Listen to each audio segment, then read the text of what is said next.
Woo! Hello, everybody. It's Russell Nolte Neo Edmund. And we are here for Alt FCD, which is Alt Free Comic Days. We have Jimmy Palmiotti already standing by to do our first keynote panel. But before we do, I have to check some tech. And Neo is going to walk you through the day so we can make sure that everything's rocking and rolling. Take it away, Neo. Good morning, everyone. All right, well, here we go. This is the first day of 2 days of Free Comic Day. It started our Alt Free Comic Day. It started out as 1 day and has become 2 because we had so many people that want to be part of this. So many amazing people. So our day, wow, we are starting with this keynote with Jimmy Palmiotti, which is amazing. So I'm super excited about that. I'm very excited to talk to Jimmy. And then at 10, we're going to have Developing an Idea with Barbara Kiesel and oh my God, help me, Russell. Walter Ostley.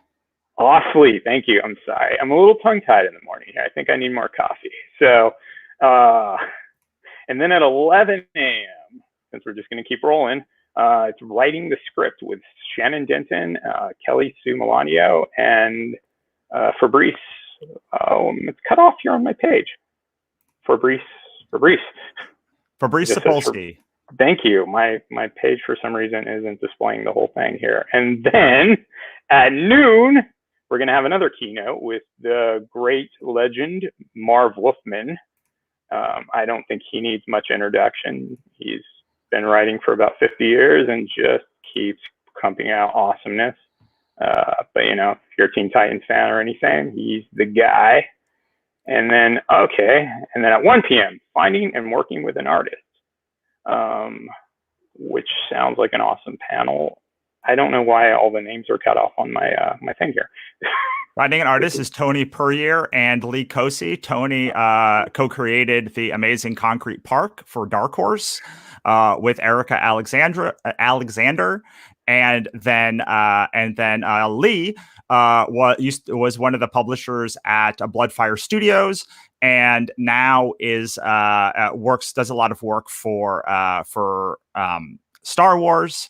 He actually has a lot of his watercolor work in the Skywalker Ranch, and he also created Kindergoth and a whole bunch of other stuff.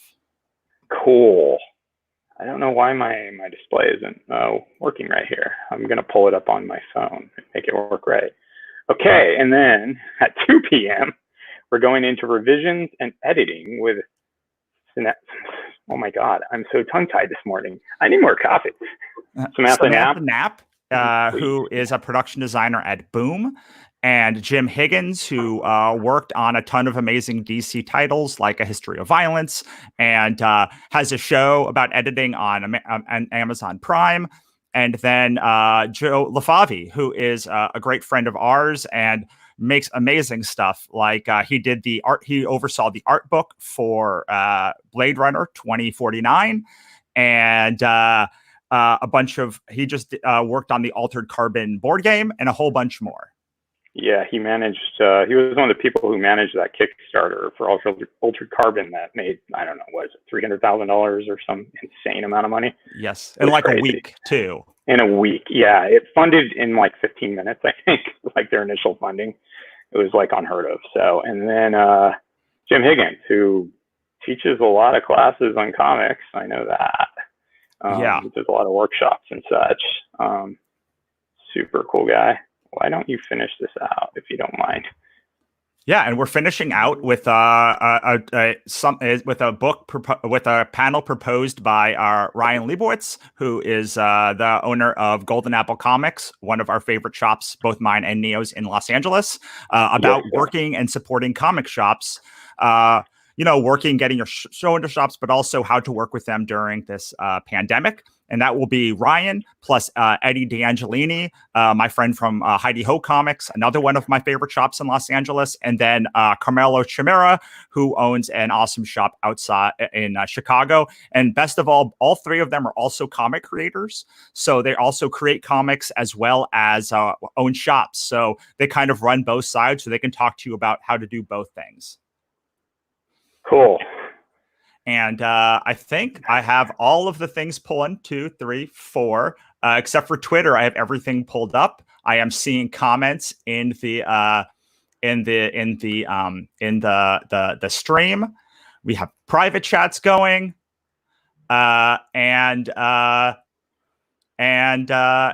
think we're ready to rock and roll. So hello, Dan. Hello, Cohen. Hello, David. And so here's how today is going to work. We are going to bring on Jimmy, and then we're going to do each panel. Now, Neo and I are professional moderators. We've done this tons of times before. So we can ask the questions. We have no problem asking these questions. Most of these people are friends of ours, so we know them quite deeply. And everyone who's not a personal friend of ours is at least a passing acquaintance. So we know a lot about their work.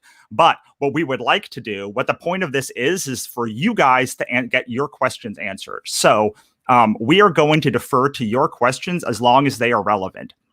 Now, here's what relevant means. During these keynotes, almost everything is open. You can ask about books that people have worked on. You can ask about creating. You can ask about fandoms.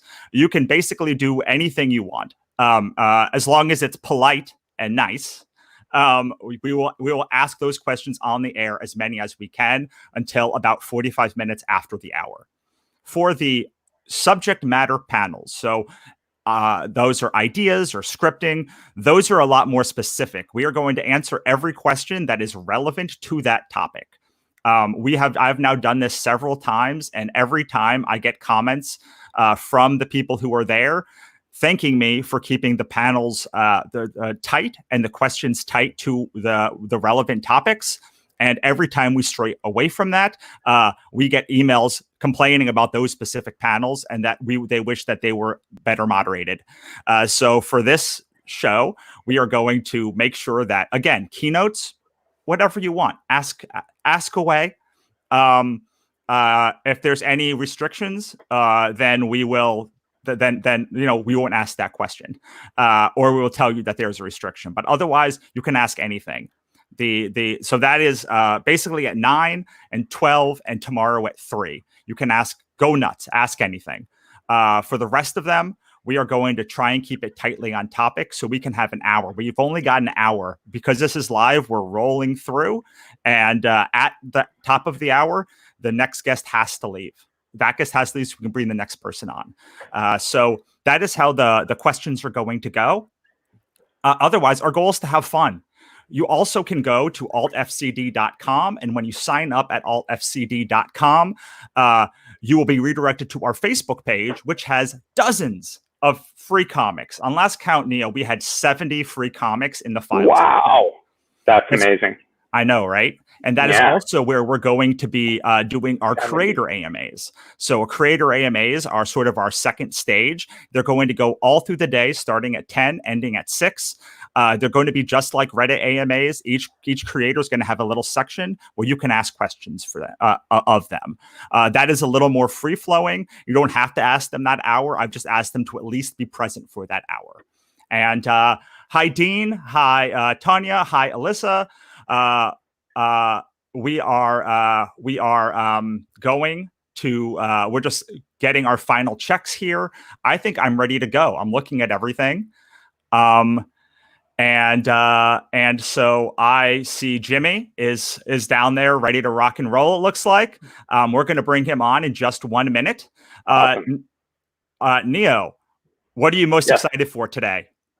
Oh, I mean, all of this. We've been putting this together for a month now. Yes. And I mean, really, in the grand scheme of putting together 15 hours essentially of live content that's going to happen over 2 days and a few weeks is really pretty amazing. I'm just excited. I'm excited to actually be on here talking with everybody, and since we haven't been able to have any cons, in a little while, and we may not have any more for a little while. I think this is going to be the wave. So I'm so glad we're on it. And I'm super excited to talk to Jimmy right now and Marv today. And everybody we asked to do this said yes. And the only people who didn't just had scheduling conflicts. Absolutely. So, but all of them were like, I totally want to be on that. Like, just do another day. And we're like, we can't do 3 days, man. So, right. Like, as much as I would love to, but just super excited about this. That is where I'm excited too. I look at the panelists and I'm like, oh my God, I can't believe it. I know. So let's stop chit chatting with each other. Let's bring on Jimmy so we can get this going. I hope you guys are ready. This is going to be awesome. That's a lot of pressure. Hi, Jimmy. How you doing? It better. Hi, guys. Good morning. Thank you for joining us at 9 a.m. Yeah, well, I'm on the East Coast, so I had 3 hours. I have a couple of hours to warm up to you guys. So nice. I'm great. Yeah, I had to remind myself that when I reached out to Jimmy, I had to tell him that it was Pacific time that I was talking in, because I had forgotten that not everyone lives on the West Coast.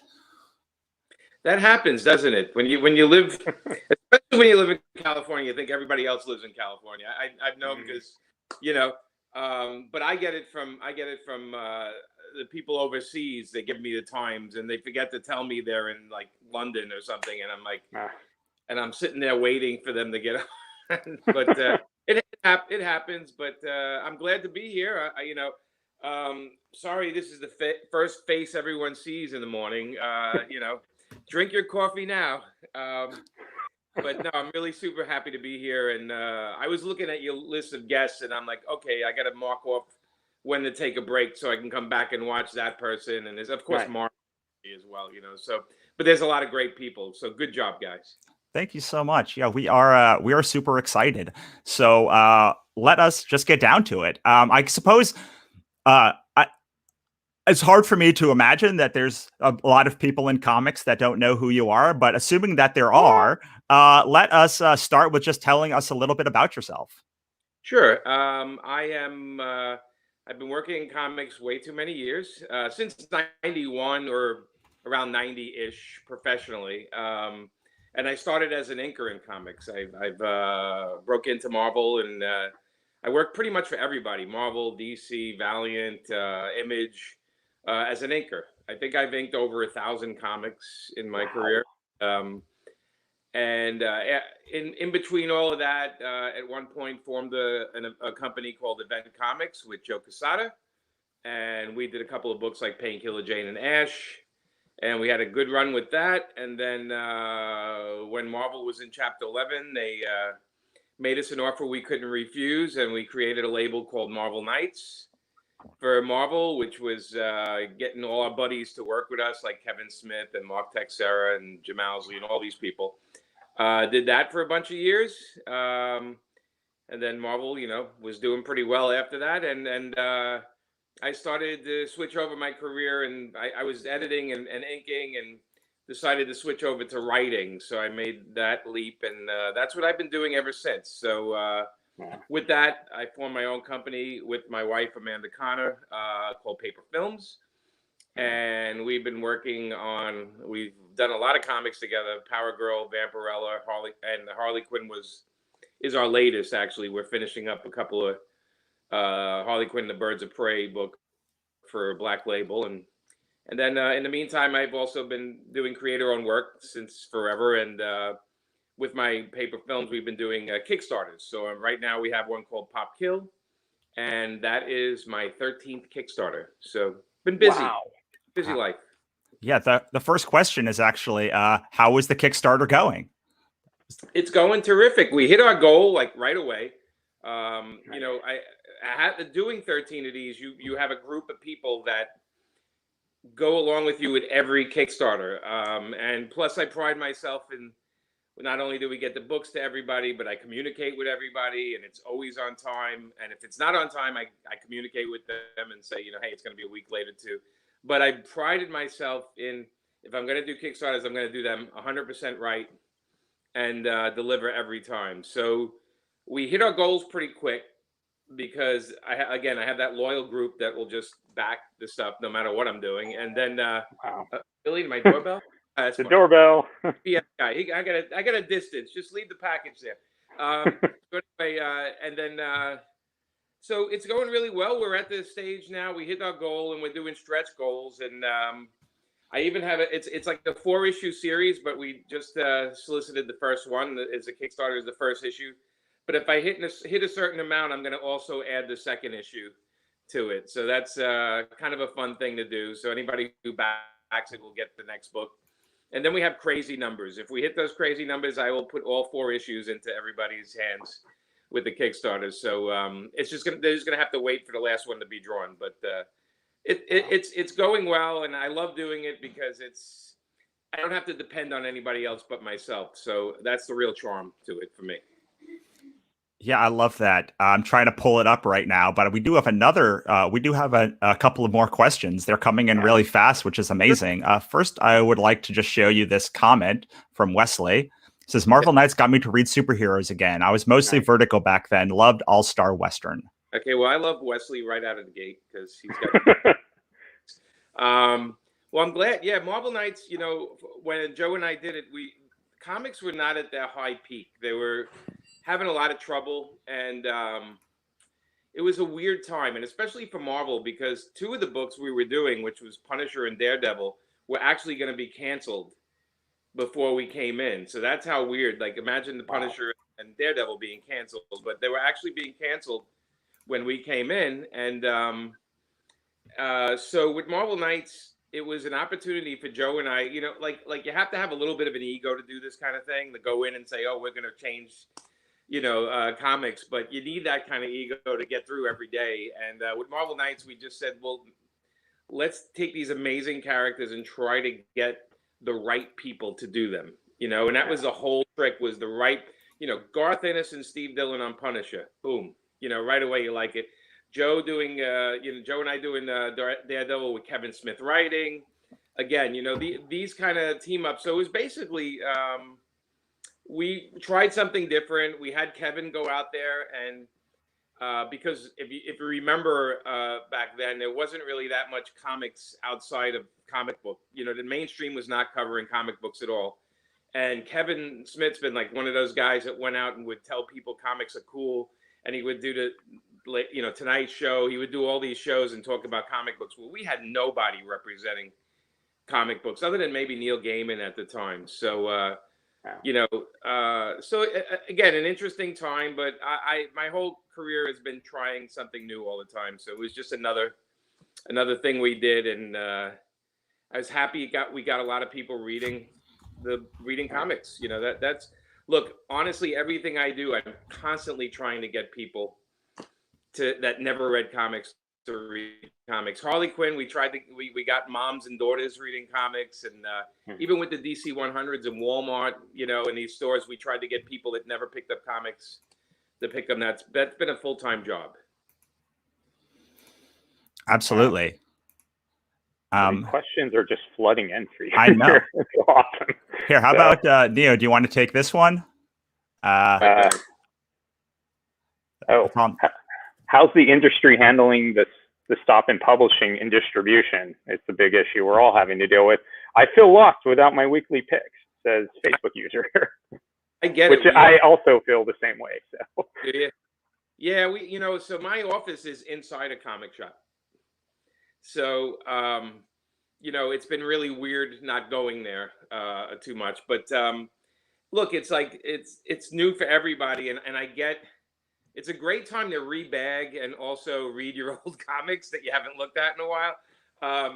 But I think, things will slowly get back to normal. I mean, I just think we really found out how frail the comic book companies are, that they had to tell people to stop doing books. And, we really seen that, that this business really is not rooted in a lot of heavy planning and being ready for rainy days. So I think this is going to teach a lot of comic companies some life lessons. And as far as us, missing the comics in the stores, thank God we have some digital comics. And I think it's a great time to try new comics. Try reading some stuff that you haven't really caught on. There's so many great indie comics. You can go to you guys, you can go online, and it's just a great time to try something new. And I think we all need that in our life as well. Absolutely. Yeah, I mean, I'm just happy to hear people are missing comics. Like, you know, if this just went away and nobody cared, it would just be like, uh-oh, you know. But I think the outpouring of actually people are sad about this is, I think, a good sign for our industry, honestly. Yeah, I think it's interesting with all the TV and film available to us, people are getting bored of that. You know? Yeah, exactly. They want their comic books. And I always say the great thing about comics is it's entertainment at your own pace. You know, you control how fast you read it or how slow. It's not like a film or TV where it's just given to you at a certain pace. I love comics because I could dig in and take my time with them and appreciate the art. I love the art. So, you know, it's just a whole different thing. I'm glad too, because I always worry. Our comic industry is small. It's big in influence, but it's small in people in the seats. So I worry about everything. Absolutely. Real quick question for you, Jimmy, to follow up on that. What's your favorite comic you've purchased during the lockdown? Well, you know, I bought stuff online. I bought a lot of stuff online that I've been reading. But I will say that I went and cleaned out my reserve box, because usually I do it every month, and a section of it was behind somebody else's reserve, and they found it. So I got a pack midweek delivered to me, and it had like the new Love and Rockets in it, and it had like a lot of stuff I didn't know was out. So I can't say I picked one, because I am a junkie with comics. I read so many of them.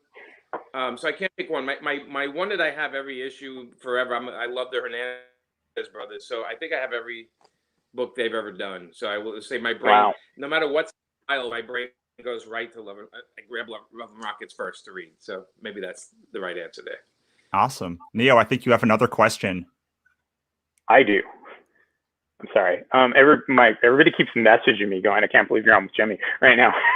Literally, my phone is blowing up with text messages right now. So, yeah, I was literally just about to ask you what your favorite comic is you're reading right now, and then Russ beat me to that punch. So, do you want to grab something out of the comments here? Yeah, let's go there. Okay. Oh, how is breaking into the industry as a writer different today versus when you began your writing career? Wow, that's a really big one. Well, it's an interesting one, because now you have to, you know, it used to be you go to an editor and you see them at a show and you talk to them and you leave them a couple of samples, or you leave them some indie books. And now you can do that all online. You can literally, but I think it's harder now. I just think it's harder, because unless somebody takes you in, or it's in a way, you almost have to have a career outside comics to get to do comics lately. And it's an interesting thing, because during the lockdown here, I've had a couple of people that I know that don't do comics, they do film and TV, whatever, asking me how to write comics, because they were bored, they wanted to do. And I said, look, you know, if you're gonna write it just to get a film deal, please don't do it. And if you're gonna write it to make an amazing comic, then I'll sit with you all day long and I'll send you sample scripts and you can look at it. But honestly, if you think you're gonna make money and leave, I'd rather you not do it, and I'm not going to be the guy to teach you. But I just think it's harder and it's easier, right? Because you can do your indie comic, you can do an indie comic, get somebody to draw it and post it online, and people could love it, and you know, social media it all over the place, and it could go viral, and you can get work that way. You know, that's different. When I was the only way I got writing work was I literally annoyed editors, because I was handing in my inking work or some other stuff, and my first writing work I got was stuff that was canceled. That was, editors said, "Hey, I only have like 2 issues left of this book. Do you want to do it?" And I was like, "I will do anything." You know, anything. Yeah. So so I think it's easier in a way, because you can do your own thing right now, but it's harder if you want to go to Marvel and DC or those bigger companies. It's a little tougher, because they tend to not want to work as hard with a new writer. They'd rather, you think you got to get into the editor's head. They don't want to work harder every day. They want things to be easier for themselves. Right. To hire professionals. my background before comics was advertising, and the headset in advertising is how can I make this easiest for my client? Interesting. And you know, do a good job, but how can I make his life easier by hiring me? And that's always been the approach that I've had with dealing with clients. So again, it's a mixed bag, but I say right now you can publish your own thing. You can put it on Facebook and Twitter and anywhere you want and post your comics. So there's a lot of venues. So I think it's a great time right now. Yeah, what's really amazing is I've been doing comics since 2011, pretty much like putting stuff on either Indiegogo or Kickstarter. And it's incredible to just look at the quality of independent comics now, even in the last couple of years. It used to be, at least when I started in 2014, like really doing Kickstarter a lot. If you had a great comic, it was kind of easy to stand out. Not easy, but like you could clearly be better than most of the comics on Kickstarter at that time. And now you look at Kickstarter, it's like an amen's corner. Like, I want to back everything. I think like 90% of the comics at least look just incredible. Yeah, it's tough because I back a lot of stuff, you know. And it is, I mean, visually, you know, your first sale is usually visually. People look at it and visually, right. Oh, I'm interested, and then you read about it. You know, so comics are about both things, right? They're both equally important. It's tough for me to read a great read if the art isn't making me happy, you know. So right. Comics, like, it's a very personal thing too, what people like, you know, what they're attracted to, because no two people have the same exact thing. We have popular artists, but that's not always what I'm attracted to either. You know, I look at it and I go, yeah, I've seen that a million times. I want to see something creative. So it's interesting because the Kickstarters, I still find a ton of pros want to do them, and then when I explain what you have to ship out like 1,000 packages and you got to no way, or I get a lot of, hey Jimmy, can you do my Kickstarter? And I'm like, what? No way, you know. I'm not in that business either. I'm sure there's somebody out there that can do it for them, but yeah, it's. I always say Kickstarters, Indiegogo. It's not for the weak. You know, you really have to flex those muscles when you do them. Absolutely, Neo. Do you want to take this question that's on the screen now? Do you think indie comics will thrive more during this time and get more attention from bigger publishers? It's interesting because bigger publishers usually, to me, means they want to make money from them. Sure. Right? I'm sure there's a part where they go, well, we want to publish this because it's a great subject and everything. But at the end of the day, bigger publishers are paying rent and they're paying crews people.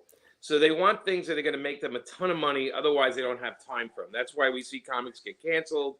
It's why we see companies restart their line, you know, and all this. So I think if you have a super, super successful indie, I think bigger companies will be interested.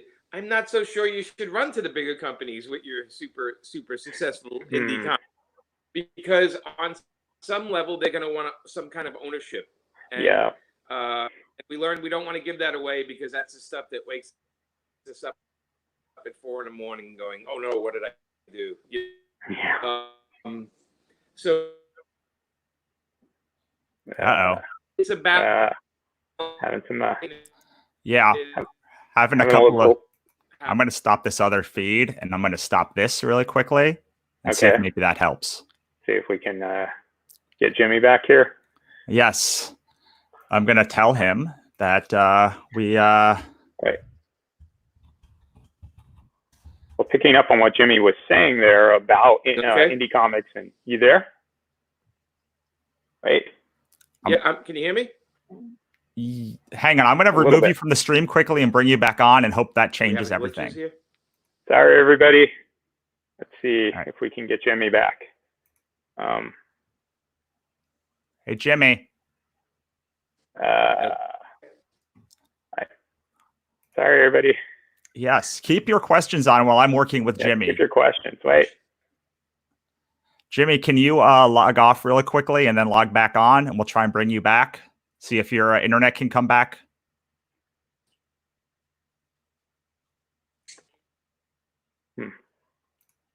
All right, Neo. Well, like Jimmy was just talking about, the experience of being an indie and getting picked up by a major publisher. And I think both you and I have had this experience with some of our independent titles where a big publisher, is willing to, oh yeah, we'll republish you, but suddenly they want like a piece of the intellectual property rights, and and then suddenly you have to buy your books from them, and it's a big trade-off for sure to transition from being an indie into a mainstream publisher. So that is definitely something to consider. Like every publisher I've talked to, they immediately want a percentage, and even when I'm like, I can bring a Hollywood deal to the table, and they're like, cool, we still want 50% or something. It's like, well, why would I do that? So it's definitely something to consider. The idea everybody wants to get in with a big publisher because the prestige of having that name or that label on your book, but you're definitely trading off a lot there. So Absolutely. How are we doing with Jimmy? Yeah, I'm going to bring him back on and let's see. Cool. Hi again, Jimmy. How's it working? Sort of. Is it working? Working a little bit better now. It looks like. Yeah. All right. It's going all across America. So. Yeah, and this is a work day too, so it may be a little bit more to get there. Bless you guys. Mm-hmm. Yeah, exactly. Yeah. Let's. I'm gonna keep going. I'm gonna try and talk to Jimmy off screen. And, okay, cool. So I will tell you as a person who's doing this kind of like and like has had a successful indie book that's been trying to talk to bigger publishers. That's exactly what's happening to me right now. What's happening to me is I'm like, I have sold 7 printings of this book. And they're like, cool, we want 50%. I was like, I can bring Hollywood connections. They're like, okay, we'll only take 25%. I'm like, of the entire intellectual property? That's like a lot for someone who like is literally doing this themselves. All right. It looks like Jimmy is I'm going to try this one more time. Jimmy, it looks like you're a little bit better now. Good. Jimmy's back. Woo! Awesome. I was listening to what you said about 50%. Here's the thing: you have to set what you can live with. You have to. I'm going to tell everybody, get a lawyer is the first thing I'm going to tell you. But the companies, they're in it to make money. It's about how eventually I lost you guys. Did I lose you again? Yeah, you're coming in and out a little bit. I think it's still coming through, but it's just like slower. So you're like 10 seconds behind everything. Okay.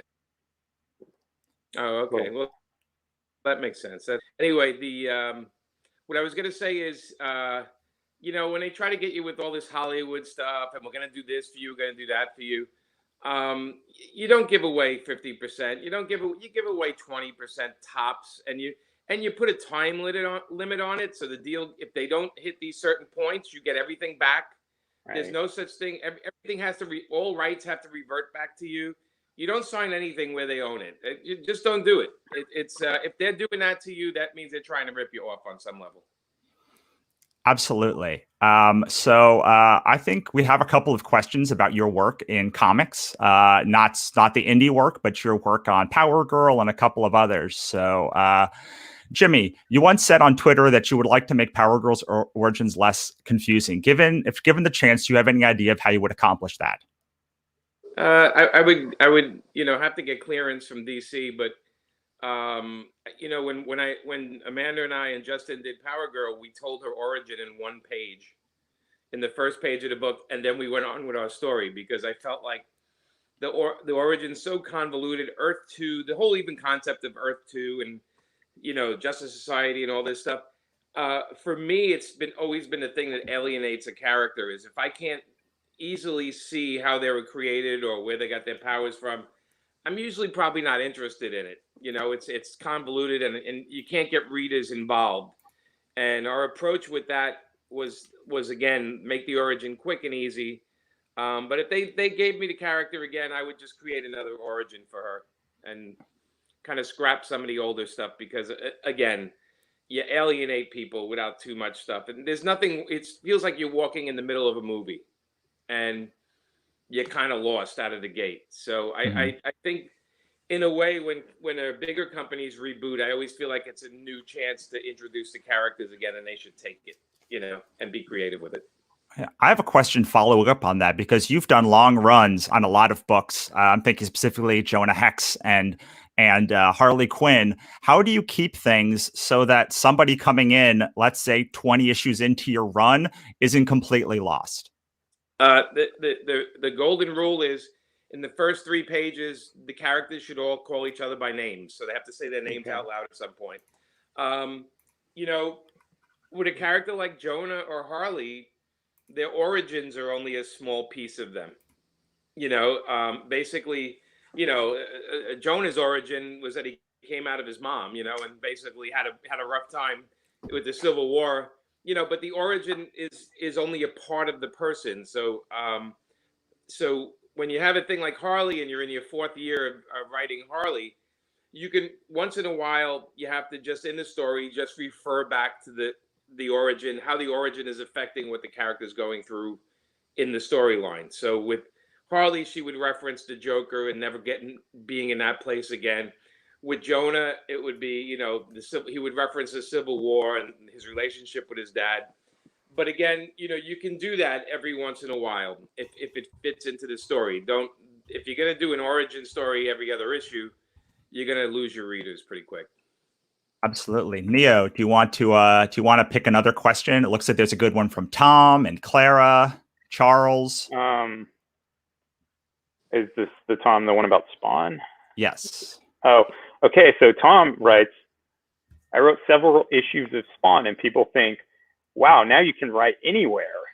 Not true. How do I best capitalize on that experience as a writer? This is a really good question, actually. It's good, Tom, and congratulations on your issues of Spawn. You can work anywhere now. This is an industry where no matter how secure you think you are, there's a point where you have to hustle for your next gig. It's right.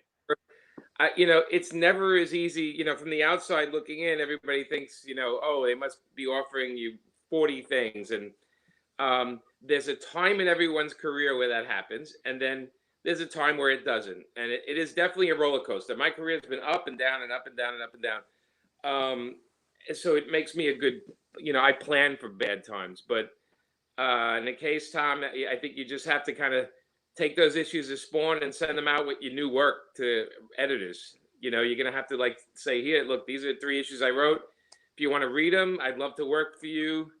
But it's tough. I've always been under the rule. I don't wait for the companies to go after me. I go after them with stuff. I'm pretty aggressive, but I pitch all the time. I'm pitching all the time. And anything they don't like, or they go, well, we can't touch that. We've had that with The Pro. Me, Garth Ennis, and Amanda Connor did a book called The Pro. Nobody wanted it, so we just said, we'll do it ourselves, and we brought it to Image. So there's a point you have to kind of look at different things. And Tom, maybe it's doing a Kickstarter, getting an artist to work with you and do your own thing. And from the writer of Spawn comes blah blah. That's an advantage. But no, I always say, you want to be the most popular, you want to be a big name writer, just do Batman for a year. You'll become a big name writer. But the minute you're off Batman, you better have a plan B. Right. Because 2 years later, people don't care. Go ahead. This is why I think, the opportunity to make indie projects is really great. I wrote Power Ranger stuff, and all of that did was push my my indie books, higher. It gave me more credibility. And then other people come around. So it's you can shift back and forth between being an indie and being, writing for the big New Yorkers, the big New York companies and such. Yeah, so. Absolutely. Look, this is a career. This is a job where your name is important. So because my office is in the store, I see these guys order the comics every week. They sit there every month. With the catalog, and they go through the catalog. And the retailers, and they look for names. They go, oh, this guy wrote that. We'll get a couple more of those. Or, oh, I know that. Whatever. I like whatever book he did back then. I like this Power Rangers. Let's check out his new book. Maybe we'll get an extra copies of that. So it has a lot to do. again, this is a money business. People want, it's based on sales. A retailer orders based on who's doing it, what the character is, and the past sales from that character or those creators. So it really comes down to knowing how to market yourself. It sucks that it's not a great business if you're super shy or antisocial. Right. It's not a great business. But if you draw like a son of a bitch, and then your artwork does the speaking for you, and you'll see, like, definitely I think artists have it much easier because there's the art. You know what I mean? It's like either you're gonna like it or not. And there are some artists that are so unbelievable and I've never met, but I would hire them in a heartbeat. But writers are a little tougher. It's going to be the right, especially with writers. It's like the right story for the right writer. It has every, it's a tougher matchup. Yeah, so that brings us to a question, one of two questions. Neo, would you rather go to Uzi Hobo or Charles LePage? Uzi asked about how to break through the noise. Right. Oop. Sorry, not Uzi. Charles or the Facebook user. Break through the noise or self-distributing? I am not seeing these here. I'll make the choice then. Okay, so live events were such a central part of our plan for launch, and it seems like store events and cons are done into 2021. Any thoughts about breaking through the noise online? Yeah, it's for you, right? Yeah. Okay. No, it's for you. That's for you, Jimmy. All these are for Jimmy. Oh, okay. Yeah. So his question is how to make. Can you run it by me one more time? Sure. So live events were such a central part of our plan for our launch, and it seems like store events and cons are done into 2021. Any thoughts on breaking through the noise online? Yes. Have to have a. Again, without convention, so conventions only reach a small amount of people, right? So I think although it's great to do conventions, your launch should be always aimed at online. You should always be aimed at multimedia, and you can do panels live. Like, look at us right here. The three of us, we're sitting here talking. All day, you're going to be talking to people. You can do live things. You can on YouTube. You can talk about your work. A lot of times, we're visually drawn to things. So use the artwork from your launch and post on it. Also, try to find people that like the genre of the work of your launch. That's very important because if you're gonna launch something that's fantasy, you want to make sure people that love fantasy and gaming people and stuff get to look at things. So understand where you're launching it, who you're selling it to, and it's tough to break through the noise, but become part of the noise. Don't give up before. I see a lot of people like, oh, it's impossible. I can't do that. Everybody, but my thing is eventually people are going to go away. If the noise calms down in some areas, then you might be the last man standing. So go out there and put some artwork out, represent what you're doing, show people the passion of what you're doing, and you will get people to follow you. I love that answer. I will also say to add, we are doing this. Me and Neo were doing this because we love comics and we want to celebrate comics, but there's also a very good reason that we're doing this and bringing Jimmy on and bringing other people on. It's because on some level, we're trying to break through the noise of everything online and draw the attention to this little convention for a couple of days, and bringing on people like Jimmy and Marv and all of our amazing friends is a great way to there's power in numbers, right, Jimmy? Absolutely. I mean, look at the setups you guys have. Your books are behind you. Yep. I mean, that was planned, and it's smart. Oh yeah. I have artwork behind me. I have X1 cover behind me. That's the original by Frank Quietly. But of course, this is all part of it. You get to know somebody, and then you like what they're saying. You follow their work, and then you have a follow. Look, I have it all the time. If we want to take it outside of any media, I have people that I love to listen to their music. I can't wait for the next album. When they're on social media, I talk to them. I listen to them. Actors are the same way, and comics are the same way. If you love something, you're gonna follow them, and even if you don't like their politics, I always say I don't mind people's politics. I don't have to agree with them. I will agree with them on comics, though. We'll find something. Right. We love comics.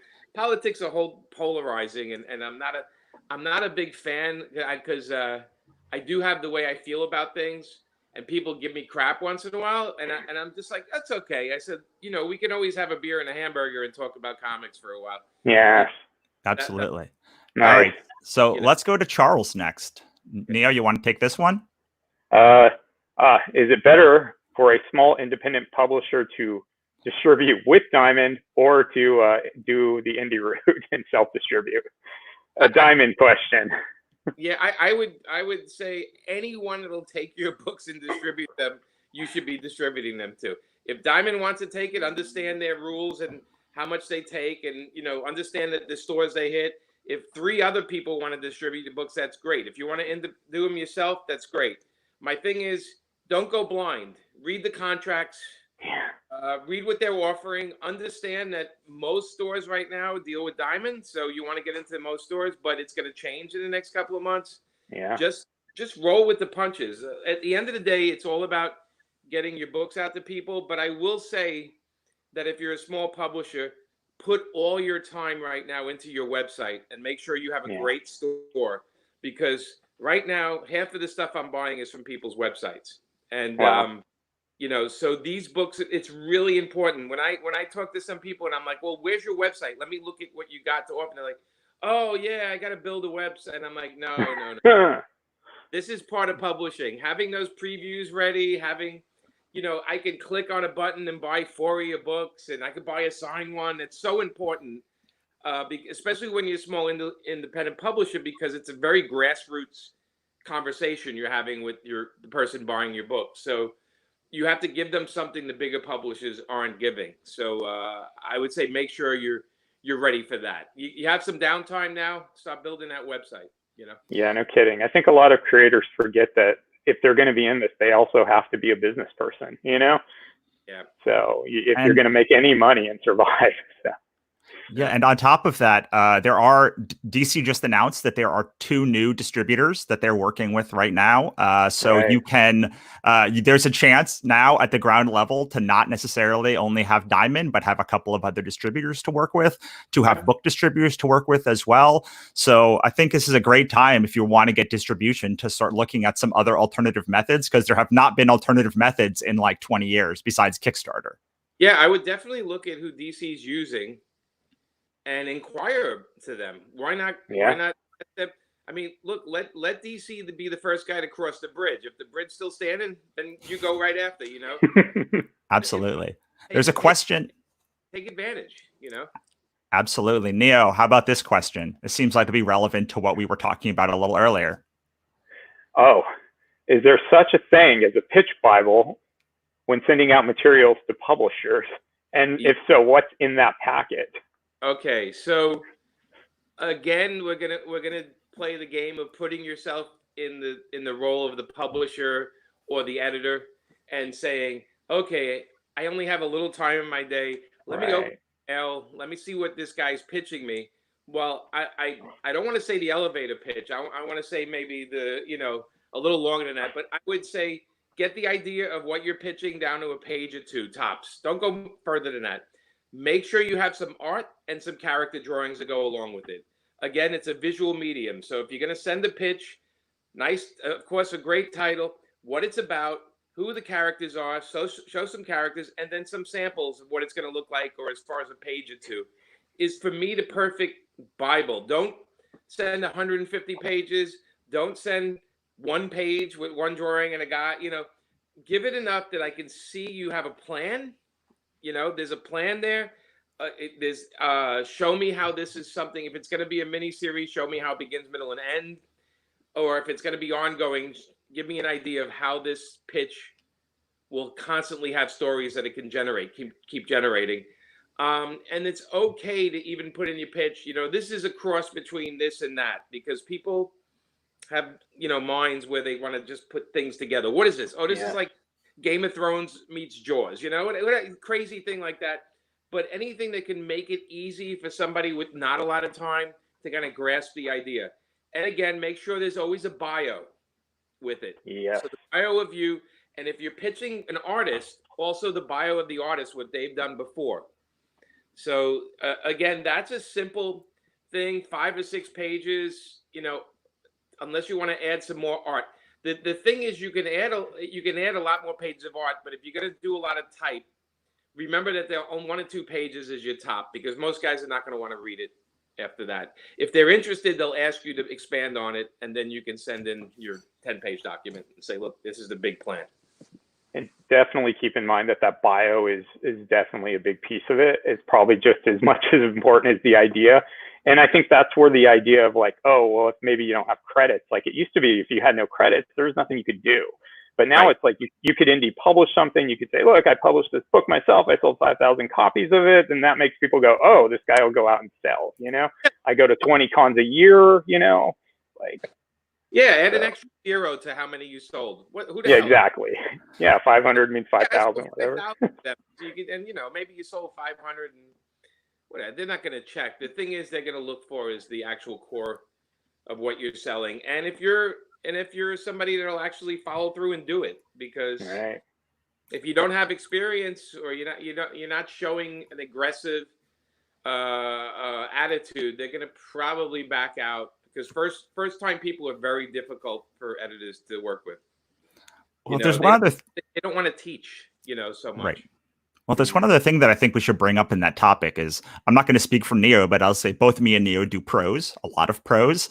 Right. And one thing that comics has over prose when you're pitching it is you look at art and you immediately kind of can feel the tone and look of what a book is. When you're doing prose, you have to actually write the book out and see it so they can kind of get a feel. But like if you're making a book that's comedic versus a book that is much more like straight bullets or like whatever the thing is, you just look at the art and you're like, okay, I see the pitch.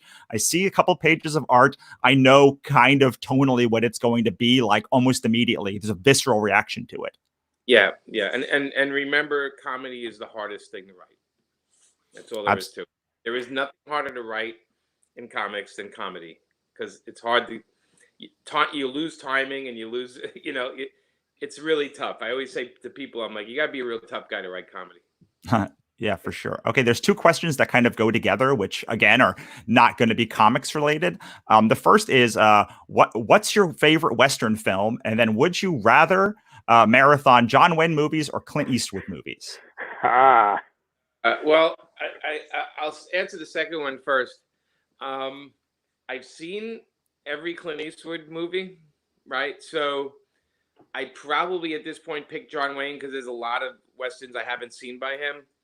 I mean, as far as what I like better, it comes down to the films that I grew up with the Clint Eastwood stuff. So there's a connection there, but I do love some of the John Wayne stuff. But, again, a lot of the John Wayne Westerns aren't really true to what was going on in the West. They're very, the Indians were all bad guys. They had a lot of films that were not really, on the nose of the era. And then, with the Clint Eastwood ones, we have the spaghetti Westerns, which were shot in Spain and Italy. And, they're surreal. And it's just like another person's vision of the West.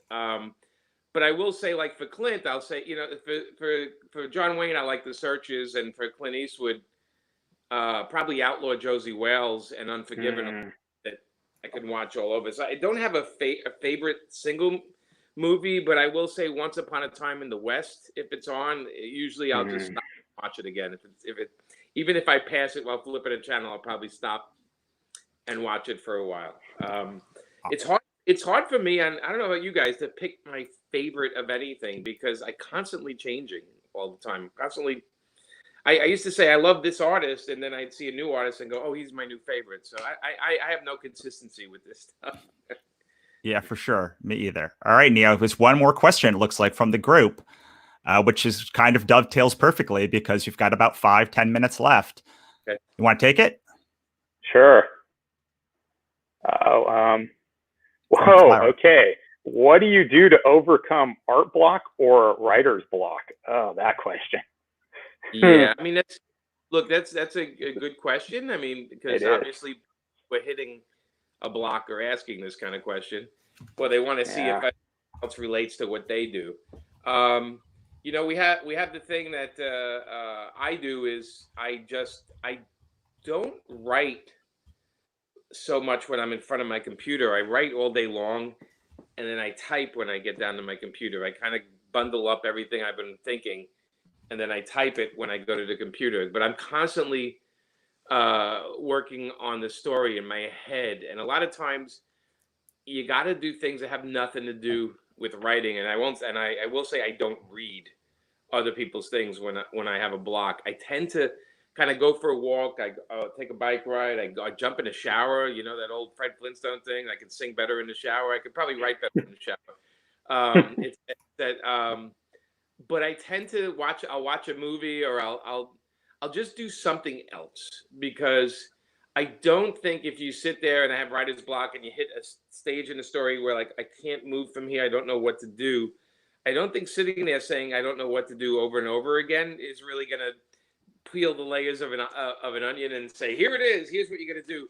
I think you have to do other things and have conversations with people, and you know, you got to do other things. A writer's block is basically a lot of times is you not being happy with where the story is going to go. You're looking for something better for it. So I don't think it's a block. I think it's you've taken the wrong street, and I think you just need to go down a different street. So I don't look at it as a block and so much for me. I think it's just that what you're doing isn't making you happy. I need to explore something else. So you have to think outside the box. And again, getting inspiration from something else or not thinking about it gives your brain time to fuel up again and maybe rework it. I mean, I'm going to throw it back at you two guys, because you're both writers. What do you do? What do you guys do? You know, it's interesting that you said that, you know, maybe you're just not happy with what you're doing. I think I've discovered that a lot of times when I get stuck, really stuck, it's my brain inside like telling me you're doing the wrong thing and you need to stop and rethink this. And even if I'm stuck for a day or two, suddenly it'll be like, it'll just click and it'll be like, oh my God, that's what was the problem. Like my brain was like, no, roadblock, you're going the wrong way, you know, and I don't know it.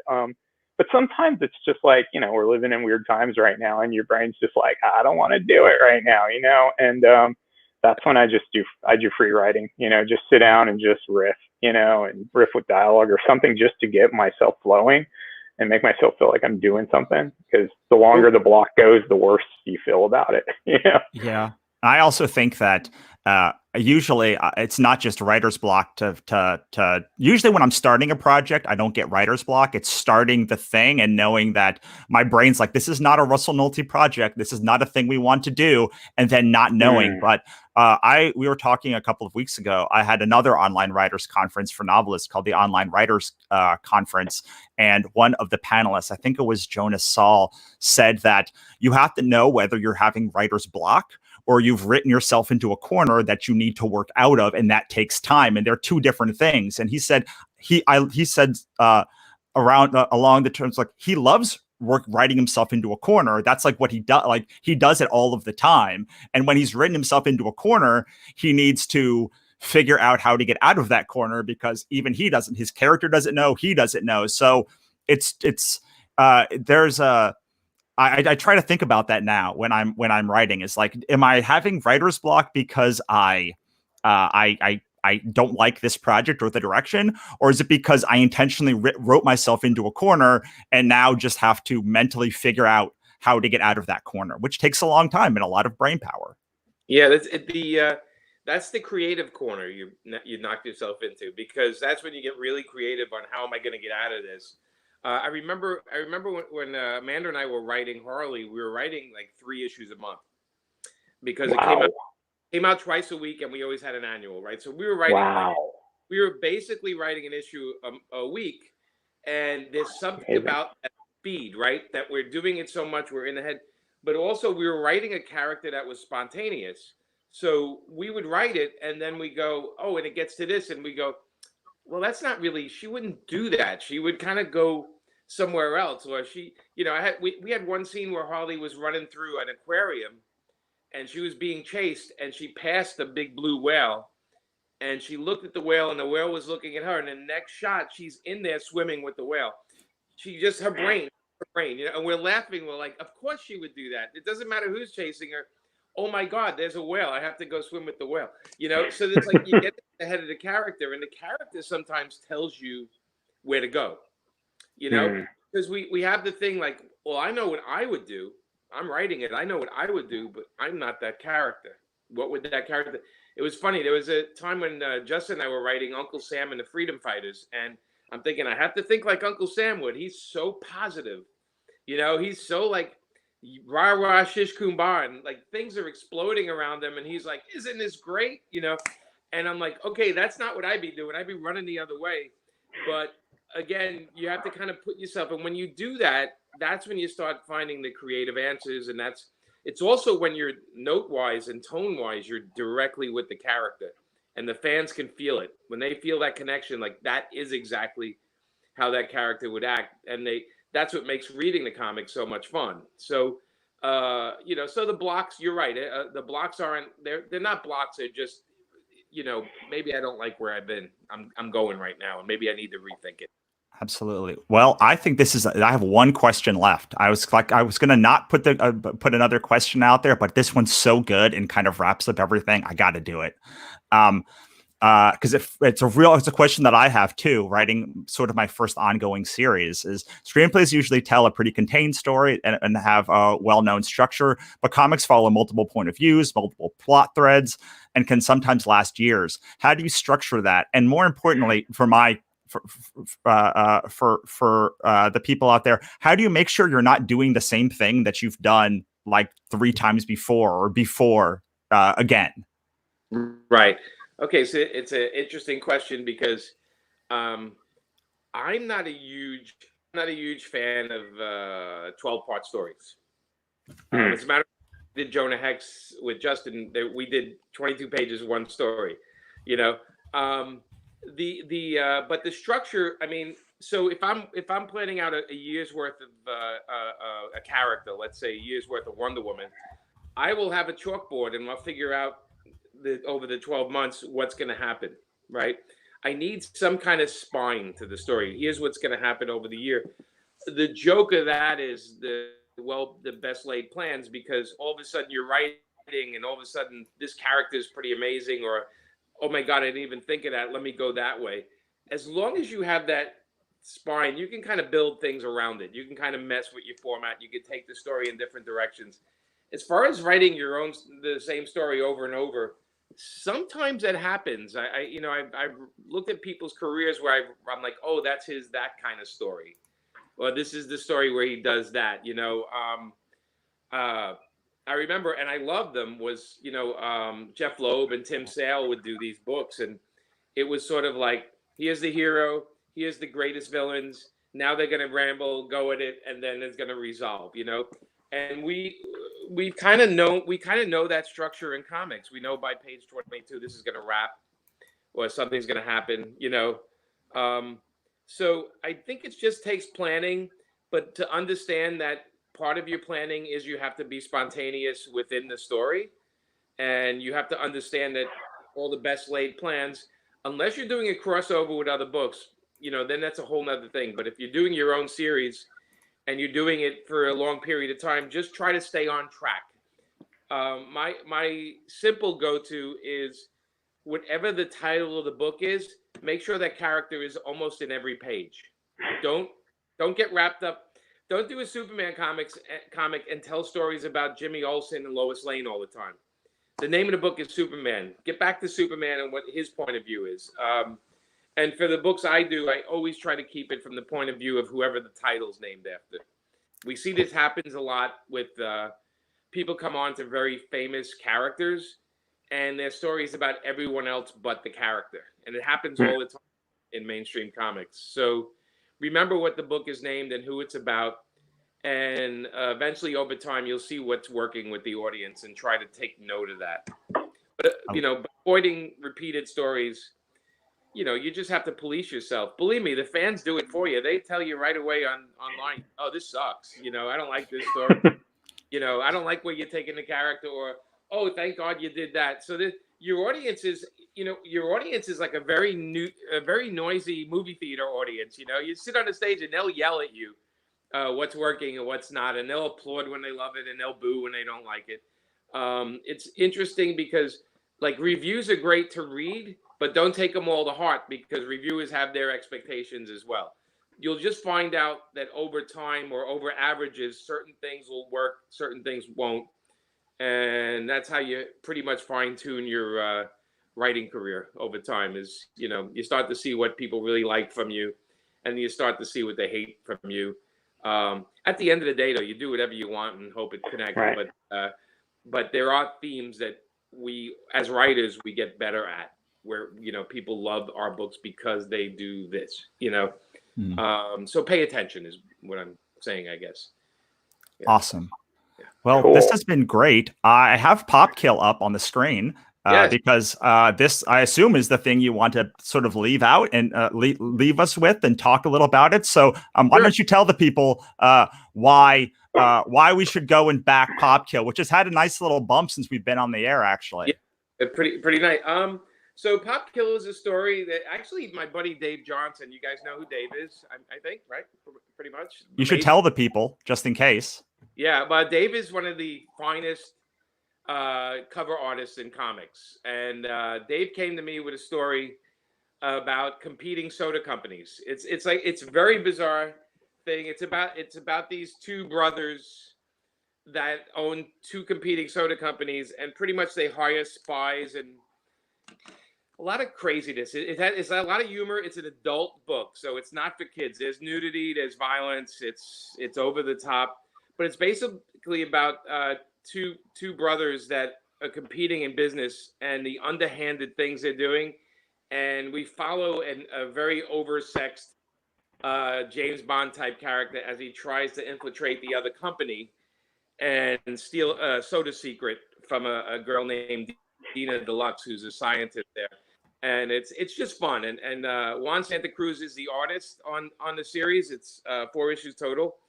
And Juan, I worked on Painkiller Jane, The Resistance, Twilight Experiment. We've worked together for years. Monolith he's done. He's just a fantastic. There's some samples of his artwork there. But the Kickstarter is, for the first issue. And we're offering, the regular book for $20. The digital version is only $5. So the minute the Kickstarter is done and the money goes through, you'll have the book. And everyone that backs it gets a digital copy in their email that day. And then we offer certain tiers with different covers. For collectors, a lot of people like different covers. So we have an Amanda Connor, my wife, did a cover, and Dave Johnson did it like a separate sexy cover. And since it's an adult, we're kind of pushing that. We know our audience. So it's a lot of fun. But the basic theme of it is like a fun espionage, over-the-top story that we've been working on now for a year and a half. So we're on our third issue. We're finishing up the third issue, but the first one's available, and we got a couple more. I think we got a week and a half or so left on the starter. So if we do get the numbers really high, we'll actually print the second issue and give it to you as well. So nice. Wonderful, no extra charge. Wonderful, that's great. Well, Neo, do you have any any final things to say to Jimmy before we say bye to him? Just thank you for all of the awesome stuff you write.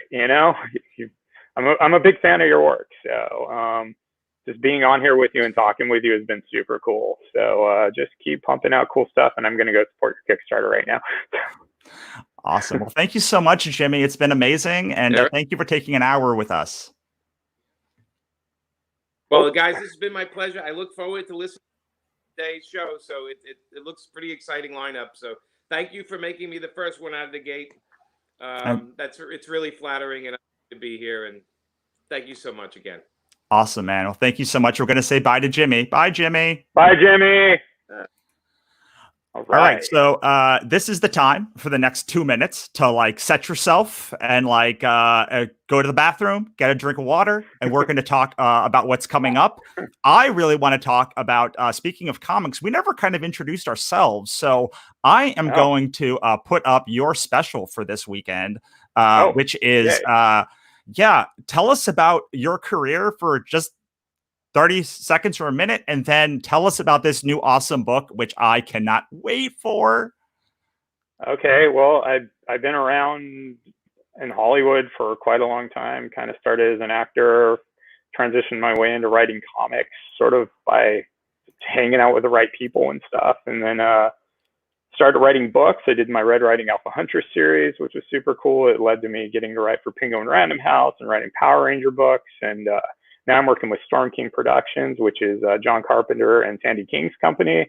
And this week, actually just today, we're releasing the first issue of my new comic series, The Grimmstown Terror Tales, which is like my action-adventure Ghostbusters meets Stranger Things sort of Hansel and Gretel story about a couple of kids who find out their parents were supernatural monster hunters, and now their parents are missing, and they have to go figure out what happened to their parents and pick up where their parents left off, becoming monster hunters using all this weird techno magical equipment and stuff. And it's just a really fun, good time. And a lot of people say it's funny. Everybody who's read it said it's really funny. So that makes me happy, because as Jimmy said, writing comedy is hard. So. Well, and like it's drawn by Renee DeLiz. So Renee DeLiz, yeah, incredible art.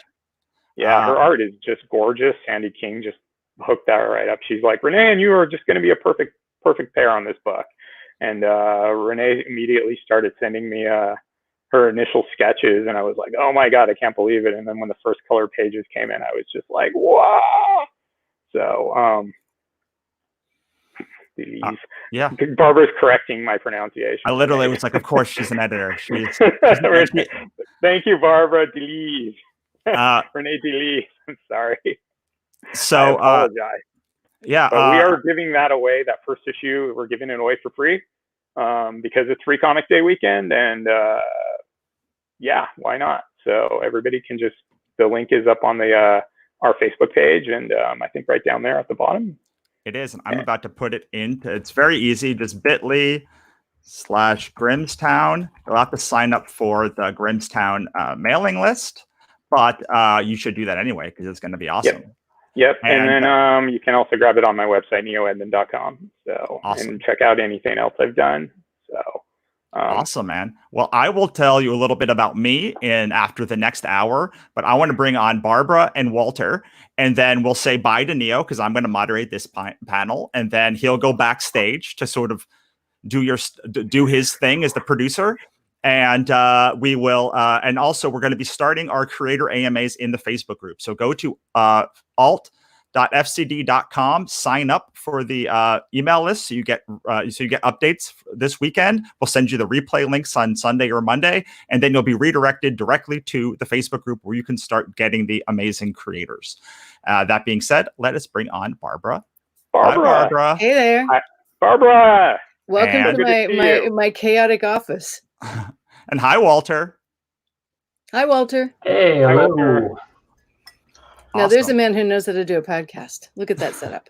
Yeah, there you go. Look at it's been slowly improving every time that I see him on a thing. He's got his own like massive YouTube channel now. So Neo, say hi and then bye. Hi, Barbara. Hi, Walter. I'm going to go do some business for us, and you three have a good time, and I'll be back at the end. Awesome. See you when. Hi, guys. Hello. This is amazing. I'm so excited. Hi, Russell. I've wanted to have both of you on my podcast for a long time, but it's been kind of hectic the last couple of months. So I'm super glad we can talk about this, especially something I think you guys are masters at, which is figuring out how to come up with a great idea and then executing on it. And just so we all are aware, this is our ideas panel. So we are going to answer all of your amazing questions about coming up with ideas and anything related to that. I am going to literally spend the next hour, hopefully pulling your questions. I do have questions. We do ask that you keep it tight to that subject because that is what these two are here for. And that's what we're all here to learn. So Barbara and Walter, before we actually get into it, why don't we introduce yourselves? We'll start with Walter and then go to Barbara. Hey, I'm Walter. I am a comic book creator, artist, writer. I've done a few of my own self-published books, Cubicles and Shiver Bureau. I did a featured comic on Webtoon called Hacksaw. And my most recent work is a book called Metal Shark Bro, which is as silly as it sounds. So And yeah, I do YouTube videos about making comics and how to make comics easier. Awesome. How about you, Barbara? Well, I've been around comics for a long time. I'm Barbara Randall Kiesel, and I've wandered from DC to Dark Horse to CrossGen out to a new company called Urus Entertainment that you don't know about yet. And I have half my voice today because when I woke up yesterday, not only is there construction at a house across the street from me, but the crew came to clear out the weeds off our back hill, and another crew came to clear extra branches from a couple of pine trees. There is so much pollen in my world right now that my system is about to shut down. Yes. So if you can't hear me, that's why. It's not because I'm drunk and been up all night. Well, yes, and outside of my house, they are ripping and replacing all of the streets to repave it. So this is the greatest week to do like a long 14-hour live stream. So I want to start with Walter, I think, because I have a question that I've always wanted to ask you, and I'd love Barbara to weigh in on this too, but like your stories are so bonkers and like off the wall, and Cubicles is so over the top and ridiculous, and so is Shiver Bureau, and Metal Shark Bro needs no. It's literally about a shark that like basically gets like a soul that gets animated into a shark, and like it's so over the top. But then you also have stories like Hacksaw, which are high action and energy, but they certainly don't have that bonkers over the top attitude. How do you decide what idea to run with? And then I love Barbara to talk about how you pick an idea to run with as well. But that's a big question, I know. But Walter, what do you have to say about that? I think a lot of it comes from the fact that I don't know any better sometimes. I don't really have too much formal training, and when I was working on my comics, I was working a full-time job, so I kind of had to just go with the fact that I was inspired, and I'm kind of weird anyways, I guess. So yeah, I mean, it's just I come up with an idea, and if it can keep me interested long enough to where I can actually finish it, I think it's just I don't know any better to not go with something silly and not to have to worry about it making sense sometimes and not following the proper structure. I just kind of go with it, and wherever the story or the characters lead me, it's just I kind of follow them along. Awesome. Barbara, you have a little bit more standard, not standard, but a little more structured experience with comics coming from editorial at DC and such. Does that influence your ideas, or how do you sort of come up with an idea for yourself? It's the professional side of things. It's when you're actually working in the business. You're not just running around chasing your own ideas. It's a priority based on what's going on that day, what kind of work needs to be done for who, what has to get done. What I find is so often whatever has to get done is not the thing your brain wants to work on. So there's constantly a notepad at the side where ideas for other things are popping up. Like yesterday, I'm working on technical documents. There's song lyrics over here, but that everything, it's like being creative, tapping into your creative side is like tapping into universal music. No matter where you look, there's some kind of inspiration. You can follow any of those threads.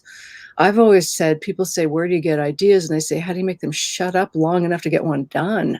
Because you twist together things you see, you pair things, you just kind of watch people and make up stories for them. Yes.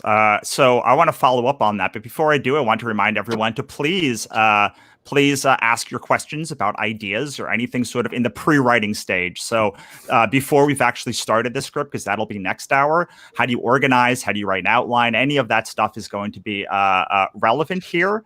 And so my question for both of you is, Walter, you started writing in your own stuff in your own time, but you've now worked on creator-owned books, other creators' books that have come to you with a story.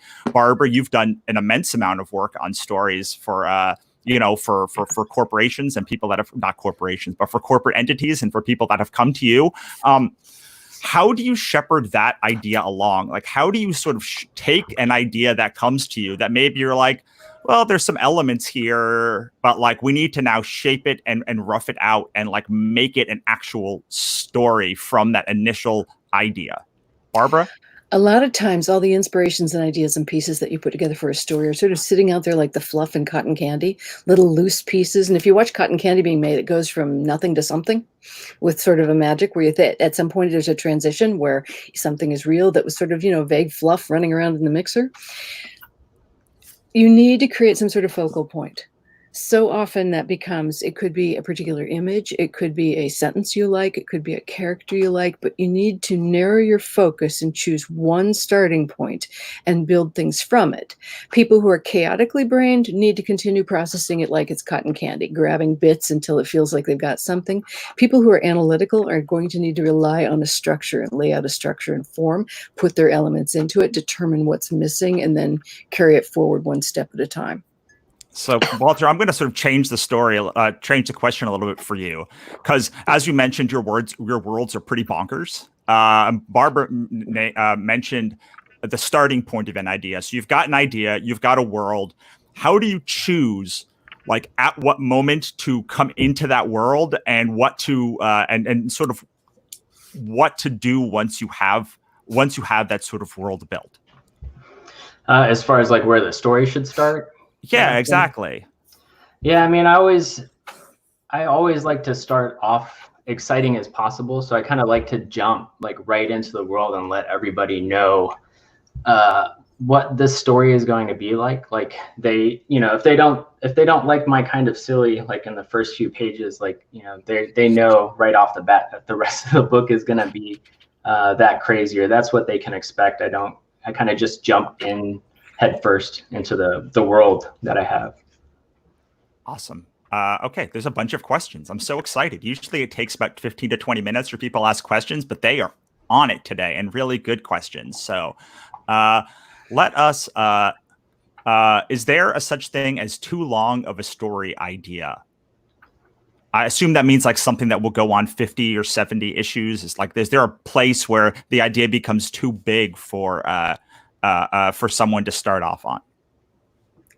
Well, sometimes if you have an entire universe in your head, an entire big, long story saga, sometimes you have to sacrifice most of it to pull out the chunk that actually becomes the piece that you can put together in some sort of form that other people can see, that you can actually make and put out there. Now, you might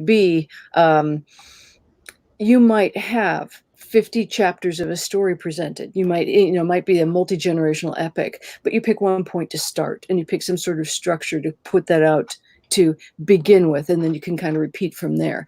But if what you're doing is dependent on all the pieces in the huge, long structure, you're probably going to want to be self-publishing it to make sure that you can guarantee all of it gets done. If you're going into a commercial marketplace, you often have to find something that will fit within the parameters of the sizes they have created.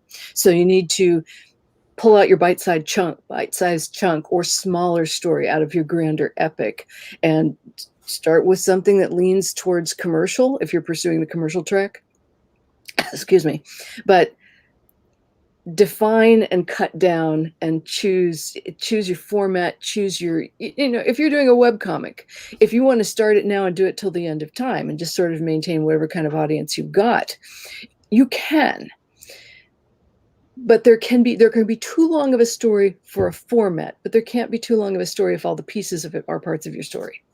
I like to think of George Lucas when this question comes up, because George Lucas had 9 Star Wars stories, but he picked one self-contained kind of story that was the most exciting and most interesting.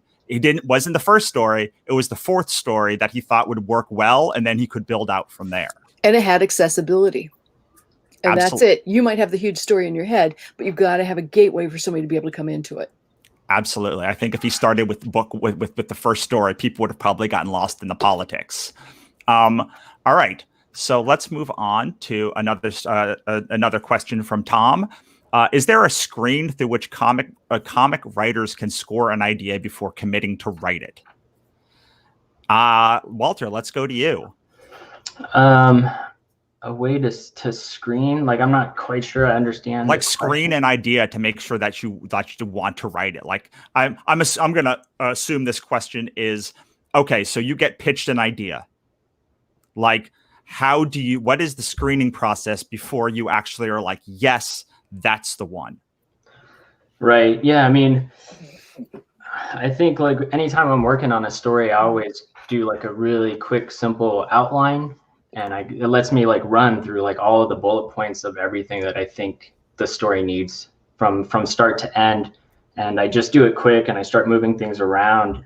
And I feel like if you can read that outline and that outline is good, the outline's exciting, then that's probably, you know, enough energy, I think, to go into like actually scripting it or trying to create it, at least for me. Yeah, so I know Tom has written a couple of issues or a few issues of Spawn. So that my assumption is someone is going to come in. So this is also a great question for Barbara. Is like someone emails you a pitch for like, hey, I want you to write this thing. How do you decide whether it's a Barbara story or something you should pass on? You've put your finger on one of the elements of there too, which is editors. You can have somebody else be your editor and kind of take a look at it and see whether they understand what you're getting up to and whether it works. What I look for is visuals and voice and content. If we're doing comics, will there be something cool to draw? Because a lot of times people get the comics format in their head and they want to start doing their West Wing political diatribe or something like that. It takes a really good artist to be able to have a whole bunch of talking heads in a planned office and make them interesting. It can work, but it's a longer fight than if you tell me you've got, let's see, giant red guy with a giant red fist and devil's horns or something like that, where I've got already an intriguing, interesting visual. Do you have something to say, and do you have a way to say it that's better than bland? So is there content there? Is there some kind of thematic content or character content? And does your writing show the ability to put forward words that when they sit alone have some sort of voice and personality to them as opposed to robot writing? Absolutely. So I've actually just started having this problem myself. I don't know if it's a problem, but people coming to me asking me to do things, and it was really for years I had no idea what a Russell Nolte story felt like or what storylines. So I would take a lot of stuff. I would be like, "Oh, let's try this," and then I would get into it. And I'd be like, God, why did I take this assignment? Why did I take this thing? Why am I doing this? I don't understand. Like, it's for me, one of them is like magic. Like if it's not fantasy or there's not magic or some supernatural element, just like it's very hard for me to be excited. Now, as a writer, sometimes you have to take that story. But if I have my druthers, I'm going to do something that has magic and weird and fantasy and stuff like that. And I know Walter is really, I know you do a lot of different stuff, but you have a very distinct voice as an artist and the very distinct kind of story that you tell, which has both a visual style and a writing style. And even when you're not the writer on a project, I can tell sort of that what you're bringing to it.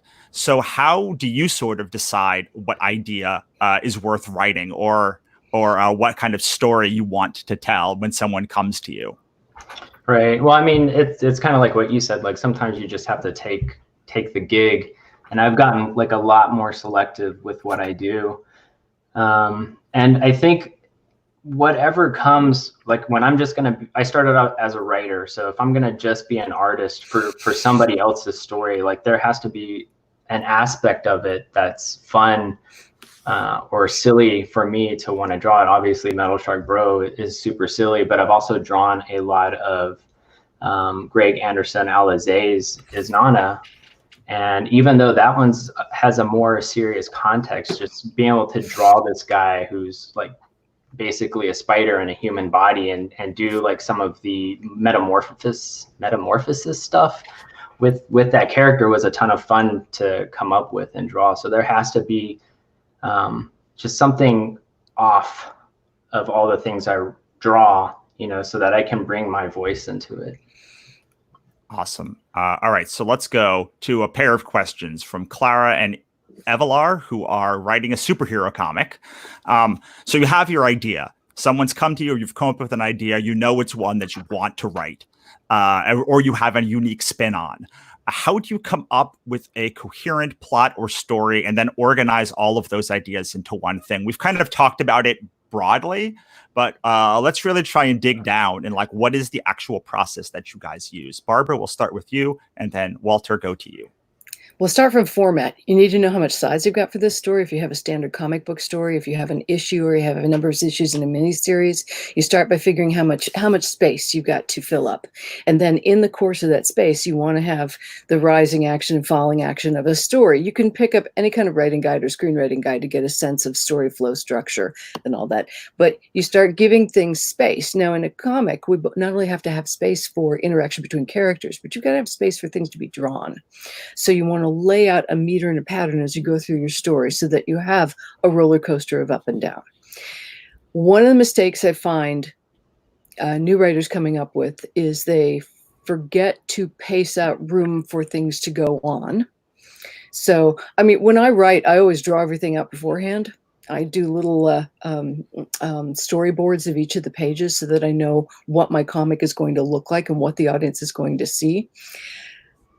One of the other errors I see young writers often make is go through your script looking at every character you got in there, because often characters will leave the room and not come back, or leave the room and then be talking.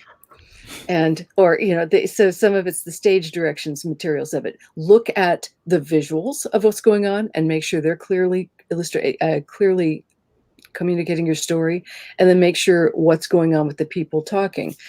One of the things that drives me crazy when I'm reading a comic is when people do a big group and they don't find a nice way to integrate names for all the characters into it. So you're wondering who is who. So then you'll have a character on page 3, refer to a character on page 1, but you've got 6 characters on page 1. You don't know which one it was. And in life, we always go around saying, "Hey, Russell, how you doing?" There are ways to build this into dialogue where it isn't, "Hello, Russell, instigator of this broadcast that I am watching today." And that's the other part of it, is you don't want to have things that are just bald information coming out of characters' mouths that isn't turned into something coming from the character. Walter? Well, I want to follow up with you on something first, because you mentioned something about characters. And one of the things that I find, well, 2 things. One thing that I found really interesting that I totally agree with is a lot of writers, they want to be at 11 the whole time. They want to continue the writing. They want to have a thing and then it just is a scream the whole time. And like having that undulation is really important. That was just my comment on that. But I would love you to talk for a second about how you know a character is important and how you go about like smashing characters together, or finding how characters are irrelevant, or making sure you have that the essential characters necessary to make something happen, so that people can understand what's going on. Really simple. Every line has to matter. Every line the artist draws has to say something. Every line a character says has to say something. And every line you type talking about what's going on and who's in the room has to mean something. If you have I don't really tend to think about smashing characters together the way you were saying it, but it's you create your cast, and each cast member has some kind of a purpose, and everybody's got some kind of motivational line that takes them into your story. And it might be Shakespearean. That person's job might be the gatekeeper opening the door. They have one line, but you can give somebody a lot of character in one line in how they say it. We all know the little bits that go into movies or TVs where you have a little spotlighted character, and you have that little moment with them. But you can be analytical and create character dossiers and grids, etc. One of the most important things to remember is that all your characters don't know or necessarily like each other. So you have to think in terms of each interaction as it goes and what it's saying about each. But you can track your characters formally. You can do some kind of like a little analysis screen to show when they're on stage, what they're doing, what their purpose is, what their motivation is, and all that. Or you can just kind of keep track of the whole thing as you lay it out. But I think if you do get into the habit of doing a quick drawing of it first, then you can see who needs to be where when. And anybody who's extraneous to it could be a background character to illustrate what's going on. But you don't name them. You don't give them screen time if they're not needed. Walter, I can't wait to hear what you have to say about this, because you are very clear in your YouTube series about how to make a webtoon, about how sort of your process is. But one thing I love about your work, which is it's so bombastic, it's so weird, it's so like over the top, but you ground it in this very tight structure. Like I can tell that it's very well tied together and very well thought out, even though you're in this very weird world. So what kind of process do you use for figuring out your storyline and organizing your ideas? Yeah, so this is something I've been thinking about a lot lately, because I am doing the YouTube videos and I'm trying to figure out like ways for me to actually like give away for people to write stuff, because sometimes like I feel like, I know you say that you feel like my stuff is structured, but a lot of times I feel like I'm just kind of like barreling straight forward, and there's probably like some like information back there that's kind of guiding me. Like there's rails in front of me, I just don't see the rails. Well, you made a really interesting point on your series where, because you did basically from script to final page of like a webtoon story, like a small webtoon story. Right. And what I really enjoyed is there was a part in your writing or your initial sketches where you didn't have you didn't have like the spaceship figured out. And you talked about how, as you were drawing it, you actually like added stuff, and you were like, "Oh, I really need to add this computer right here before you see it, so that we know that it's there." And all of that kind of came out in you had this initial kind of idea, but then it really came out when you drew it, and you just kind of saw what needed to be there, kind of like what Barbara was saying. Yeah, I mean, that's like one of the benefits I have of being the writer and the artist, is I get to write really bad scripts. And then I can go back and I can fix that while I'm drawing, because like once I start drawing, I can start visualizing things. I start seeing the characters more. And so I don't want to waste all of that energy, all that creative energy during the scripting process. So I allow myself to have like bad, loose scripts. Now, if I ever got one of my scripts as an artist and I didn't write it, I would be so angry at that writer. But as a creator, I get to kind of combine the writing and the drawing as like one kind of singular process. And so with stuff like that, I kind of get the benefit of being able to create while I write or as I draw. But it is kind of dangerous too, because I can end up stuck in a corner that I didn't really plan for, but then I get to kind of draw myself out of it. So it's a good experience. But I'm going to ask one slightly off topic question, which is, what do you do when you get a script and you need to add pages or panels in the way that you do with your own webtoons? Is there a conversation there, or do you feel like people are trusting of what you're doing, or how is that process? And then how does it evolve with a creator you've worked with all the time? I've been lucky to where I've worked with some really good writers who are very open to suggestions, because like sometimes like you can't just visualize like how a panel is going to work when you're writing it, especially if you're not an artist who is going to have to draw that thing. So, you know, at first with like Metal Shark Bro, with Bob and Kevin, who are the writers, like they would have some stuff in there and I'd be like, oh, I need to tweak this. And then eventually it got to the point to where they trusted me, and it just kind of got tedious for me to ask for every single panel.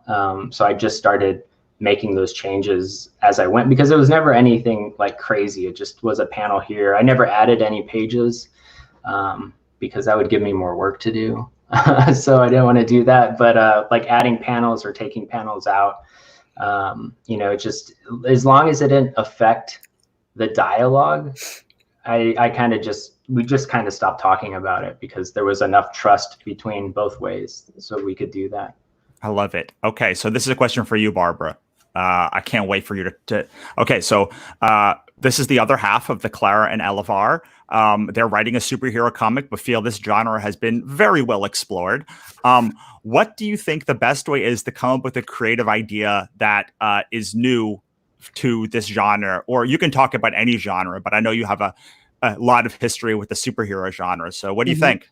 Well, if you go into any kind of superhero story, again, why are you doing it? If it's your personal exploration of the superhero story, you can do whatever you want, because it's also your take on it. Because if we have 10 people write it, we could give 10 people the same plot and tell them to write up a script, and we get 10 different scripts because it's filtered through that person and how they would structure it and how they would think through it. So that idea of personal voice, personal approach is how part of how you distinguish your material from anybody else's. But the superhero thing in so many ways is kind of Pulp Fiction, but it's also kind of dead, where it's hard to stand out.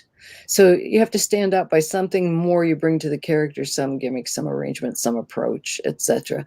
But if you want to explore something just because you want to explore it creatively, it doesn't matter if it's been done before. So that's a really good point. Well, stepping back, it's are you chasing money or are you chasing artistic experiences? Well, I also think there's two kind of writers, right? There's the sort of writer who does these really original, wild concepts, but there's also the ones that are like feel like a warm blanket. So you're going to them because like they just know how to write an amazing tropey story that like if you want a superhero story, like you're gonna go to this person, and that's what you're going to get. But then there are other ones like I'm thinking of the one who did Vision, whose last name I can't remember King. right now. Yes, Tom King or Grant Morrison, who are like, or Alan Moore. They're going to like twist that thing and make some really wholly original concept. And that happens a lot in prose too, where you're like, there's a lot of people that just like, if the hot things are mermaids, like they know how to put every trope in there to like hit that mermaid genre perfectly. So I would love for both of you to talk about sort of how you make sure that your book feels like the genre. So adding the tropes and you're making it feel like a superhero or a sci-fi or a romance story, but then also how sort of what the liberties where you can break the bounds of what those tropes are. Well, a superhero is basically a personal power fantasy made manifest. So it's about if you could. It's the I wish I could story taken to extremes. The best ones have a cost or some kind of negative side to that, so you're in balance. It's like science fiction can explore social themes that you can't tackle head on because it's too much of a hot button for people. The superhero thing can explore stories of personal metamorphosis and change in a way that deals with the psychology of them, but it dresses it up sort of it dresses it up in bright colors and sort of misdirects us, so we don't know sometimes that we're getting a very deep sort of tale. But you just kind of it's repetition of the norm. You just kind of go at it, peppering in the things that people will expect or people would want. If you have a superhero who flies and you never show him flying, that's kind of a disappointment and not what we're going to be expecting on the side. But it might be about the guy who's afraid to fly, in which case that's the genesis of your story. And at some point he's going to have to fly. Otherwise we've put that gun on the wall in the first act and haven't fired it. So absolutely. So Walter, that rambled. No, I think it was great though. Because I think you probably have a lot to say about this, Walter, because your stories are very odd, but they definitely still feel like the genre that they are. So supernatural suspense in the case of Shiver Bureau, and bombastic sci-fi in the sense of cubicles, and sci-fi, and like they all like. You can tell when you open them up that they're going to be this genre thing, but also you sort of break a lot of the rules that you see in that genre. So how do you think about that when you're developing the idea? Yeah, I mean, because I started off, my cat wants attention here. Because I started off, kind of writing for myself and drawing for myself, and I wasn't really accountable to anybody or anything. All my ideas for my stories came from like stuff I felt was missing in my life. Like I wanted this thing and that thing didn't really exist. And so like for Shiver Bureau, it was like, I wanted a Sherlock mystery, but I also wanted ghosts and monsters, and there wasn't anything for me like that. So I was able to take all of those things that I felt were missing, and those were the things that I put into that story. So even though I wasn't really thinking specifically about what those genres needed, I knew specifically what I needed. And so that might be why there's so much of like, oh yeah, it does feel a little bit like Ghostbusters, but then he does like these other things. It's because I wasn't thinking about ghost hunting in general. I just knew I wanted to hunt ghosts and then have these other things and kind of just smash them all together. Yeah. Okay. So opposite side of that question from John Pasquini. What do you do if you discover your new cool idea or character is similar to or named the same as an existing product that you didn't know exist before you came up with your idea or character? I have a feeling that Barbara's had a lot of experience with this in her day. Yeah. Oh, yeah. So, Barbara, why don't you take it away? Well, first off, sometimes, whether it be the Jungian overmind or whatever, sometimes the same idea seems to appear in multiple people's heads just from nowhere. I can't tell you how many times as an editor I get submissions packages and you get some from 6 or 7 different people and suddenly it's all the same core idea.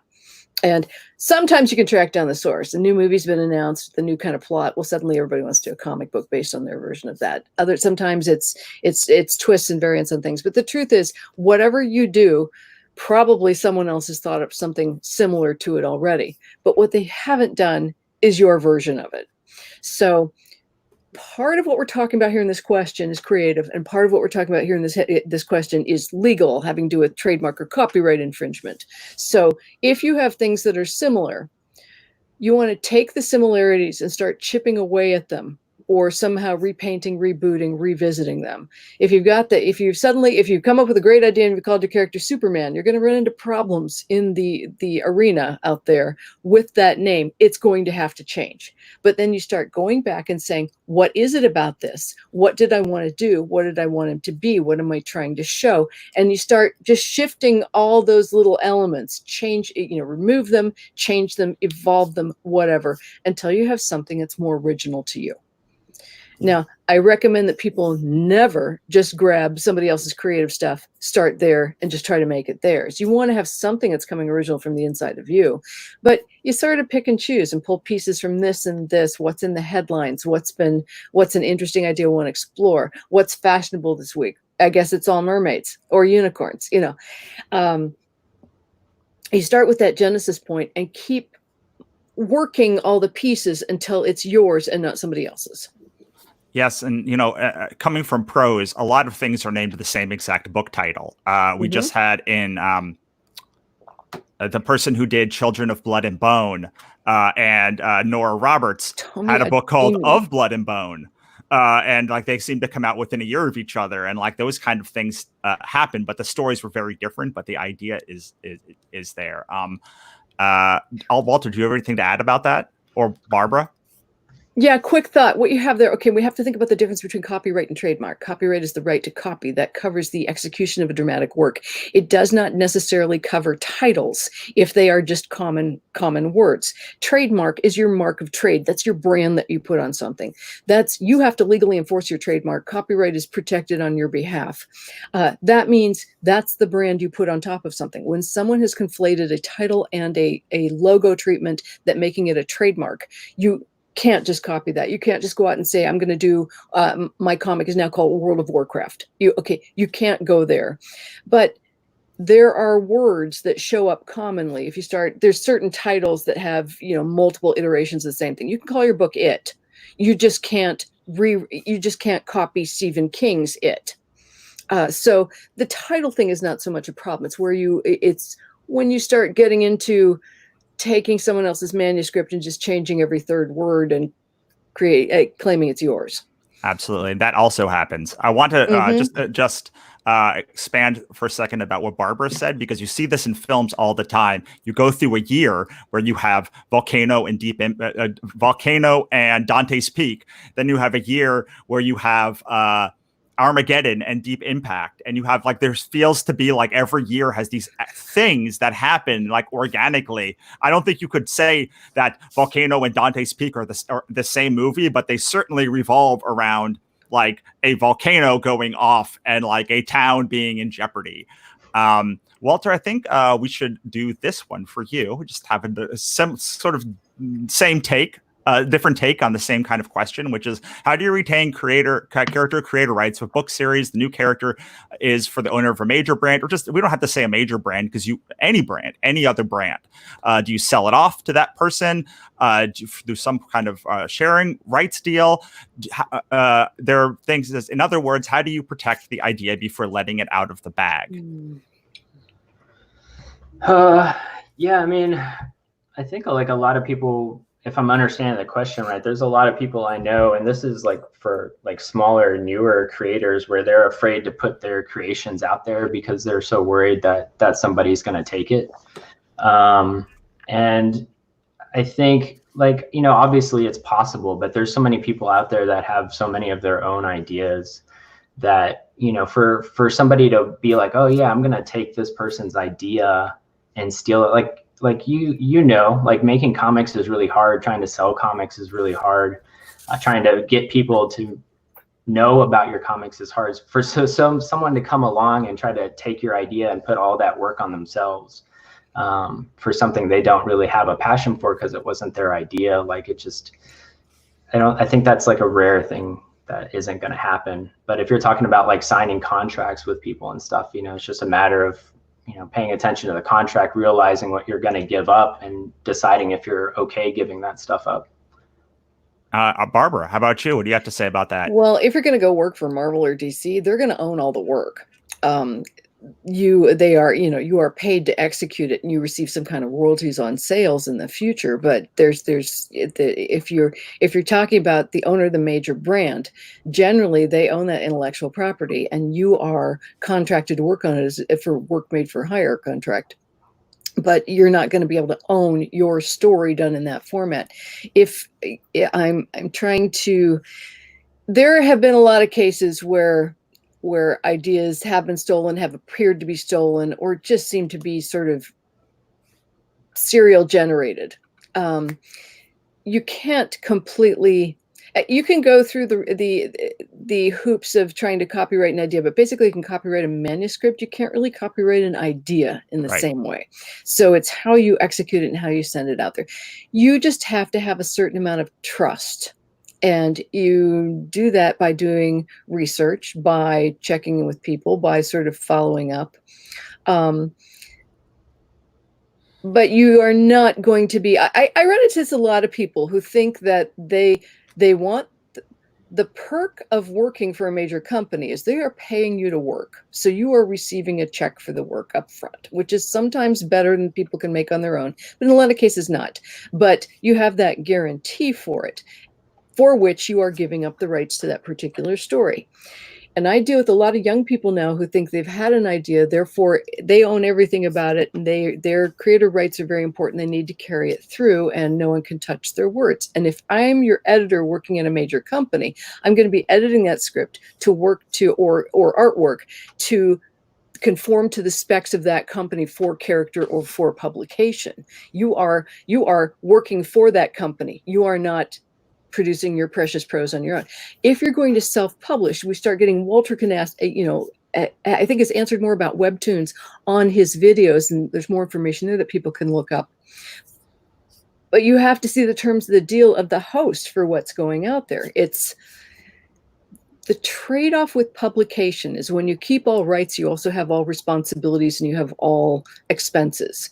There are various levels of partnering with publishers or working for publishers wherein you give up rights for some guarantees of salary or access or presentation or publication.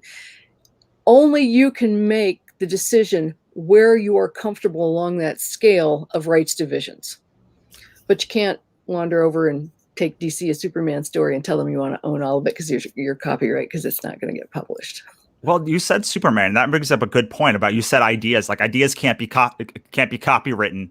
They really can't be trademarked either. Trademark, you have to like have it with your brand. It has to be a trademark, a label. Yeah, right. It has to like actually be a thing that like you are using for trade, or it won't be approved. Or if it is approved and you try to defend it, it will not be defendable. Mm-hmm.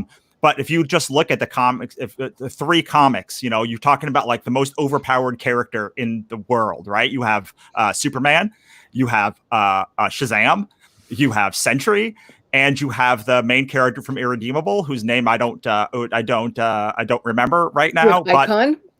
Yes, you have Icon. You have what's the character from The Boys?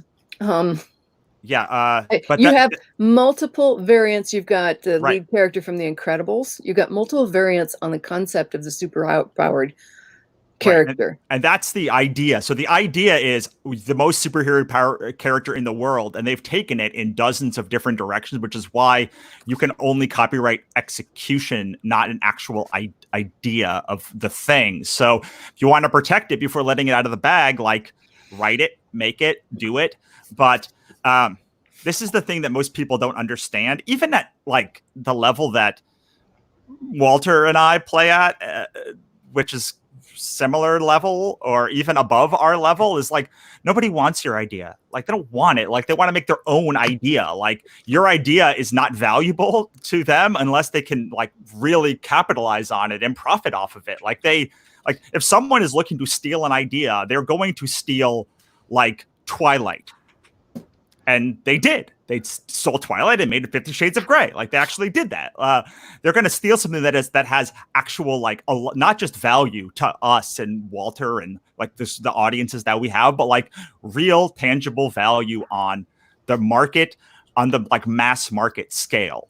And so if you don't have something that has millions of views or like tons of like literally mass market appeal, you're probably like not going to be interested in stealing that idea. They might be inspired by pieces of it, but stealing it outright.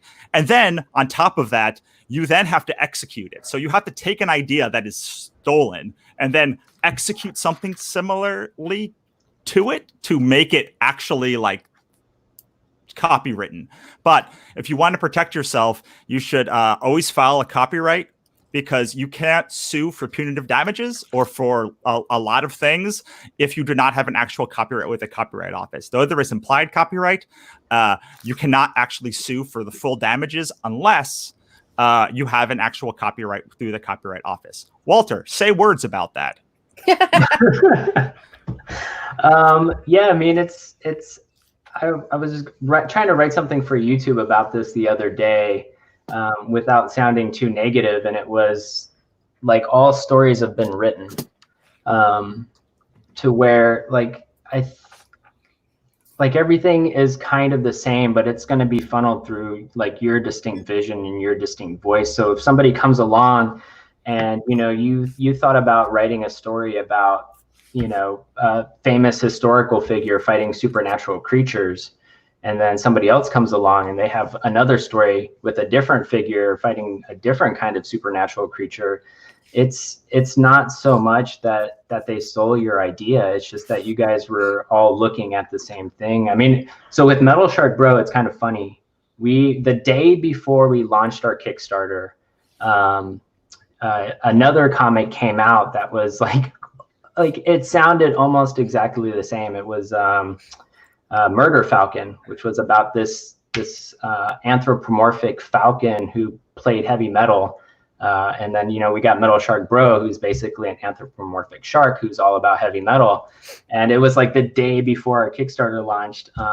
And the two books are not similar at all, other than just at the surface level. So you kind of just have to, realize other people are doing stories. You're being influenced by the same thing. You're living in the same time period. Do your thing and, don't pay attention to what other people are doing. Yeah, I think on the other side, you're also, you were literally, when you're talking about historical figures fighting zombies, fighting different monsters, I was thinking of Pride and Prejudice and zombies, but mostly Abe Lincoln Vampire Hunter and Harriet Tubman Demon Slayer. Like literally two historical characters, both fighting supernatural forces from a similar time period in history, but they read completely differently. Well, I think the most important thing is you need to have substance in addition with your gimmick. If you have something like, Pride and Prejudice and zombies, you've got a gimmick to the title, to the presentation, but then you have the substance of the story backing it up. So whatever you come up with in terms of an idea to put out there, if you've come up with the idea because it's sort of a gimmicky mishmash of things out there, your execution of it, if you do it well, it doesn't matter if that particular kind of idea has come around before. You're doing it in a way that is particular to you and unique to you and amusing to your audience. I'm not saying it has to be deep. Substance doesn't mean it has to be deep. It just means it has to be well or interestingly produced. Well, you look at like superhero comics, right? Or you see even the creators who were on like literally the same book, Year One feels completely different than The Dark Knight Rises, and they're the literal same characters with the same backstory, set in the same world, in the same time period, and they feel completely different, and they're the same, like generally base of idea, right? Well, I think of artists, a group of artists sitting in a circle, all painting the same still life. Again, perspective and skill and technique render some into art and others into paintings that will end up at Goodwill. So just because you're starting with the same source material doesn't mean you're going to end up with the same kind of story experience. Right. Can we, how many ideas do you think you guys generate before you have one good one? Before you have one good, not just overall, but like, okay, I have to generate 100 ideas before I find to like get down to one really good one. I think it's good to have sort of a sort of baseline of like where you guys come from generally. Barbara? Now, see, I disagree with the thought of your winnowing process, because I think every one of those ideas can be a marvelous idea. It's the execution. The idea is the germ source. And then after that, you put all the pieces together and you turn it into something that's going to go out there. Sometimes there's magic that infuses everything. Everything coalesces to the point where no matter what you do with it, it's going to come out well. But other times I think it's the hard work to take and craft it up from that idea that turns it into something saleable or something magical or not. All right, I'm going to redefine the question for you, Walter. How many ideas do you have to come up with before you find something that lights you up? Before you find, assuming that the ideas are all going to be some level of good in execution, how many are you coming up with or thinking about before you're like, that's the one that I like, I can't get out of my mind? Well, like it's tricky. Like I said earlier, like a lot of my story ideas come from like stuff that I'm missing. So I'll kind of change it up a little bit to where like I knew I wanted like a Sherlock mystery with ghosts. I knew I wanted that. I was going to make that happen regardless, like that was going to be a thing. But I probably went through like 4 or 5 iterations of what that was actually going to look like before I kind of like honed in on what it was actually going to be. But I was like, this is a story that's going to happen. I'm just not sure like what the vibe is, like what level of, action it was going to be, what level of smallness it was going to be. So, I probably went through like 4 or 5 versions before I got there. Well, you also go through a really interesting process in the back of the first volume of Shiver Bureau, where you talk about how, and the back of Cubicles, where you talk about how you got the first drawings and the first concepts, and like then one of them was a webcomic for a little while, or like you started it and then you abandoned it and then you came back to it, and it feels like, at least for those 2 titles, like it was a evolution process over years of you not just being able to get it out of your head. Is that accurate? Or? Yeah, well, I mean, both of those. I mean, they were my first 2 books, and like I was learning how to draw at that exact same time.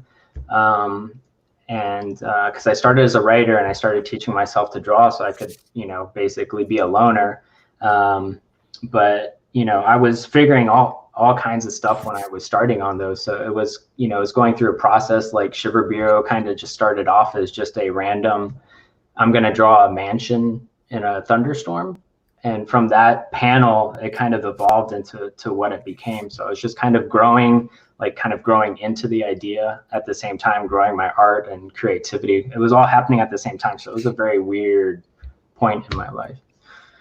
Yes. I think it's, I would love to talk about this for the rest of the day, but unfortunately we're getting to the end of our hour. So here's what I like to do at the end.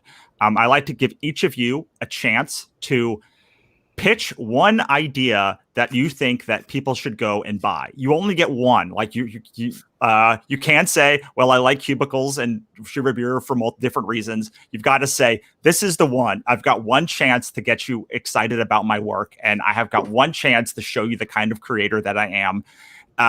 And then why they should go pick it up, why they will enjoy it. And then your best piece of advice that you want people to leave with about ideas or coming up with ideas. It could be something you wish you knew. It could be something that that you hear all of the time, or it could be anything else. Any you can take it any way you want. And then where we can find you online. Finally, I have your links scrolling down in the dibble-de-doo down your websites. But if you want to send them somewhere else, then please let them know. And then we will say goodbye. Barbara, we'll start with you, and then Walter finish with you. Gosh, what book? Okay, I can't talk to you about what I'm working on right now, but I can point you towards Ryan Otogawa's page. Check out the Shadow Zone book because that's a nice fantasy all ages pieces. My website exists largely as a way for people to get a message to me without me giving them my email address. There's not really any kind of content there, but I do tell people, please don't write to me asking for advice or asking me to help on your term paper and all that, because I don't have the time right now. When I'm at conventions, I'm completely accessible to be asked any question. I will not get around to answering your email, and I will not answer you. I'm so sorry. And best piece of advice would be to just that let no one stop you. You can always do your idea and pursue your idea. You might not be able to make a living from it, but you can always do it. I love that. And yes, I will second Shadow Zone being wonderful. Walter, how about you? Last words. Yeah, if I had to pitch just one of my projects, I would probably say it's Shiver Bureau. At least what you can read right now. It was my baby. It's the book that I put a lot of blood, sweat, and tears in. I was creating it while I was working a full-time job, just grinding it out. It's got pretty much all of my favorite things, genre-wise, floating around in it. And it's got a nice mixture of, fun and, just serious, at least my kind of serious in it.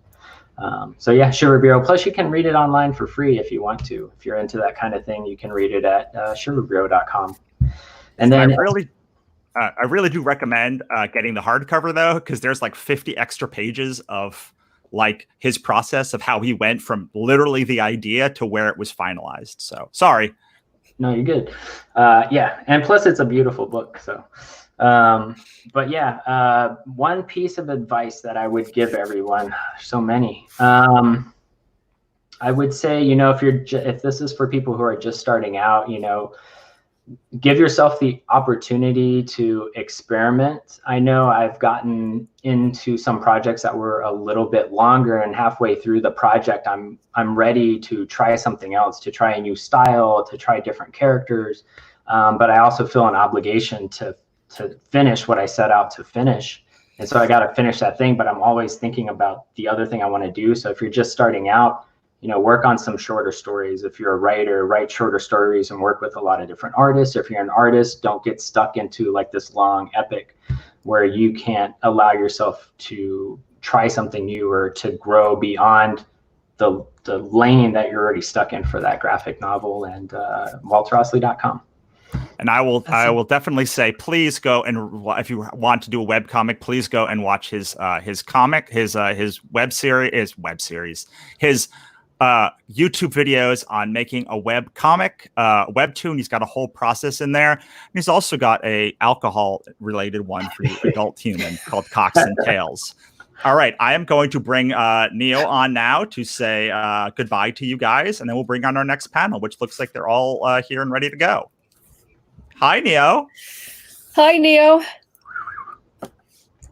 You should unmute yourself. I can't unmute you. You are muted. Can you hear me?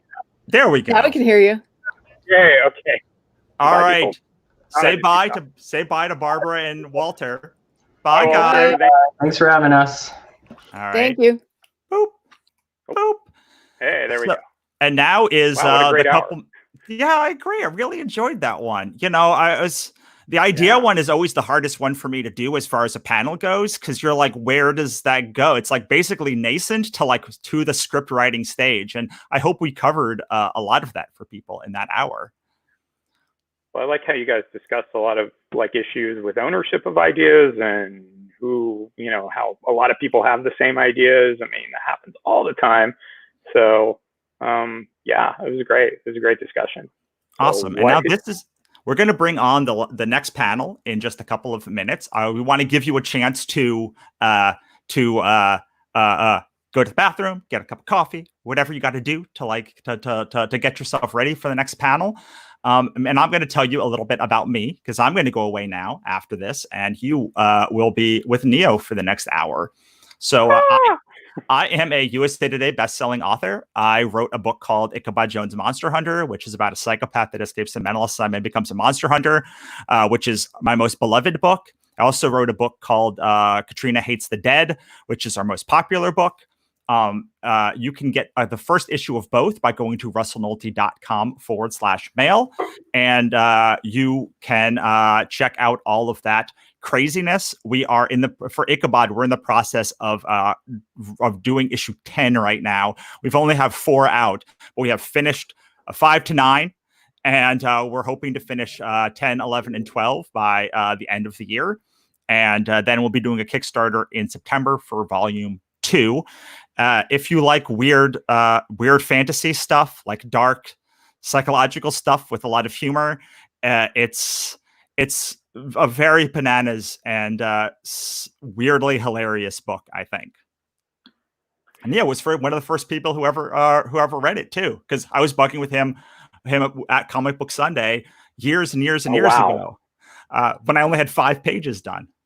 Yeah, that's right. Oh my God, that was what, 7, 8 years ago now? I don't even know. Yeah, it's like 2010, basically. Wow. Well, I mean, I'm glad you followed through and got it done, because it's a great book. So yeah, and now we're going to go from idea to scripting. And scripting is basically everything. I mean, you guys probably will talk a little bit about outlining, but basically taking your idea, you're pre-writing all of the stuff that you did beforehand, and actually finishing off in like an actual script that you can deliver. Cool. So get your questions ready about scripting, writing a script, writing in general, and I can't think of 3 people that I would like to talk to more than Fabrice, Kelly, and Shannon about this. So let us bring them on. You ready to rock and roll? Rock and roll. All right. Hi, Kelly. Hey, Kelly. Oh, we can't hear you. Hi, guys. Wait, there you are. Oh, I love your glasses. They're amazing. Yeah, you look fabulous. Thank you so much. Hi, Fabrice. Hi everybody. And I love your shirt. And finally, Shannon. You guys all have such cool things on. Shannon's got a cool hat. Fabrice has a cool shirt. And Kelly's got cool glasses. All right. So I am going to just change the banner really quickly while I say hello and goodbye to you guys. You guys are in great hands with Neo. So there is your banner. Cool. And I am going to say goodbye to you. Bye, guys. See you in an hour. See you in an hour, Russ. Have a good one. Hey, guys. How's everybody doing? Thanks so much for joining us here. Today's been going great so far. The first couple hours have been amazing. So no pressure on you to follow up with those people. How is everybody doing right now? Just go around the circle. Good. Yeah. All things considered. Yeah. The world is a little crazy right now, and since we couldn't have Free Comic Book Day this weekend, we're doing this. So, and I'm so glad you guys are all here to join us. I guess today we're supposed to talk about scripting, which is a really fun process. There's so many different methods, I think, that people use in comics for scripting. Like screenwriting is a lot more straightforward and such, but you know, when you really dig through like Comic Book Database and look at everybody's scripts and their styles, you really see how different everybody it can be. Mm-hmm. And I know some of the major publishers have house styles, but so basically let's kind of break into it and just sort of talk about, well, actually first we should introduce you guys, right? You guys should go around and actually introduce yourself and tell everybody what you do. So I'm jumping the gun there, so I'm getting excited. So Kelly, why don't you go first? Okay. Well, I am the writer of the ongoing independent series Hex 11. I created your partner, Lisa Weber. I also write in various other mediums. I ghost write and do staff writing for the Kabbalah Center, and I also ghost write for a handful of other actors. So lots of different writing hats. Cool. And everybody who hasn't read Hex 11 should absolutely find it. It's a fantastic series, and I'm a huge fan. Shannon. Hey. I'm primarily known as a storyteller because I jump back and forth between writing and art. So a lot of my career has been dual careers where by day I make TV shows and then at night I make comics. So written on a lot of animated series and written a lot of my own comics. So awesome. That's my short and sweet. That's a very short and sweet version of Shannon, who has done so many amazing things. It would probably take this whole hour to go through them all. Cool. Fabrice, tell us about yourself. Well, I'm what in comic book jargon you call an OMAC, One Man Army Corp. I can write, I can draw, letter, design, edit, and I certainly did all that in the past 20. I was counting yesterday. I've been in the comic book business for 23 years. So, and I'm originally from France. So I'm celebrating my 5th anniversary in the United States this month. Awesome. Happy anniversary. Happy anniversary, man. Thank you. Cool. So let's hop right into it now that we know who everybody is, and talk about this process of scripting a comic, because I think a lot of people have a lot of misconceptions about what a comic script may look like. They tend to think they're writing a story, and they'll write a lot of like complicated, almost prose stuff. I've noticed in a lot of new scripts, and you have to realize that a lot of the stuff you're writing is literally for an artist, and the only stuff that's really going to go on the page of the comic is your dialogue. So, Kelly, how about you start off and tell us a little bit about your process of scripting? Like, Sure. do you start with an outline? What do you do? My way of work with Lisa is pretty non-traditional, especially because Lisa, being the artist, is also the concept creator. So I really developed the story with her.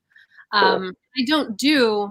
As a result of that, I don't do a lot of sort of directional writing for her. Basically, what we will do is we'll sit down and have what we call a jam session, and we just kind of daydream and explore and talk about what we want to have happen in the next issue or the next several issues, depending on where we are in production. And from there, I will draft. Sometimes I'll draft an outline. I mean, we're so sort of like tandem at this point that sometimes I'll take it directly to dialogue from there. But for the sake of this conversation, I'll outline, send it to Lisa. She'll give me specific notes on certain things. I'll take those back, pare down everything that I wrote, and then take everything to script from there. And sometimes even in that process, Lisa has already started laying out. So we're able to kind of adjust and edit in real time. And my scripts are really just dialogue. I will make notes that I have about ideas for panels, or, if I think that a splash would be really powerful here, then I'll make that note. But Lisa is such an incredible artist that I defer to her completely. Oh, very cool. So your experience is more working directly with the artist and not having to necessarily write a script that you're going to send off to an artist who you may not even ever meet. I've worked on comic projects where I've never even met the artist or even exchanged an email. It's just like the script goes through the company to the artist, and hopefully they get what I'm trying to say. So, and will add their own sort of, their own angle to it. And usually the case is what I get back is better than what I explained, because the artist knows better than I do anyways, 99% of the time. So how about Shannon? What's your process? Having been on both sides of the table, from being an editor at DC Comics Wildstorm to, submitting my own stuff, it's completely different process each time. Mm-hmm. Going back to something you said at the beginning, right after the writer's strike, when so many screenwriters flooded the comics industry, the number one question was like, okay, what's the format? How do you do this? And so there was, they were quite aghast at the fact that every single person has their own system. There are some that work really better for, from an editorial point of view. Tagging on to what you guys were talking about, which is the fact that sometimes you have access to the artist and sometimes you don't. And as someone who's also been the artist, I can say that every one of us has a completely different way of going about it, what we like. Some people love having everything, Alan Moore's scripts are great for the people that love all of the detail. He'll tell you what's on the bookshelf behind Neo right now, and what's, the chapter headings of each of those books. and it's great. And you can have 2 to 3 paragraphs sometimes as a description for what is in that shot. It basically gives he's not expecting the artist to draw all of that, but he's giving him all the information, getting out in front of any questions they might have in case they did ask the question. Wow. And then I also have other friends that just see that and be like, oh my God, forget this, I'm out of here, drawing wise. And so, they want to be able to visualize it. And so if I'm working for a company, I put everything in there, I spell it all out because I don't know which one I'm going to get. And then if I'm working creatively with a partner, I can ask them like, hey, how do you like how much detail are you wanting? How much camera direction do you need? As an artist, I like doing it, but also as an artist, sometimes I don't like getting it. So I like to talk to the artist and find out what they prefer. That's an interesting note there, like to hear what an artist actually likes to get. Because sometimes I don't know when I'm scripting if I'm like writing too much or not writing enough, It's like, am I giving them too many finite details where they're just going to get irritated with me and be like, shut up, Neo, I'm going to draw what I want. Or like, I have no idea what you're trying to say here, So I think it's an individual case by case. Sometimes that artist changes. He's like, what, this month I got too much going on. I don't want to hear anything. So let me go to town. So I think it's a continual partnership relationship, which is what I love about comics and what I love about filmmaking. To me, they're very sort of independent teams. And I paid for college by track and field, which not according to most people, but it is a team sport. You go out and do your own thing, but each of the different events have points that are associated with them, and you can bring up your team and win as a team, even if you have a horrible day, or vice versa. You could have a stellar day and the rest of your team cannot do that great, and you can actually, add enough points that the team wins. So as I've sorry to bring sports analogies into comics, but to me, well, it's a good analogy because people need to realize that this is a team effort, any creative process like that, unless you're doing it all by yourself. And maybe that takes us to Fabrice. Yep. Well, my experience is kind of close to Shannon's because I've been on all sides of the spectrum, and it's true. And I remember it like really clearly when I worked for Marvel and I was working on Spider-Man Noir with Dave Hine. We didn't have any communication with the artist, Carmine Giandomenico, and we were seeing the pages once they were done because the editor was the nexus. But as an independent writer and creator, it was a different scenario. And I remember, for example, like I have this anecdote which allows me to talk about my late friend Tom Lyle. I did a book with him in 2011 for the French market, and I was doing full script. I mean, I was detailing every panel and everything. And after a few pages, it was like, oh, you're exhausting with all your description. Can we go back to the Marvel style? And for people who don't know, the Marvel style is basically a plot that you give with the page breakdowns that you give to the artist. And then the writer gets the pages back and has to write dialogue from what he sees. And it's a very different sport. I'm not going to compete with Shannon with sport analogies because I suck at it.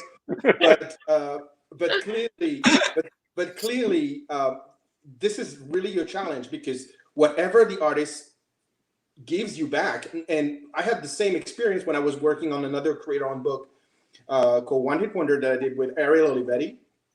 And you don't tell Ariel Olivetti, who's an accomplished and huge superstar type of artist, you don't tell him what to draw. So I was sending my script, and whatever I got back, and I had to deal with it. And you make the changes accordingly. And so what's written on your page, what's your initial idea, doesn't really translate every time to the comic that people see. And that's the nature of things. It's a collaborating medium. So it's very interesting. And every time that one part of or the other part of the creative team tries to kind of impose their ideas, it's being thrown back at them. It doesn't work like this. You really have to be humble. You're one part of a bigger team, and that team has to win. And winning is carrying that project to the final phase, which is getting it into the hands of actual readers.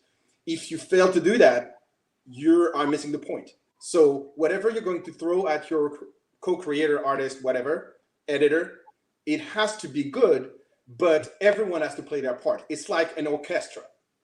And the conductor being the publisher or the editor, and or one member of the independent creative team, but it is an orchestra. And if one person doesn't play right or doesn't play in tune, you did. So cool. I guess you have to be very open-minded, very humble, and understand that there's not one way to making a comic. There are like multiple ways. And wherever the story or the script drive you, you have to follow the course. Right. Because in my process, basically what I do is I start out with figuring out what story I want to tell within the issue, and then I literally go down like page by page. Like on page 1, this is going to happen. Page 2, this is going to happen, and all the way through page 22 or 24, whatever it's going to be, so that I know the story that I want to tell can fit within that number of pages, or if I don't have enough. So, you know, there's one tool that I've always used, and I know that I certainly shared it with a lot of creators when I was editor at Humanoids recently, and I did it, and I shared that process. Is that I have this Excel sheet where every page is a cell, and it's like a flat plan of a magazine. And in every page, you have what's happening in very, very short, which allows you to not only like look at your plot globally, but also deal with the pacing. And whatever happens, once the creator, the other co-creator, the artist understands what you want to do, it's easier for everybody. And then you can like push the way you want it. So if anyone wants an Excel sheet, I can share it with the world. That's awesome. Yeah, I think we absolutely should, because that's something I would actually like to try myself. So one thing I've heard, I've been dealing with various editors, and one thing they tend to notice from new writers is that they screw up or they blow the opportunity of the page turn, the drama of the page turn, if you know what I'm talking about, where you got that, what's on the right and what's on the left, when you're going to turn the page, what's at the bottom there is what, is your most dramatic moment. Could you guys talk about how, just talk about how you handle that, or even explain that to people? Because I think a lot of people miss it in their scripts. So, anybody want to jump in? Kelly. All right. Talk about your use of page turns. Okay. Yeah.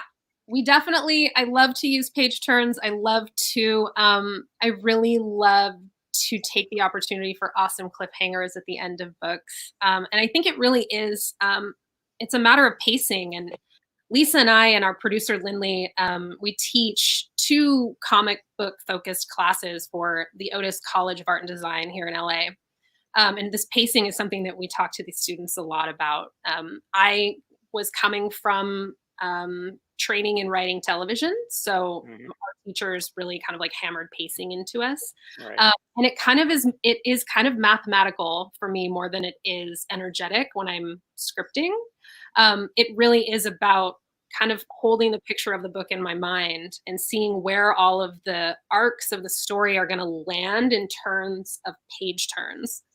I wish that I had a sort of outside of my head way to explain how it happens, but that really is how I do it. It's sort of like almost mapping in my mind the energy of how the scenes are rolling like this. Sort of.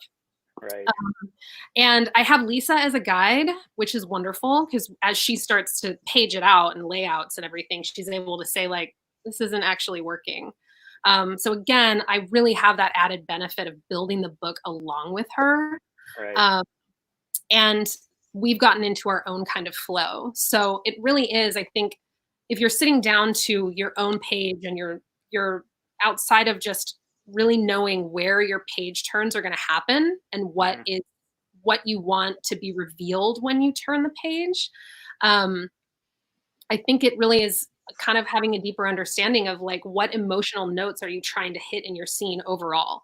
Because I think if you try to create these moments, if you try to create these sort of like exciting page turns or dramatic page turns or even cliffhangers, if you're using it in any way that's just like a suspense gimmick, it's not going to be in integrity with the story that you're telling. And I think that your audience will pick up on that and really feel like, oh, it didn't land, or it was lame, or all of the other things I've heard when I haven't nailed it.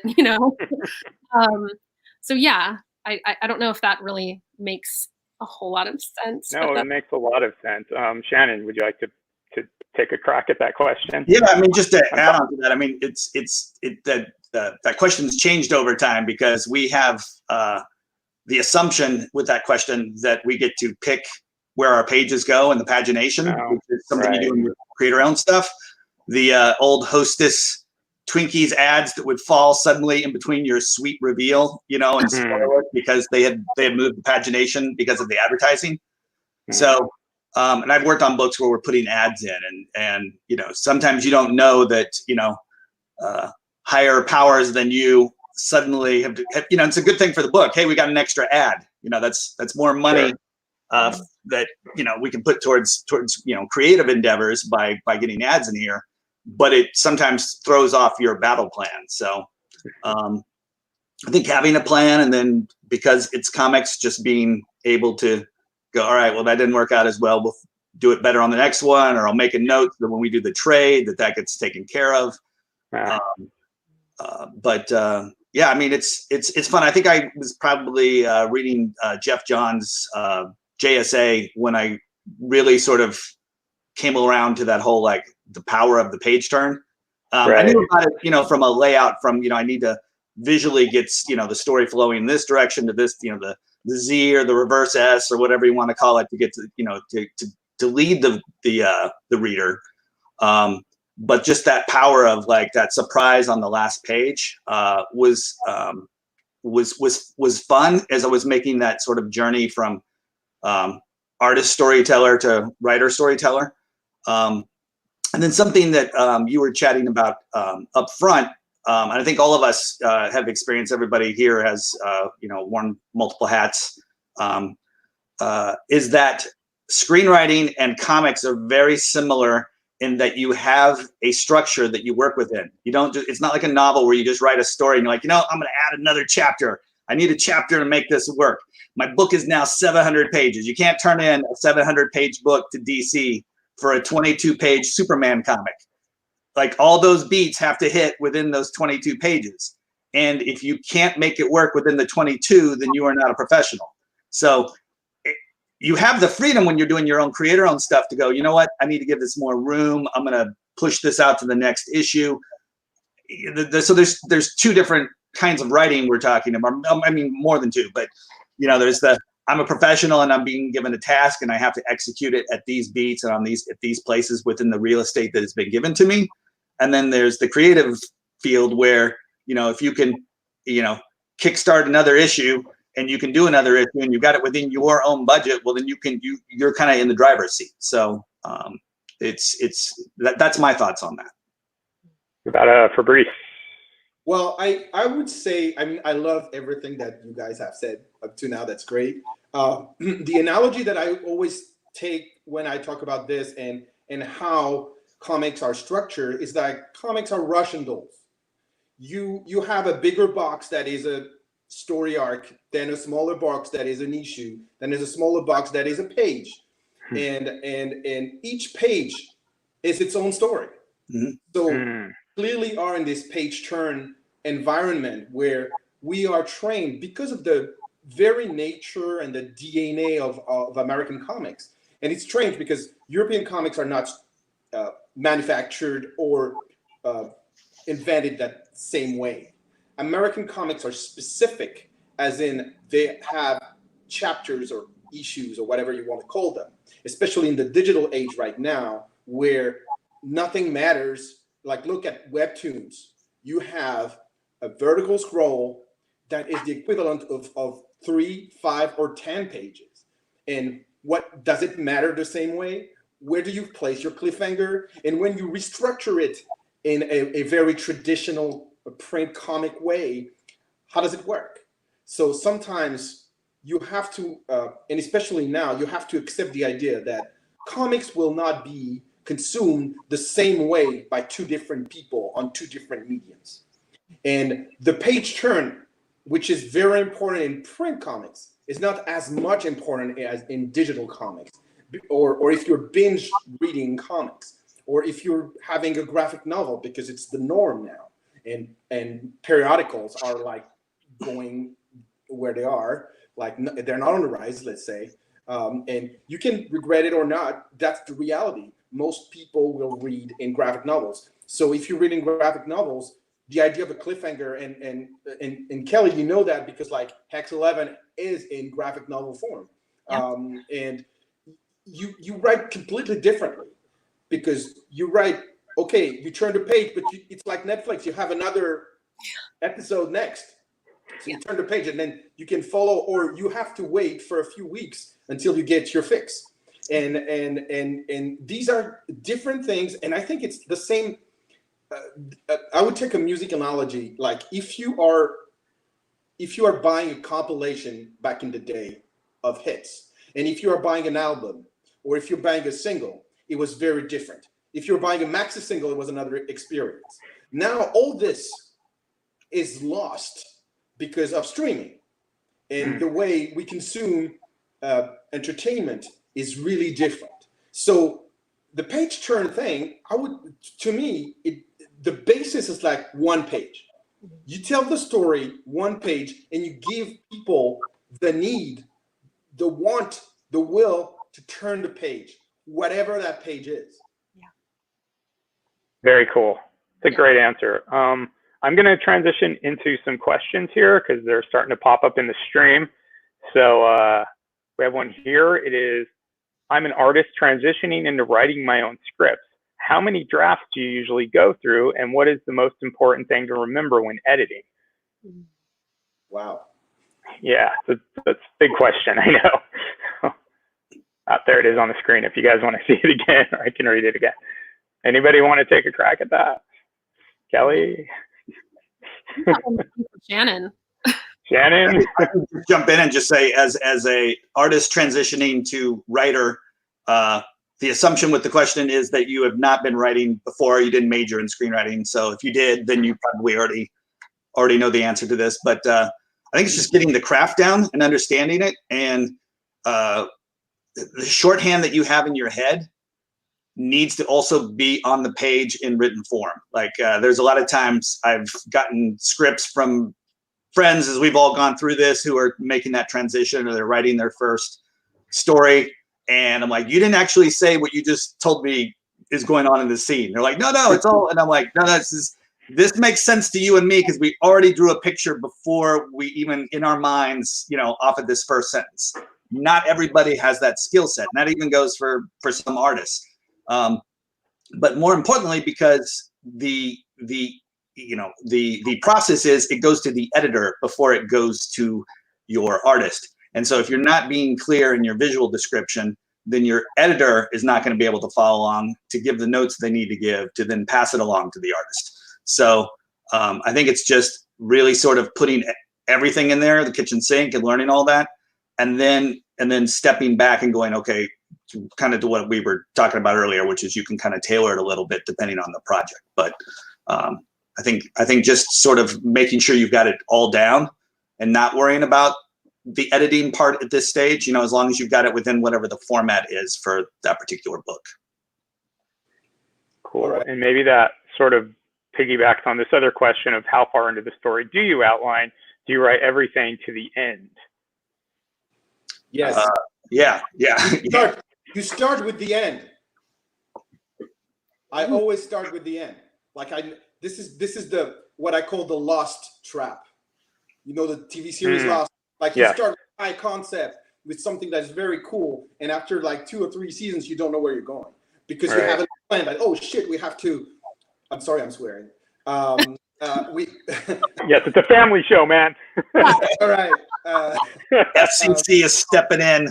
So yes, you're going there, and all of a sudden you're like, oh, okay, I need to do a 4th season and a 5th season and a 6th season, and I don't know where to end, and I don't know where to pull the plug. But if you are doing a comic book or a comic book series or a story arc, this is, you have to have a sense of self-contained story. So you should like start by writing the end, because that's the first thing that an editor or publisher will ask you, like, do you know how to end this? And usually if you fail to answer, they will say, okay, come back when you know how it ends. Because it's one thing to tease the reader, but you can't trick the editor or the publisher. The publisher has to know, they know what they're getting themselves into. And I want to say two things. One, for that person who was a transitioning artist into writing. One, if you think that, because like I heard that and I saw that, if you think that drawing is hard but writing is easy, you are wrong. Both are hard in very different ways. Yes. That. Two, take your time. Let it simmer. Three, I said two things, there are three. Be schizophrenic. You have to be schizophrenic. There's you, the writer, and you, the artist. And it's not the same person. You have to treat yourself as two different individuals working the best of your abilities to carry on a project. This is how you should do it. Because if you say, oh, I'm going to write a like quick outline and delve straight into the page, and then you look at your pages and like, oh, this is not really consistent. And if you don't realize it, your editor will. And if you don't have an editor, hire one. Because an editor is not just the person who will be mom or dad. The editor is the person who make you better. The editor is the person who will help you, push you, kick your ass, and make sure that what you're delivering is up to your own standards. And if you don't have standards, buy them, acquire them, whatever. Do it. You need to have standards. Competition is fierce, man. And there are like talents everywhere. And we can't just show up and wait for people to see. Like, I've seen tons of people are writing me because they know who I am and how I've been involved in both sides of the ocean as an editor and as a talent, and they send me their comic. And I'm like, I can't read that. And sometimes the most obvious things are like, it's terrible. And I can't say how much, when you're sending stuff to professionals, you have to act like a professional. And you have to deliver something that is professional. And being professional doesn't mean that you're necessarily paid for it. It's an attitude. It's a state of mind. Be professional and learn. Learn first and deliver after. That's really fantastic advice. Anybody else want to jump in on that? Or? I actually do want to add to that. Yeah. It just made me think of something that I came up against when I was just in training for television writing, when I was being like bombarded with format, and I was being bombarded with how to be professional, and I was being bombarded with hitting the beats and getting the jokes every other minute or whatever. And I remembered at one point really, really sweating the technique, and it was affecting the way I was storytelling. So I think like all of these, like, get all of the information, be professional, understand what format you're working in, understand like if you're going to write 22-page issues versus sitting down and writing an entire, graphic novel or whatever, like understand the rules of the game that you're playing. But if you feel yourself getting really tangled and stuck and caught up in all of the particulars of how to write, like the mathematical way that writing happens, ultimately you also have to remember why you're telling the story in the first place. And this is coming from me, who's writing on more of a creative experience. I haven't worked at one of the big two. I haven't worked underneath a publisher like that. So I can't really speak to that with any authority. But I can say that, you really do want to continue to bring it back to why you're doing it, why you're telling the story, what the story is, whenever you feel yourself sweating the technique. I mean, we actually even have that as a house rule at Hex Comics, which is like, don't sweat the tech, pull back. And at the time, it made no sense to me. I was like, what do you mean? This is what I've been learning this entire time, and now you're just telling me to forget all of it. So it's kind of a balance between you're doing something creative and, stick to the rules of the game at the same time. I wish I had a sports analogy to I'm sure Shannon could come up with one. Yeah. Sports analogy for this, that'd be great. and also, Kelly, and you're right, and stick to your own plan. Yeah. That's respect yourself. Stick to your own plan, because like how often you start writing something, you write your entire outline, and then midway through you realize that, oh, I have this cool idea. I want to put it in. I want to carve it in, but it doesn't work. So resist. Yeah. Resist. And and resist going there and like try to add stuff that was not in the beginning. And this is a principle that, and I did a lot of work, like freelance work for a lot of demanding and sometimes intolerable clients. The first idea is not always, but often the best, because it's raw. It's the best. This actually transitions us really well into a next question. So I'm going to interrupt you there, but the question is, do you ever get into making the comic after writing your script and find that you need to change things to make the story better? Yeah. Yes. Yeah. So what y'all were saying earlier was the if you have the outline and you have the plan, then you know if you decide to change it, like it's a conscious decision at that point, versus like an accident that just sort of happened. Like you're improving your craft skills at that point by making that decision. I mean, there's no 100% right answers in any of this. If there were, every movie that comes out would be the biggest blockbuster after the last one that came out. I mean, they would have this down. I mean, they spend so much money on focus groups and learning the process and trying to minimize risk. But at the end of the day, there's still those, movies that come out of left field, comics that come out of left field that are just, the thing everybody's talking about.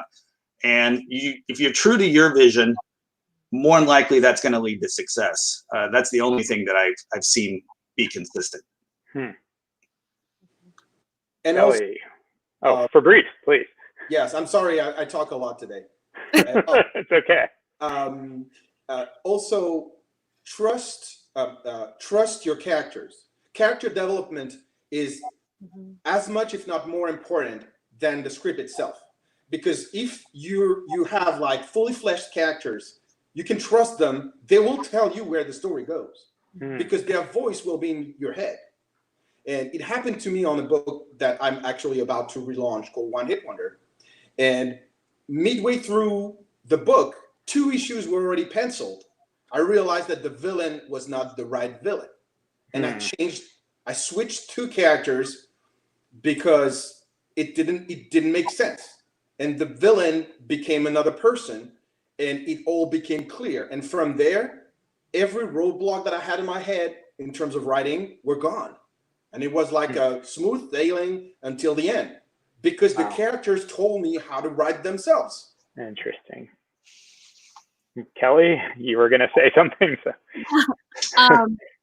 Well, that kind of, it sort of what Fabrice was just adding kind of got me onto another track. I'm sorry. Go wherever you want. It's a good track. This is all you guys. It's all you guys. Yeah. Almost always when we are making a change to make the story, as our producer Lindley says, more kick-ass, if something isn't hitting, or for whatever reason we're like, why is this not, because there's, we all have that feeling when we're looking at the pages and we're like, it feels so good, and we also are very aware when that's not happening. And almost always we are, like, I love what you said about, leaning into the characters and how do they want to tell the story. Almost always, though, we'll find that we have gotten into like a trope. We've like fallen into some kind of like stereotypical situation, or we've fallen into like, oh, well, now the bad guy says this, and now, it's become a little bit predictable in a way. And we're like, okay, so what do we do, right? And your note about characters really struck me, because it's like we treat all of our characters with so much respect, and we want them to be fully rounded out people. So if we find that our villain is being shoved too far into like, now it's time for you to be the bad guy and it's time for this person to be the good guy.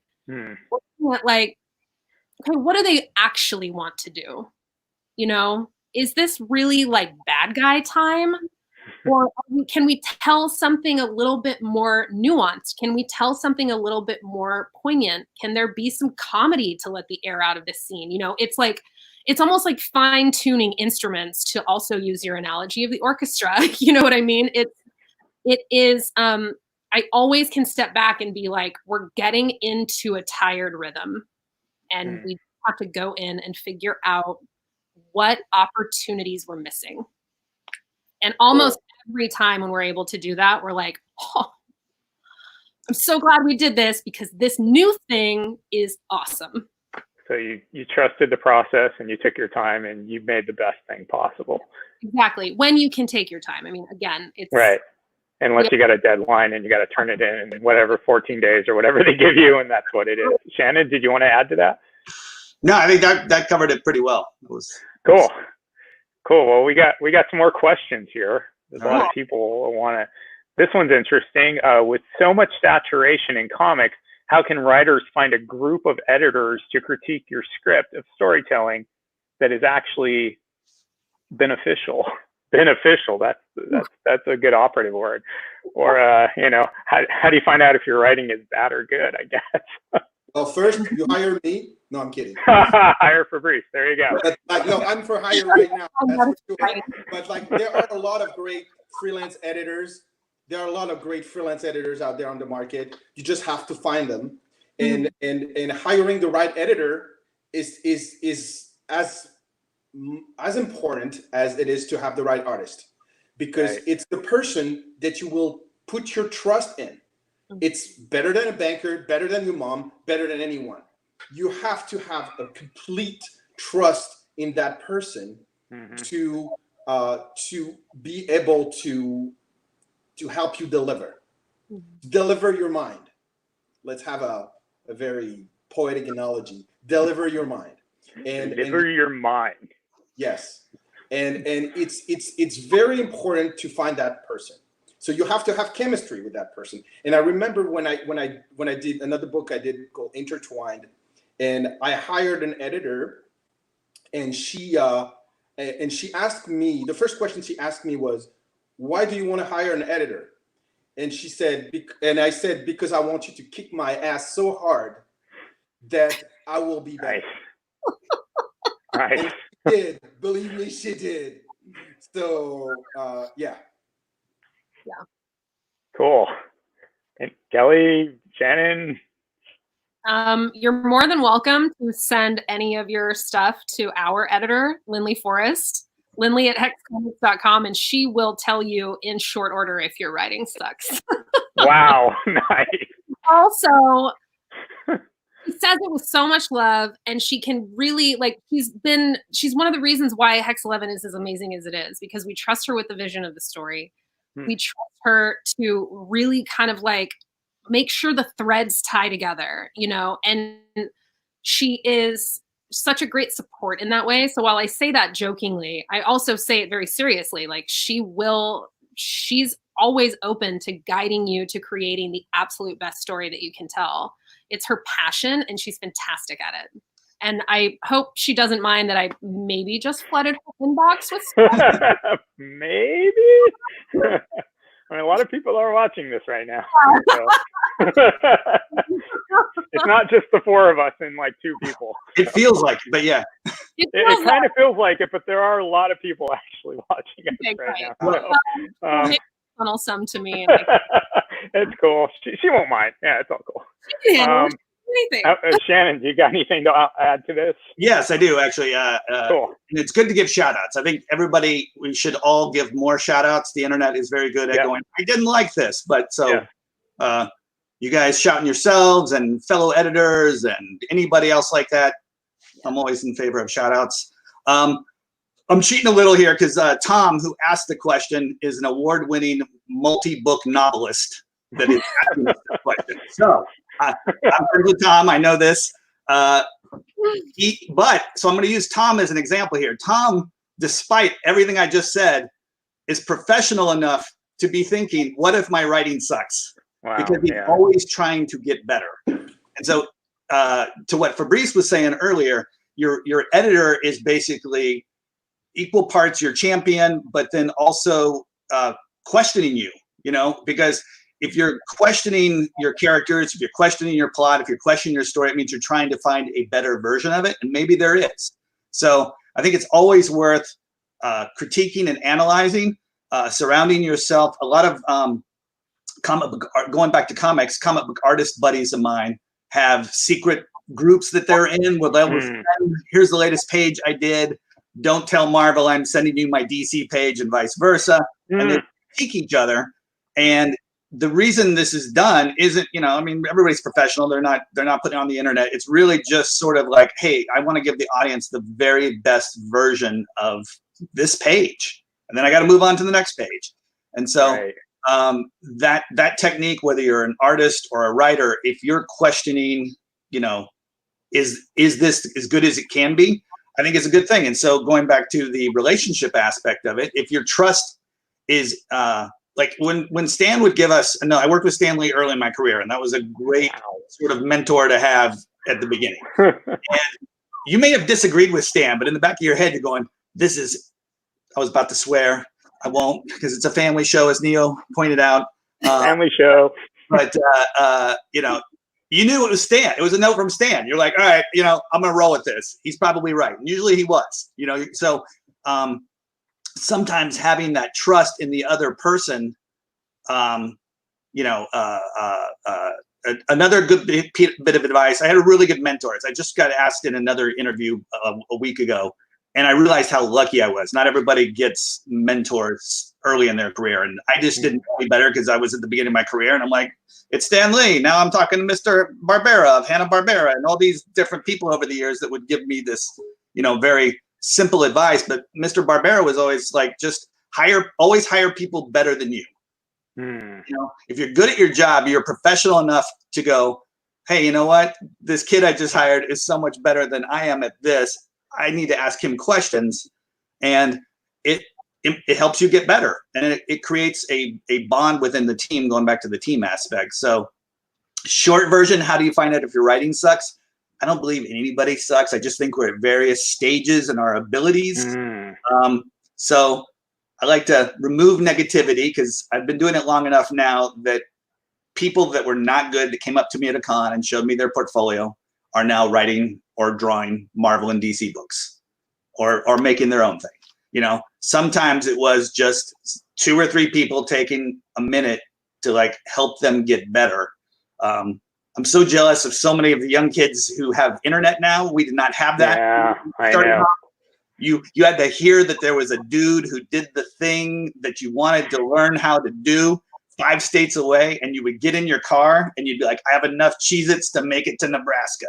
And then you would knock on their door and hope nobody shot you, ask questions, maybe get to stick around for a minute, use the bathroom before you had to turn around and drive back to whatever state. So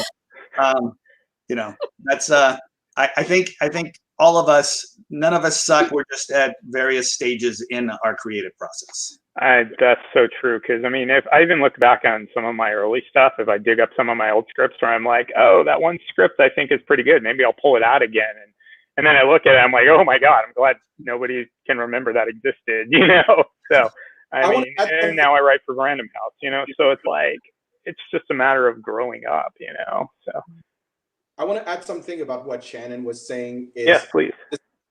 We have something unique in comics, and especially in American comics, which is the sense of community.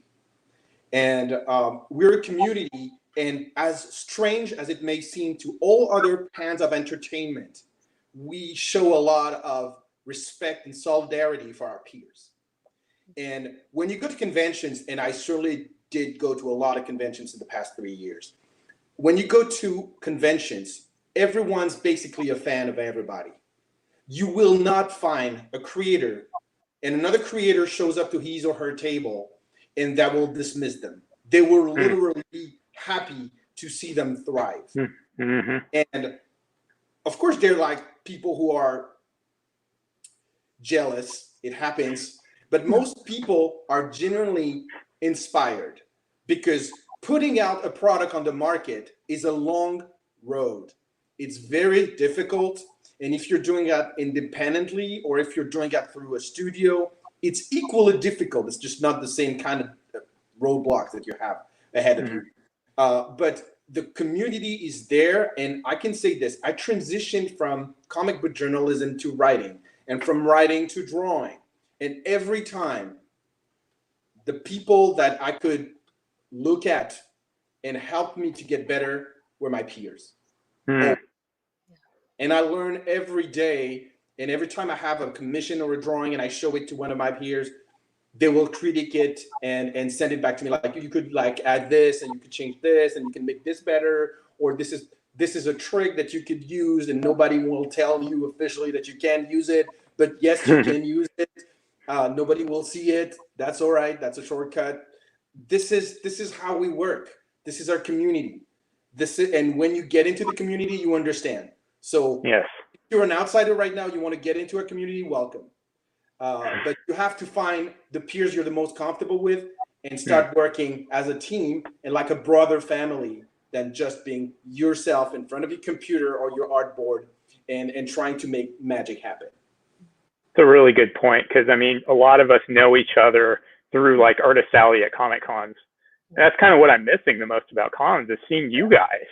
Like, you know, that hour before the show where we all walk around and we all talk to each other, and, you know, how you guys doing? What's going on? You know, and we're all supportive of each other. And, you know, and when somebody's coming by my table and I'm like, oh, you guys got to go check out Hex, you know, 11, and go over there, buy their book. Like, you know, and it's really, there is a definite community here. So, you know, if you're going to try to get into it, you know, don't be a jerk. But so this, I think, transitions us into our last question. I think it's pretty, I know. What was that? What was that? I said, that's like a sports analogy, by the way. You know, it's the teamwork. So you guys brought it back. I was very proud of this team right now. Yes, exactly. So our last question here, I think it's kind of a good one. What is the hardest thing to accept regarding writing? Oh, I know, it's all like deep and stuff. I think for me, it's a continual acceptance, but it's just reminding myself that it's not about me. Nice. It isn't about, you know, when I start sweating, like, am I talented enough? Am I this? Am I that? I know I'm not plugged in. I'm not doing it.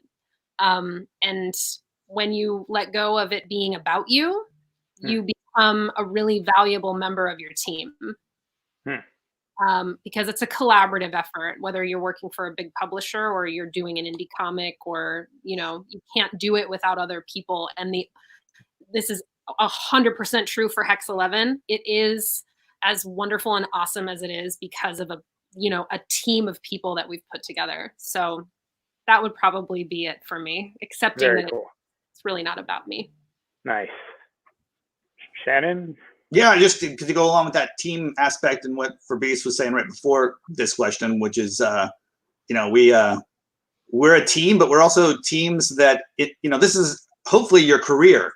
So you may be on a team right now that is a different team 2 years from now. And using sports analogies, again, it's a lot more like being a pro athlete where, you know, the guys on the Eagles and the guys on the Cowboys, you may, as a fan, love to root against whoever, you know, the opposite team from you is, but more than likely those guys know they're going to be traded to the other team in 2 years, or they're going to all be at the Tampa Bay Buccaneers, you know, together in 6 months. You know, their friendships are separate from their professional work environment.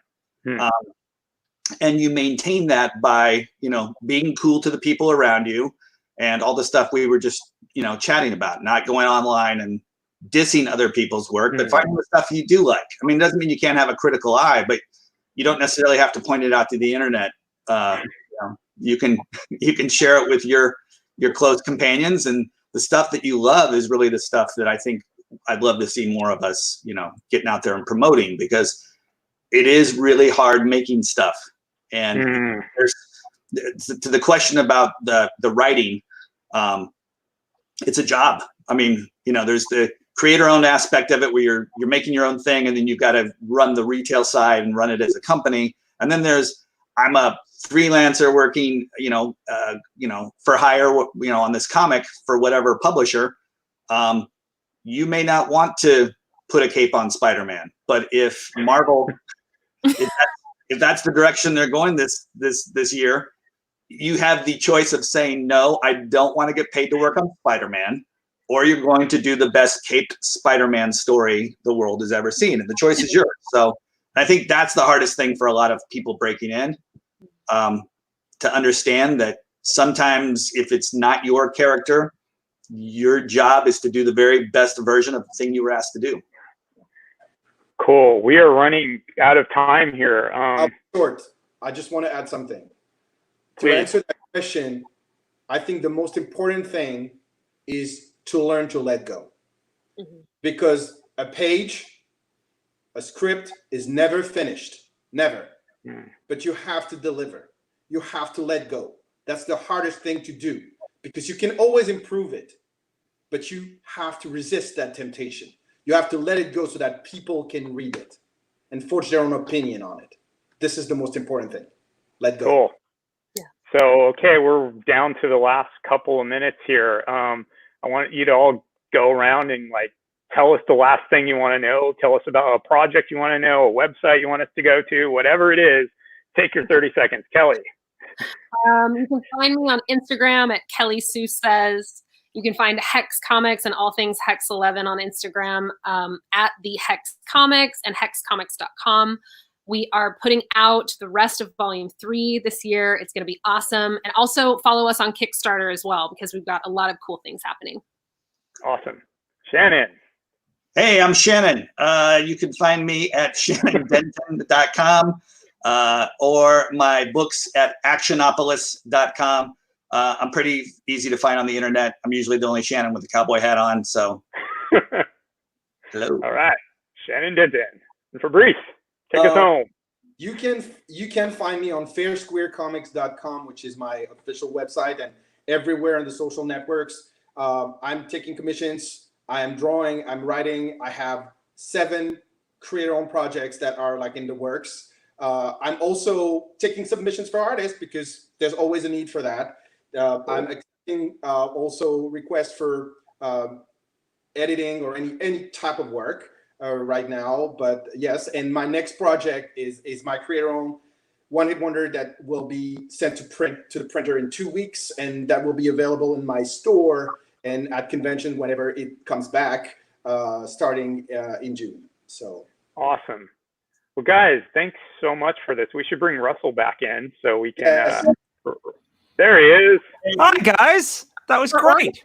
Fantastic. It went so fast. I know. It went so fast, and it was so much information. And even though I've written tons of comics, I learned a ton.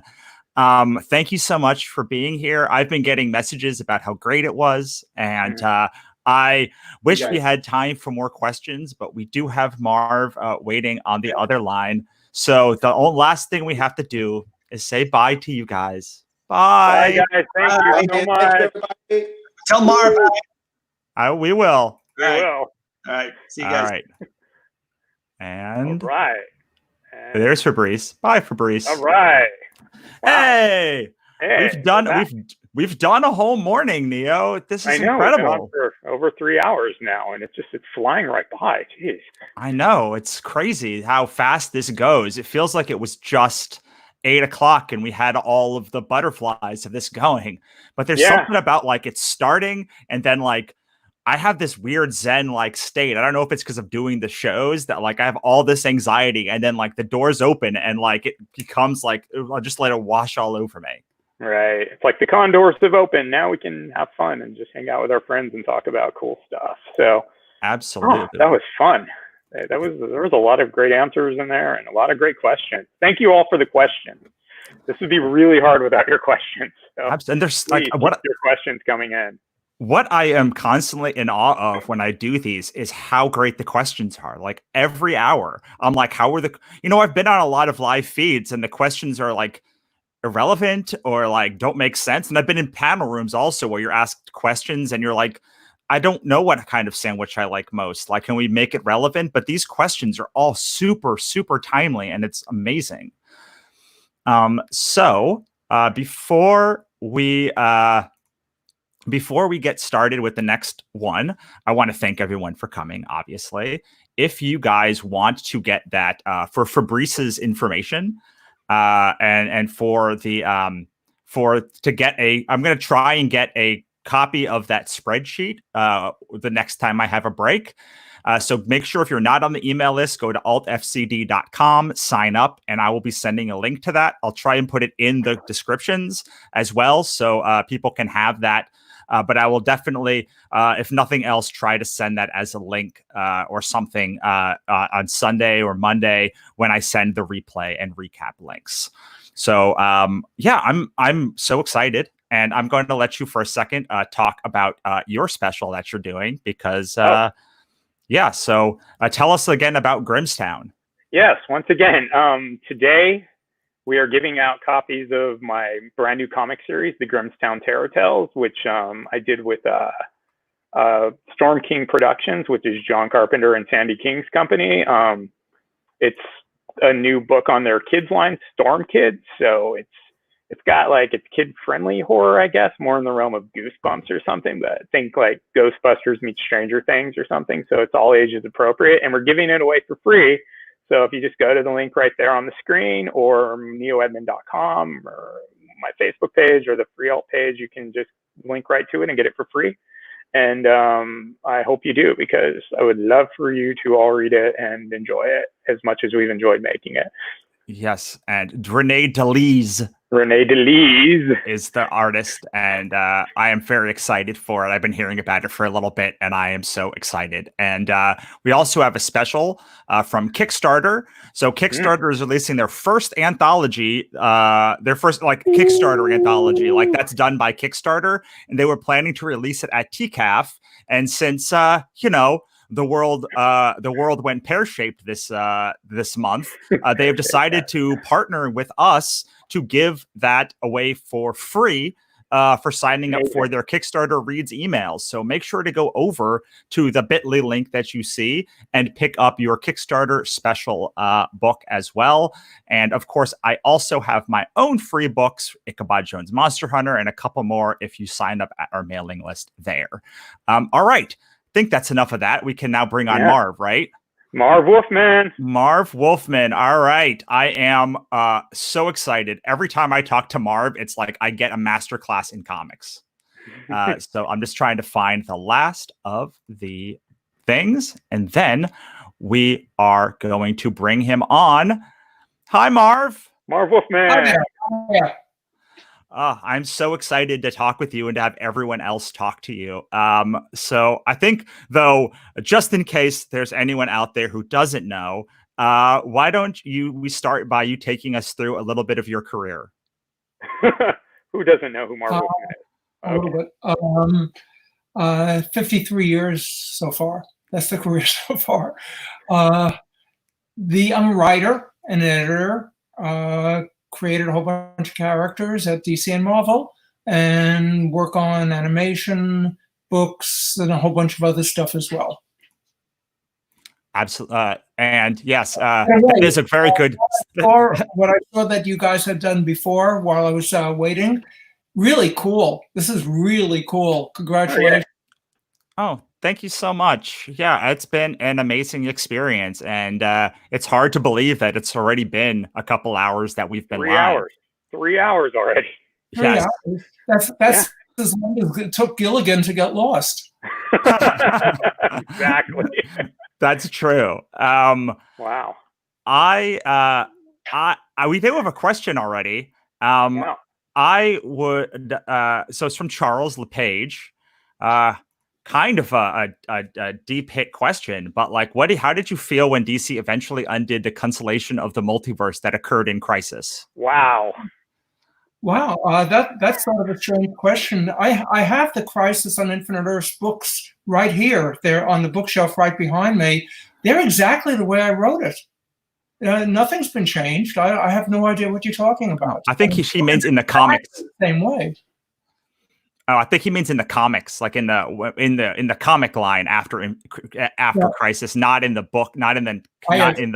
I was just being silly. Oh, okay.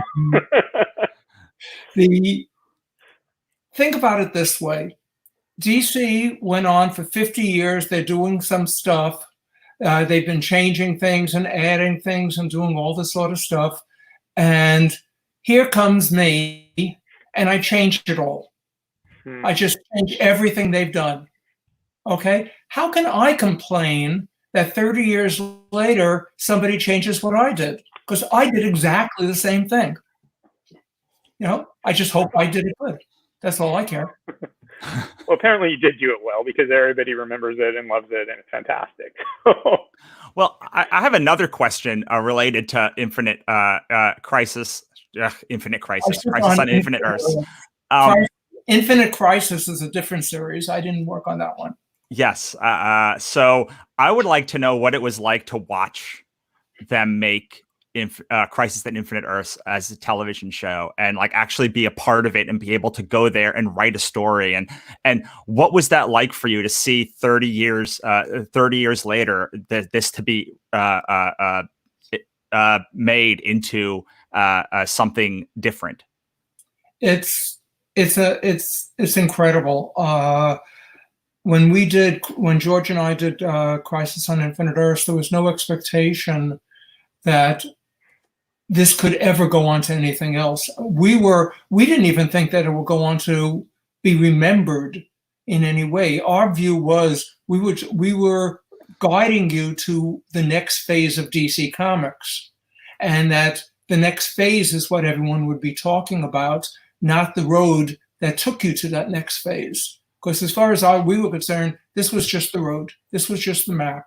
And then everything else is going to be, all the great stuff is going to be there. So for Crisis to be remembered the way it is, very reverential reviews on it and talks about it, it's just stunning, and it's wonderful. And I know both George and I still can't believe how popular it still is after all these years. We thought it was great. And when they said they were going to do it as a 5-part TV show, it was like, oh my God, this is, Crisis. Nobody had done anything like Crisis in comics before we did this. Nobody's done what the guys at the CW did with their version of Crisis. They had somewhat different characters, but they hit every major beat. And it was sort of incredible. And I thought they did a wonderful, wonderful job. Mark Guggenheim, who sort of put it all together, I guess, you could see the love for the original material there. And then when he asked me if I'd be willing to work with him, it's like, really? You're asking me that? Please, thank you. And it was just, it was wonderful. It was wonderful. And then to top it all off, they asked me to appear on one of the episodes, besides writing one episode or co-writing an episode. So I just loved it. It was pretty amazing for me. That's pretty much all I could say. It was really, a writer wants their stuff to be remembered. A writer cares if we're putting the effort in. And trust me, Crisis was not an easy book to work on. It took me several years to get every element of that story to work. But then to see how much it still followed all these years later, it's just an incredible thing to happen. It really says we did the job well, we did the job, and it's still remembered. And that's what every writer wants, is their work to be remembered in some way. And this has been mind-boggling. That's amazing. And David Avalon says your cameo was the highlight of Crisis. Enjoyed it immensely. He must have seen at least something else out there, because pretty good set of stories. How was that experience for you, Marv, of being on the set? How was that experience for you being on the set? Great. I mean, again, I never anticipated any of this stuff. if you don't expect anything to happen and suddenly you're flooded with all this love in many ways, because that's what was shown to me. All the writers were there, all the other people were there, the actors were there. They knew what we had done. It's incredible. You don't expect that when you're writing a comic book in 1985 that it's going to be remembered in 2020. Yeah. 2 years later. I can imagine that. Yeah, 35 years later. A couple more questions about Crisis. Neo, do you want to take this one? Sure. I'd be interested in knowing how you outlined Crisis. If you had the whole story planned out before you started, or did you change and evolve it as you started developing it? The answer would be yes. All the above. The entire book was outlined. All the issues were outlined. It was originally outlined as a 10-issue series. The last 2 issues were going to be the history of the DC universe, which was, we're taking you to the new world, and the history would tell you what the new world was. But what happened was, immediately, the story grew. If you look at the first issue, we expected it was the same 25-page story that everything back then was. If you look at it, it actually is a 32-page story. Then we had a double-size issue 7. Then we had all, the last issue was increased pages too. There was no way to do it in only 10 issues. So yes, it expanded, and because of that evolved, but every beat was in the original outline. Every major thing was in the original outline because it all had to make sense. You couldn't just have those little ghost characters of Flash showing up unless you knew what you were doing with it later on. This isn't something you make up as you're going along. Everything had to make sense so that suddenly you're in issue 8 and you're flashing back to something and go, see the Flash seeing Batman, and then you see it from the reverse angle issues later. This was set up. Everything was set up. The death of Supergirl, all of that stuff. Can I ask you a follow-up to that, which is, so you wrote the Crisis of Infinite Earths, but you also wrote a ton of one-off single-issue stories for all of the basically all of the characters. I just went back and reread a bunch of the original New Teen Titans, and a lot of them were single-issue stories, and I'd love to know how it differed, like how the process differed from writing a big story to writing like a single issue. I think what you're writing is, you should always figure out the number of pages and the size of the book based on the story. There were stories that I wanted to tell that were single issue stories. You don't want everything to be this giant storyline that's slapping you in the face with this incredible cosmic stuff. Sometimes you want to tell a story about what do the characters do when they're not in costume, when they're just being themselves and they're just trying to figure out what their life's about, who they are. And sometimes you want to tell a story about just a one-issue story. One of my favorites is one called A Pretty Girl Is Like a Malady, where it's just a sort of a mystery and you watch the characters react to what's going on in this particular story. But it's only a one-issue story. You don't want to pad it. You don't want to add stuff in it just to make it a 12-part mega series. It has to be worthy of the pages that you've set aside for it. It has to fit that size story. And not every story should be a 12-part super series. Sometimes, and I love writing one-part stories because you can really just get in there and tell your story, and then you're out. And people will remember those stories a lot more than they will remember all the little fight scenes that they've read in all the other comics. I love it. Neo, there's a couple more questions. You want to take this one, or do you have any follow-up? No, let's move on. Let's keep with the questions. This is for the audience. So, because I could ask Marv questions all day. We have. I've sat next to him on planes. So, what is your favorite sort of scene to write? Say that again. What is your favorite sort of scene to write? Sort of scene? I'm not. What types of scenes are your favorite to write? Like action scenes or dialogue-heavy scenes? Action scenes. action scenes, you know, by the time you've read your fourth comic, you've seen most action scenes. I like writing character stuff. That's the things people remember. Nobody comes up to me ever and has said, boy, I like the action scene in issue 12. They'll say they love the Deathstroke story that was in issue 12 because you did something with this character. And Deathstroke was not in issue 12, but you know, within issue 10. The people remember the character stories, why the character was interesting, not how the artwork and the storyline had dealt with a fight scene. So no, the fight scenes are there sort of for fun, and you try to come up with a good reason for the fight scene so it actually makes sense. But really, it's the character stuff that I care about, pretty much only. Love Did it. that answer the question? Yeah, I think so. Yeah. All right, next one. As a writer, do you prefer the multiverse of all the same characters from a multiverse in one universe? Slasher? That's a tongue-tire question. Can you see it on the screen, Mark? Yeah. The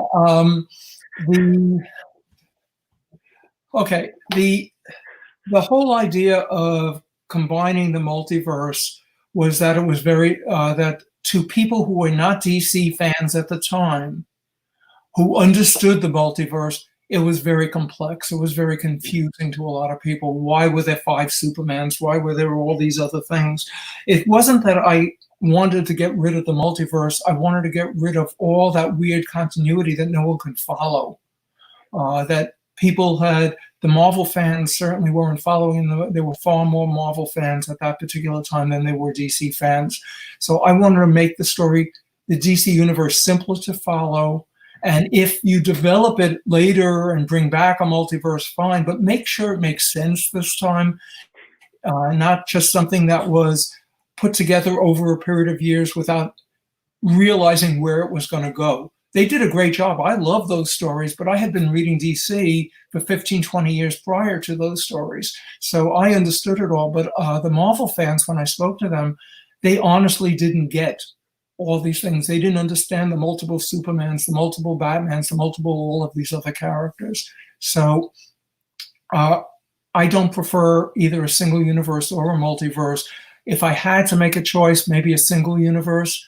But my thing is make your continuity clean and understandable and something that everybody could figure out, not something that's so complex all the people get lost in it.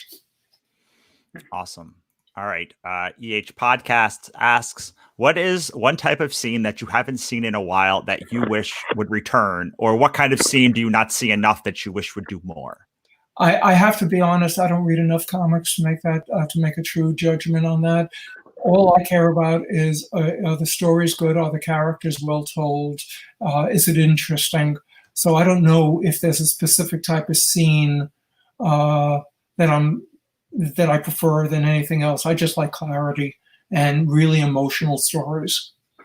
Awesome. I think the follow-up to that question would be, how has writing comics changed from the 70s and 80s to today as we moved from the Bronze Age to the modern age and beyond?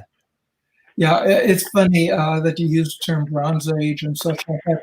My thinking is that, frankly, right now is the golden age of comics.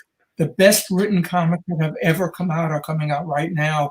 The most diversified line of type of comics are coming out right now. The artwork is better than it's pretty much ever been. I think today is the golden age of comics, to be honest. I've forgotten the rest of the question. How has writing changed in comics from the 80s to now, or 90s? Pretty simply, we are now dealing with an older audience. When we started in comics, the average age was 8 to 12 years old, which meant you had to keep your stories even simpler than you're remembering. They had to be something that an 8 to 12-year-old would understand, grasp currently. The average age today is probably 30 or 40, which means you can now write very subtle storylines. You can get into characters. You can do a type of thing, the type of story that an adult would enjoy. You should still have kids comics. If you don't have kids comics, those people aren't going to grow up to want to have the other comics, the more adult comics. I think you need both, but we now have such a diversified line of comics that reach every audience. And back then, it was only 8 to 12-year-olds.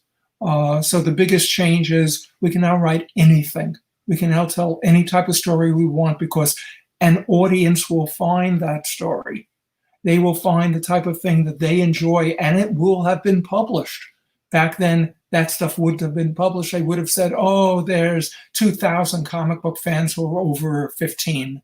Forget them. And in fact, the industry, the readership changes every 5 years was what we were taught. So you can even repeat all the same stories 6 years later because nobody's going to remember. They were wrong. We understood that they were wrong. But now we don't even have to enter into that type of conversation.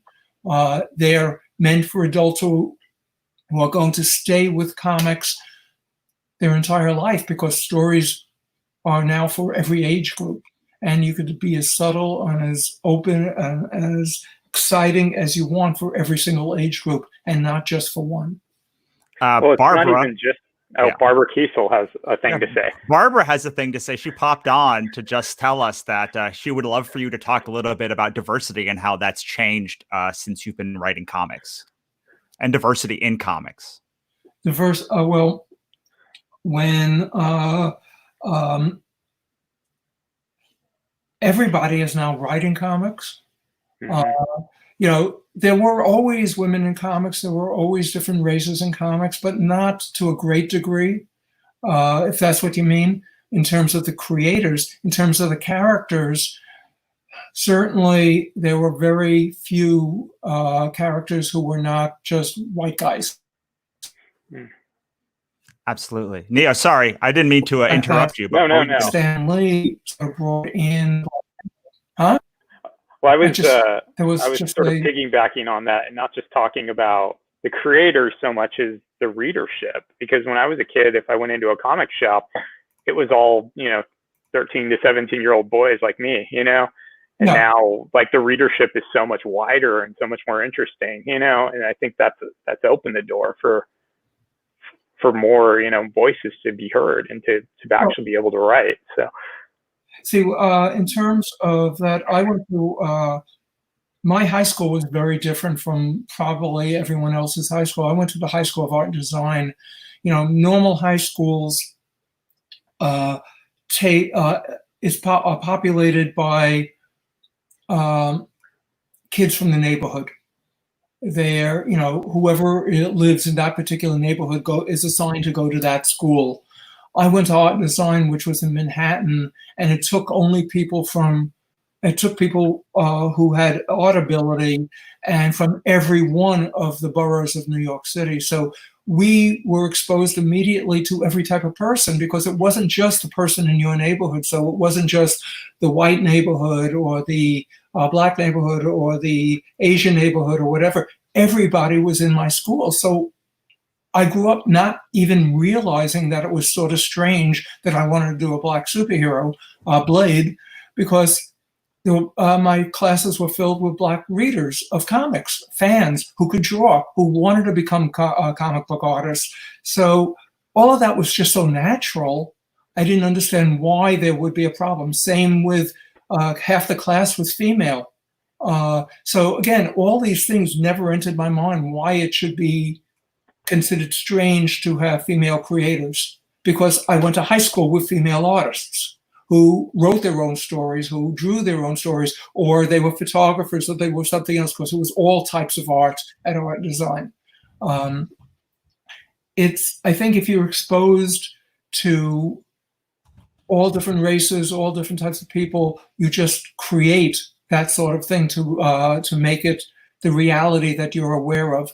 And there were creators all along. There were female creators going back to the early days of Wonder Woman. A female writer wrote most of those stories credited to William Marston, but there just weren't a lot.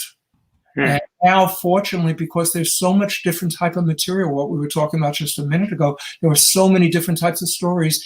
Everybody could tell a story that's important to them and therefore more personal and tells the story they care about.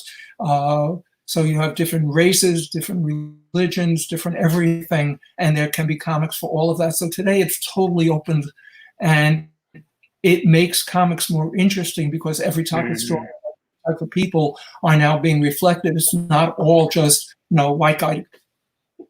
Right. Absolutely. All right. It was when I was there, so I got in. So we have another question from Jacob Lynn. Neo, you want to take this one? Let me just say one thing. Yeah, sure. Art design, I took cartooning. I was that was my major at art and design. The teacher of that was black, and he had drawn Captain Marvel back in the 1940s. So, there. Go on. I'm sorry. Cool. No, please. This is for you and the fans. This is for you. Yeah, exactly. Yeah, we want you to talk about what you want to talk about. Yeah. Okay, so here's another question. How do you keep track of all the characters and making sure that they have their own voice and don't all sound the same? Well, that's a really good one. If you create the character to be an individual character, you'll never make a mistake in how they talk, because you've created what they're about. You've created the approach that the way these people think. If you know how they think, the dialogue is going to come naturally. So if I'm going to write Cyborg that time, I know who Vic is. I know how he reacts to things. It's not that I'm going to suddenly say, I'm going to write him like Starfire. No, it doesn't work, because Starfire is a totally different character. And she has her own type of dialogue and her own approach to how she thinks and how she would respond to anything that comes her way. And each character is like that. So you don't make mistakes if you understand who the characters are. You only make mistakes. You only make mistakes if you have no idea what you're doing. Awesome. Neo, what else do you want to ask Marv? What else do I want to ask Marv? Oh my God. I mean, I've asked Marv so many questions over the years. I kind of bombard him a little sometimes, but oh my goodness. Let's kind of transition into what kind of shows what are you watching right now? What are you into? Oh God, there's so much. Again, just like comics, the TV and movies are just they're all over the place these days. It's great. I love the Good Fight. The two creators of that also wrote the Good Wife, and I thought those were just great. And they also did, I'm forgetting the name of it now, the Hell type series that they did, which was beautifully written. I'm enjoying Star Trek Discovery, but I'm not enjoying Star Trek Picard. Very slow. There are so many, I can't even think of all of them right now, but there are so many different titles that I'm really enjoying seeing because they're trying some really interesting things. Let me piggyback on that and ask a fun sort of question. Tell us what you think of Teen Titans Go. I love Teen Titans. Me too. I think it is the wackiest, silliest fun show. Kids just love that. And, at first I'm watching it and I'm going, what is this thing? And then you catch the rhythm. It's hysterical. I mean, Robin, who we always played as the leader of the group, intelligent, this guy's a wackadoodle. I mean, he's totally insane. I think it's great. And I love the fact that kids love it. I go to conventions and you've been there and you see how many people are dressed up, how many young kids are dressed up as Raven or as Starfire or as Cyborg or as Robin or all those characters. The little kids, they really get into that stuff. And again, to me, you get a little kid, 5, 7, 9, 12, whatever it is, into comics at that age, they're going to want to continue to follow it as they become adults. Comics, people keep thinking comics are a genre. They're a medium, just like television, just like novels. You can tell any type of story in them that you want. You can tell a genre story in comics, but comics by themselves are not genre. They are medium. They're the way to get the story out, and then you decide what you're going to tell. But I love Teen Titans Go. It is so wacky. It is so wacky. I just wanted to clear that up because there's some people who seem to not like the show, and maybe it's their more purist fans, but a lot of people are like, oh, but they're ripping on Marv's thing. And I'm like, Marv likes it. The funny thing is, it's so funny. They keep forgetting, all the fans keep forgetting, when the first Teen Titans cartoon show came out, they hated it. Yeah. They really hated it because it wasn't exactly the comic book. And now that one's held in esteem. Oh, wow, that's the great one. Teen Titans Go isn't as good as the original series. Well, they're all different because they're meant for different audiences. And I love the original Teen Titans cartoon show. I wrote a couple of episodes of that. I really like Teen Titans Go. Although I am not writing one of those, I don't think I could write that sort of stuff. The humor is not the type I can write. So I know, but I will have a connection with that show fairly soon that will surprise people. Woo! Yay!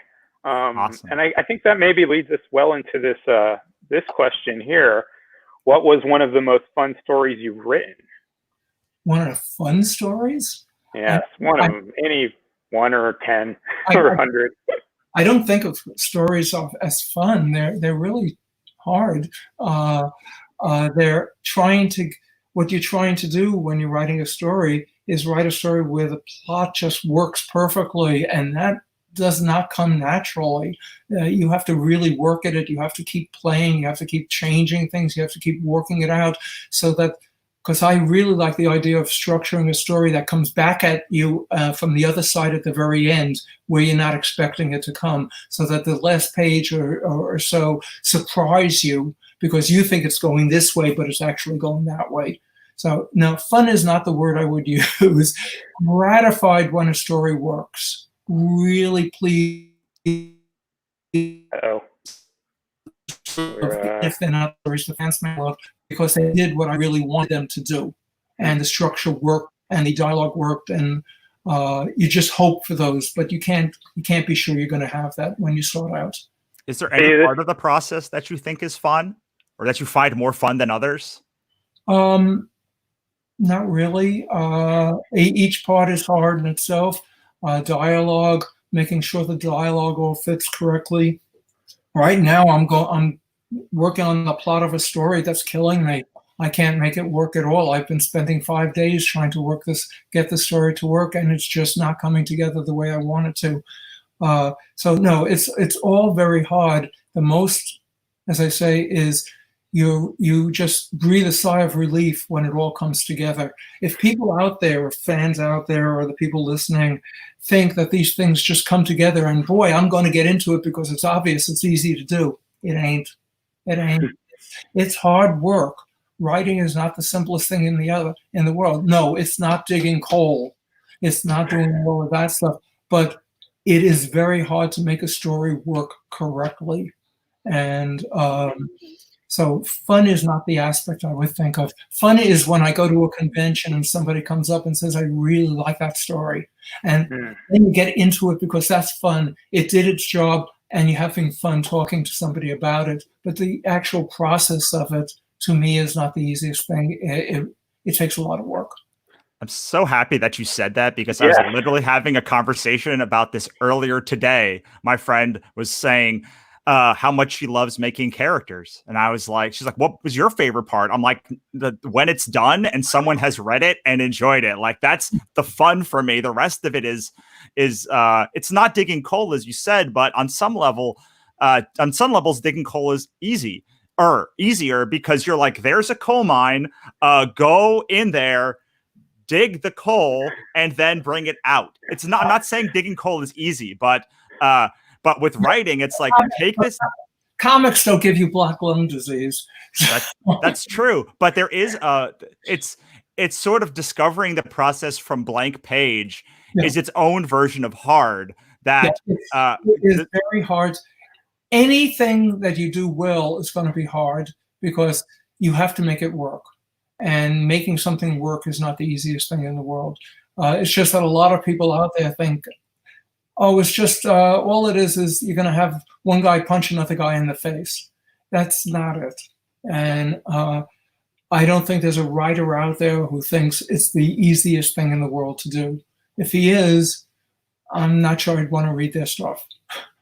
I mean, this is what I kind of, actually, this is a really good point to bring up, because somebody like Marv, who has a 50+ year career and has been published, I can't even count 10,000 times, whatever, is still, saying this is not easy, so anybody who's just like, oh, it's easy to write a story or whatever, or you're going to get to a point where it's going to be easy, I think they're just fooling themselves, so I think it's encouraging maybe to new writers to hear somebody who, as a veteran as Marv, saying, I still struggle with this, so I appreciate that candor, Marv. So yeah. Every single story because they're all unique unto themselves. Every story is about solving a different set of problems. And so you can't always predict what the problem with this story is or that story is. The one I'm working on right now, it's just not coming together. It should be the simplest thing in the world for me to put together, because it's a plot that I'm trying to make work.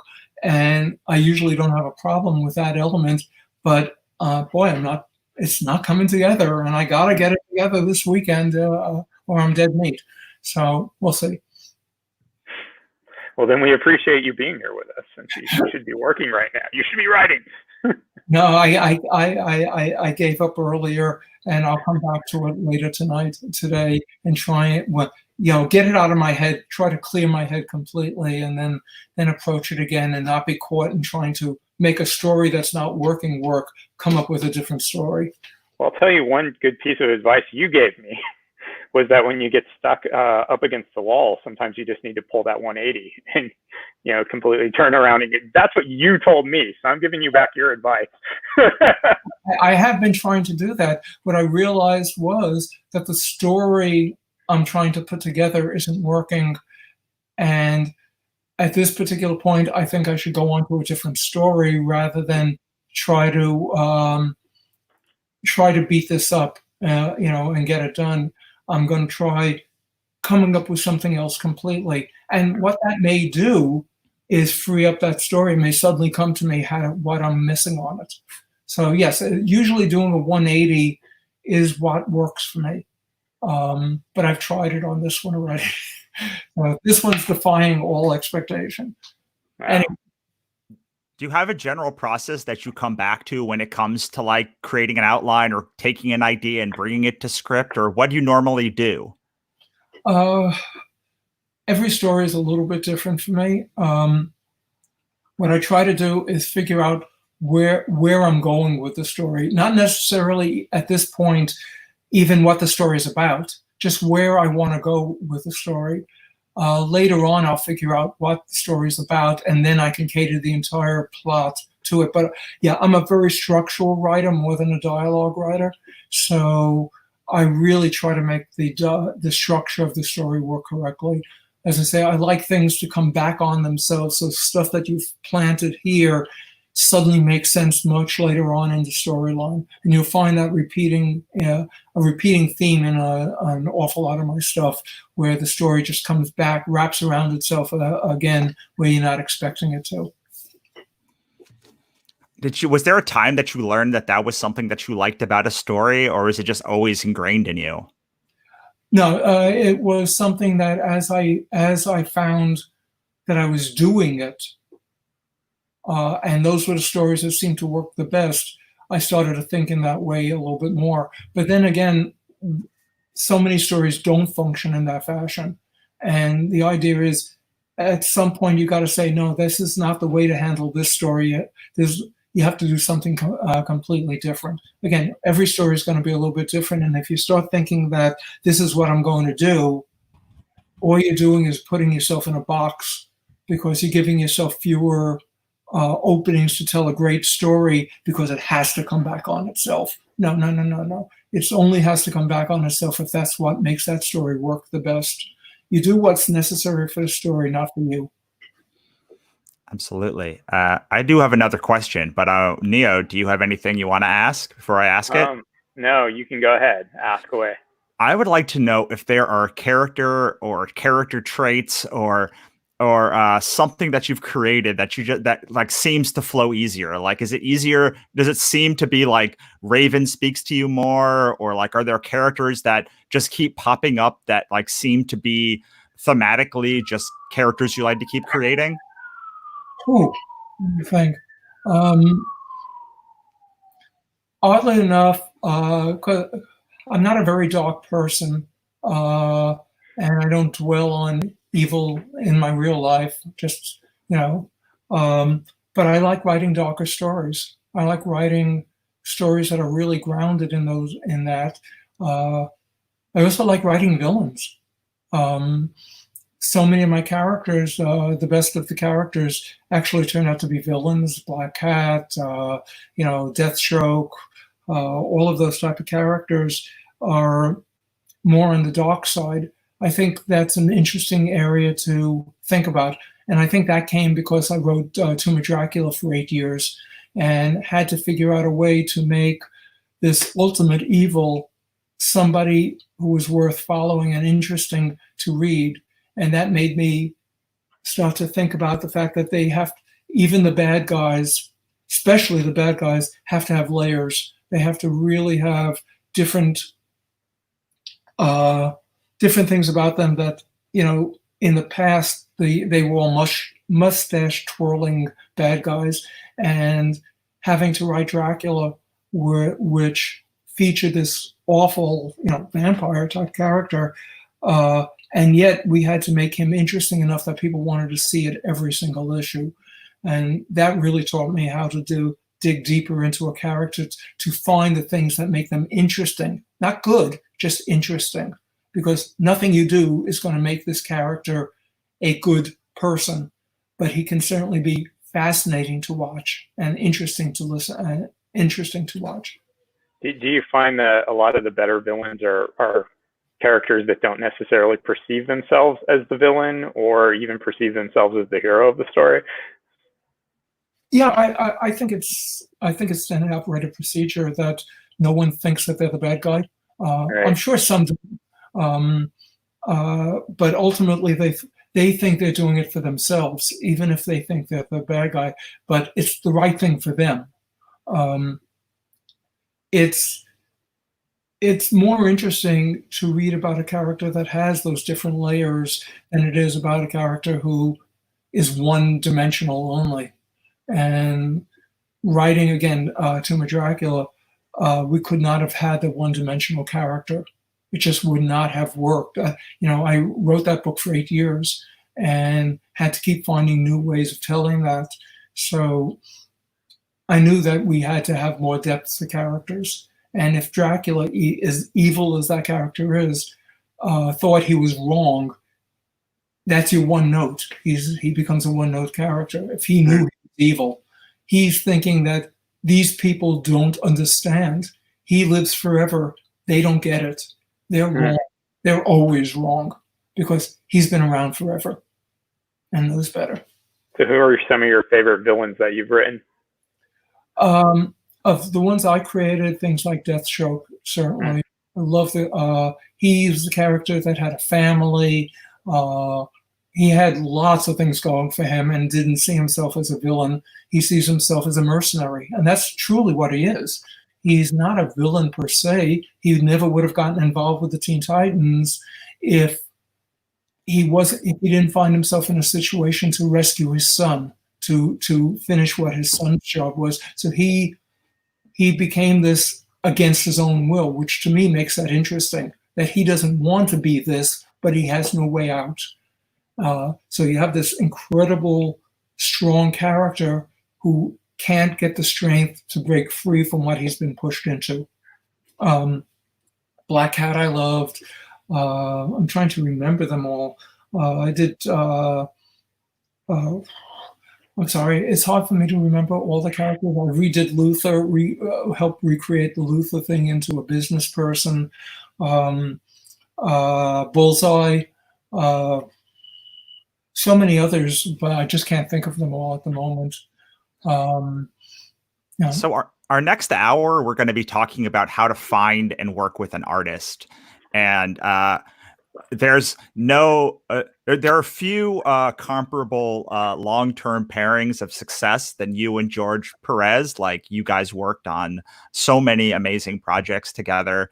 I would love to know what you think makes for a good artist-writer relationship and how you can maintain it for as long as you and George have. Because I just saw you a couple of years ago, you and him at a panel together, and you talk so fondly of him still so many years later.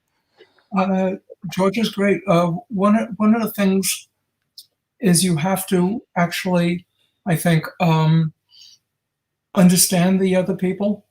It can't be an ego thing. Comics, unless you're the writer and artist, you're working with other people. And the attitude that George and I had right from day one, and we didn't put it into words, but it's just what happened, is we never had an argument the entire time we were on Teen Titans or Crisis. The attitude was, if one of us disagreed with something, we wouldn't try to argue a point. We create a new one. We'd go someplace else that we both like.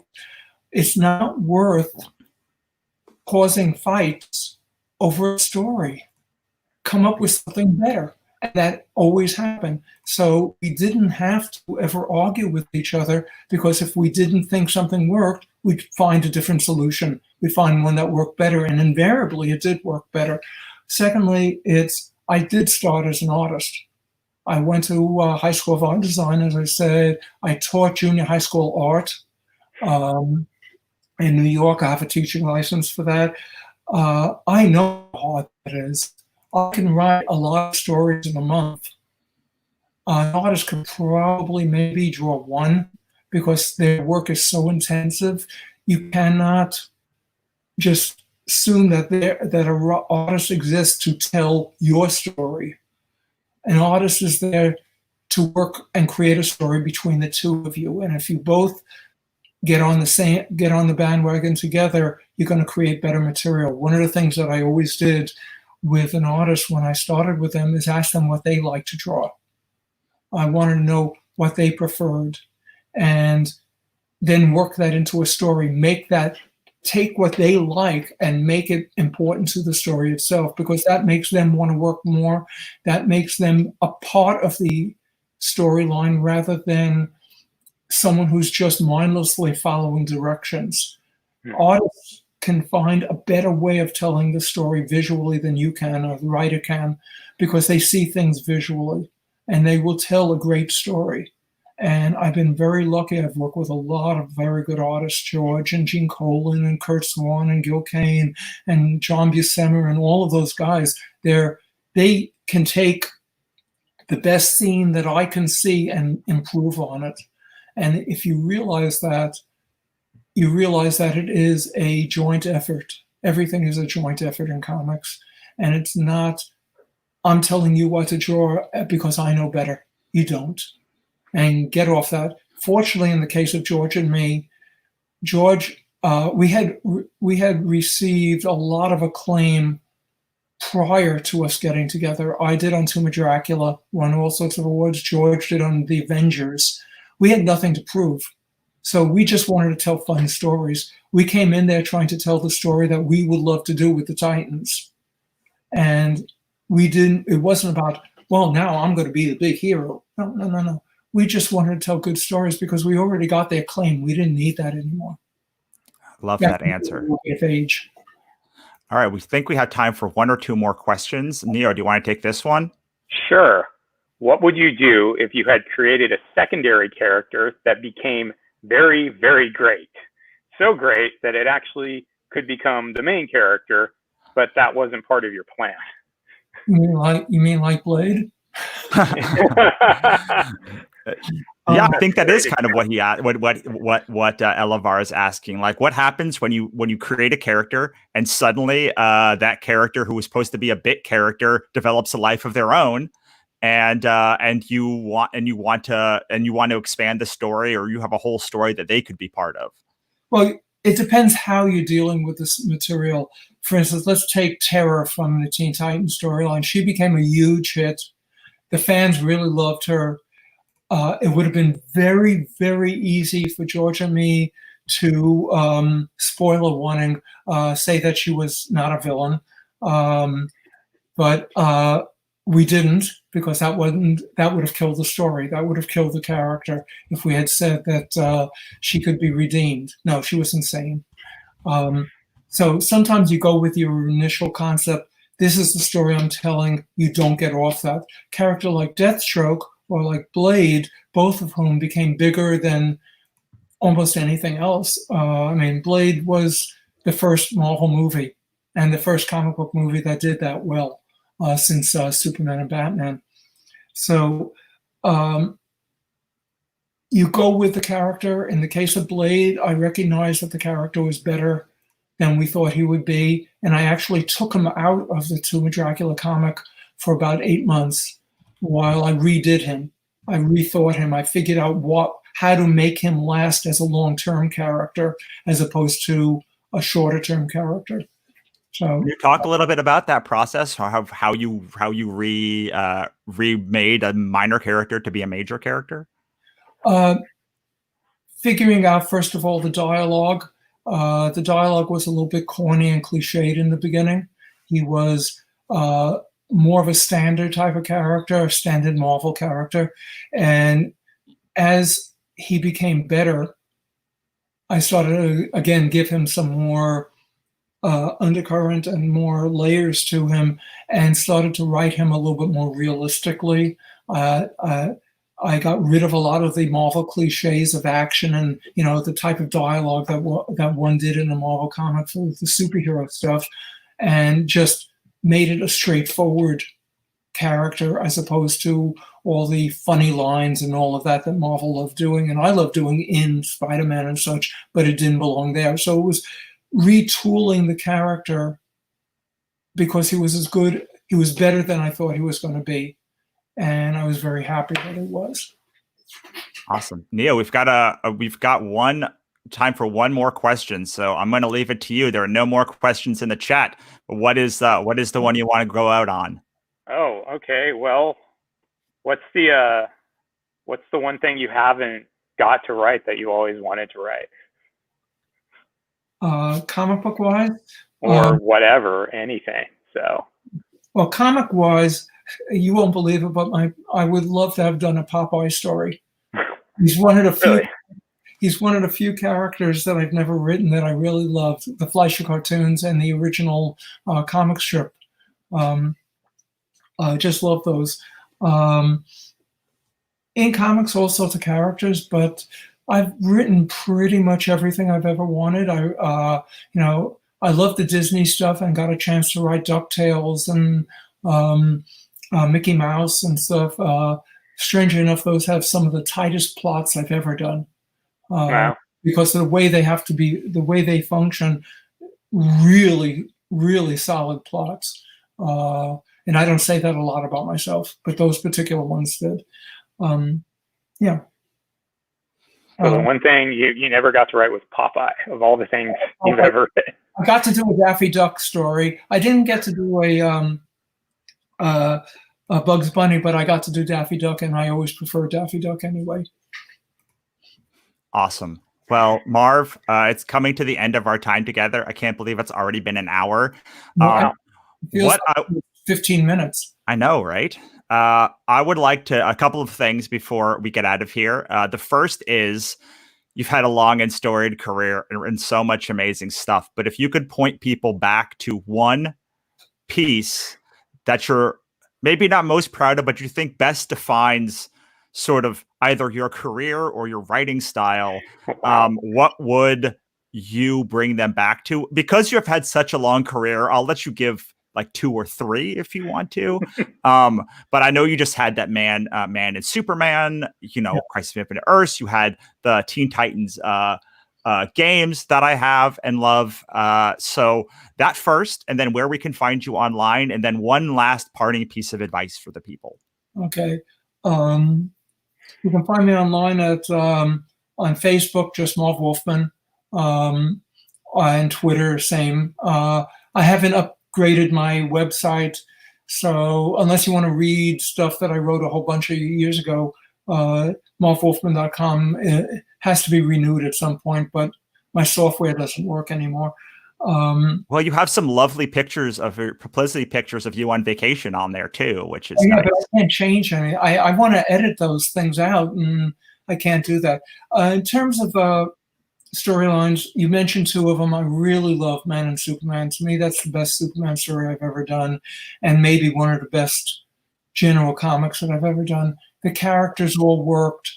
Again, it's a story without action. Really, there's very little action in that one. It's all a character-driven story. The Games graphic novel I'm very proud of. In terms of Titans, regular issues, obviously everyone thinks of the Judas Contract and all of that, but one of my all-time favorites is the Pretty Girl is Like a Melody. It's issue 17 or 18, I forget which. I really like that story a lot. But there are a lot of others too. And some Dracula stories really did it for me because I was learning how to write with Dracula, and some of them just came together so perfectly. Are there any that you remember specifically? I wish I could remember the name. I have the artwork actually on the wall. It was the Marriage of Dracula issue, but I don't remember what issue number it is. And it featured this. What I really loved was the creepy concept. I don't know where it came from, but a guy who was seeking revenge against. He's dead. He was, and all of his face was removed, and he's stealing eyes from one person and a nose from another and a mouth from another, and It was creepy as hell. And that was all within the Marriage of Dracula. So I really like that one. There's some Spider-Man stuff that I really thought worked, that I liked an awful lot. All different things depends on what they're for. Wonderful. And again, just like I'm going to give you a couple of pieces of advice because you've just had such a long and storied career, but you can take that anyway. Either advice you would give your former self, advice you give a lot, advice you haven't given a lot, but you think is really valuable. What would you like people to leave this interview with? I think the comment that I made a little bit ago, when you're working in comics, this is a team effort. Don't think you're the only person worth doing it. If you want to get into comics, work with other people, listen to other people. You may not agree, but you may pick up one bit of information that somebody says. All the rest may be useless, but listen to the way other people talk and the advice they give. I was having a lot of problems in my early days of comics. I was not getting a lot of work at all. And a fellow writer, I don't know if he was being helpful or if he was being, pointing out why I wasn't getting it. But essentially, he said I didn't know how to write characters. Now, this is early on. And I could have taken that so many different ways. And what happened was I went, well, he's getting work. I'm not getting work. I don't understand what he's saying, but let me investigate this. And I spent a year teaching myself how to write characters, and he was absolutely right. I was not writing real people. I was writing characters who spoke dialogue. And it sounded well, it sounded good, all of that, but they weren't real people. And as I say, I don't know why he said that, whether he was trying to help me or just say, yeah, you'll never be any good. I don't know. We're friends, by the way. We're still, because to me, he told me the thing I needed most to make my career work and to make my ability work. When no editor did, he told me what was wrong with my stuff. And to me to decide to listen or not. Most people would have said, screw you, what do you know? What do you don't tell me what I'm doing, because you love what you do. You absolutely love what you do. I didn't, I took the advice and just, as I say, spent a year teaching myself how to write character. One of the things I appreciate so much about you, Marv, is it wasn't just at the beginning of your career, but you were always still talking to people, figuring out what is new, how you can improve your writing, your career, like everything. You seem to learn from everyone, even after 50 years, and I really appreciate that about you and your work as a creator. Yeah, here I am sitting here, and what's on my desk? This by Tom King, this by Jeff Johns. Because I take a look at all of their stuff. These are the hot guys today. They're very good. They're hot because they're good. And if you don't look at what other people are doing and try to figure out why they're doing it and what makes it good, you're going to be writing the same thing endlessly. You have to open yourself up to other viewpoints. If you don't, you're dead. You're creatively dead. So I look at these. I will go, God, I need a line of dialogue. Now, I'm not going to take anything here because the story doesn't work. Oh, I see how he wrote that line. It's a twist. Oh, yeah, good. And then I'll try something like that. You have to do it as you're certified as a writer. I love it. Well, any parting thoughts before we say goodbye to Marv, Neo? No. Marv is so awesome to always talk with. So, and I love your modesty and that you act a lot of times like you're like, I'm no big deal, and you're like, you're Marv Wolfman. You're like, oh yeah, right. You have to remind Marv that he's famous all the time. Problems and for 5 years to ever grow an ego, right. Well, that there's just no ego with Marv, and it's all just genuine excitement and love for this whole genre and this whole. I appreciate it. So thank you so much for being on with us, Marv. Yes, this is great questions. And now we're going to have to say goodbye to Marv. Cool. Bye, Marv. Bye, Marv. Great seeing you. All right.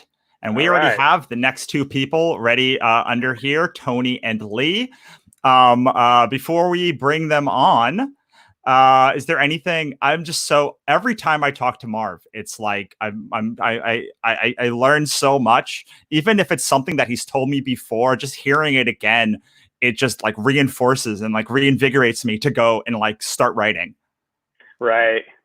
Yeah. I mean, I think the big thing I learned from Marv really is that willingness to like listen to what other people say and to like, look at other point of views and such, and don't just get, like so streamlined into your own thought process of writing. Because I mean, there've been times I've been chatting with Marv just casually, and I'm talking about like a way I wrote something, and I'm like, oh, what am I even telling you this for? You know everything. And he's like, no, keep going. I want to hear that. And then it's just like, okay, So that reminds me to like to be open to listening to what everybody thinks, even people who maybe are a few pegs down on the ladder or something. So I just love Marv's modesty and his genuine excitement. So. Absolutely. And I think when he told me that he never had an argument with George for over a decade, it really opened, because like you sort of like hear all of these like, writer and artist butts heads, and that's how it works. But to hear him just say, no, if we had a problem, we just like found another way. We found a third way, and we figured it out. And like, if Marv Wolfman at the literal top of maybe not his game, but I mean, his popularity, possibly like Crisis of Infinite Earths and Teen Titans, like blowing through sales numbers back in the 80s. And if they both could have no ego, and if they both could find another way, like I think literally anybody can. And I really appreciate also what he was talking about how to find an artist, which is our next topic. Next topic is how to find and work with an artist. I'm going to bring on my good friends, Tony and Lee, both of which I pretty much met at conventions. And so this is going to be like a I haven't talked to them for over a year. So, and then we're going to say goodbye to Neo, and he's going to go back. And then we're going to do our panel, and Neo's going to then come back and do our editing panel. Yay!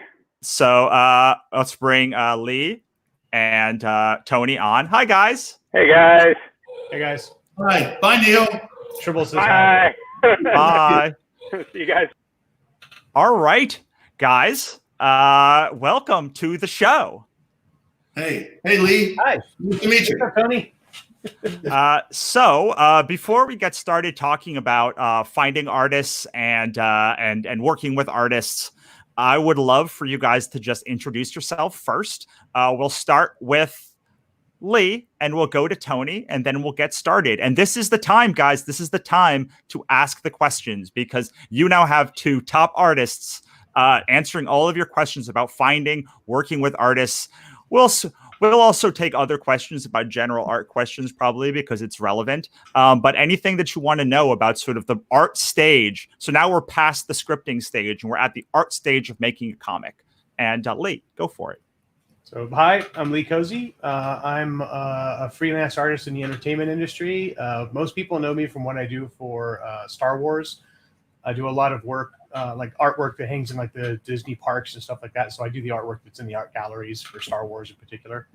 But so that's what most people publicly know me for. But one of the things that I do a lot professionally is I also do a lot of the artwork that appears on things like packaging. So you'll find toys and books and stuff like that that I do a lot of the artwork for.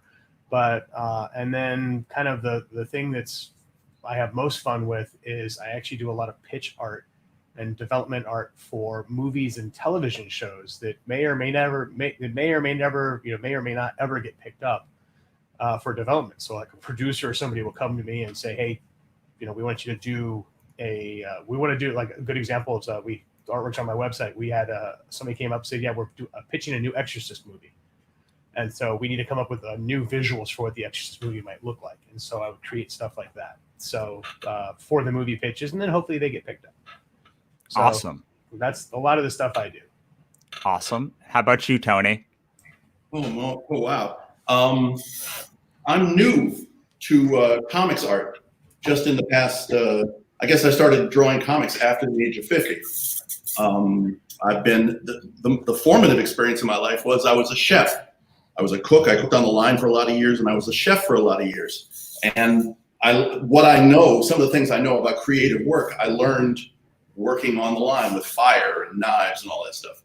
I worked in advertising for a bunch of years as a buyer of art. I was an art director, and I worked at a place called J. Walter Thompson for a guy named James Patterson, who now writes all those books. He's the world's #1 selling author. I don't necessarily endorse his books or say they're good, but he was an amazing mentor, an amazing writing mentor. So for 30 years, I've been a screenwriter. That's been my main gig. And I've written, in that 30 years, I've written 30 studio pictures. I've only had one made, and that was the spec I wrote. I wrote one early on in my career just on pure spec, and that sold. And I got this really nice career out of having written that. It became that Arnold Schwarzenegger movie, Eraser. But I've been writing since then for film and TV. That's my moneymaker. But about 15 years ago, my ex-wife and I wanted to sell a graphic novel. And we'll talk about it in this panel. We searched and searched and searched for artists. We couldn't quite find somebody who was the right combination of price and availability and could do our science fiction world. So I ended up having to teach myself how to draw the comic. So I did. So that's why I'm here on this panel, is because I know Russell from the comics conventions where I'm selling my book.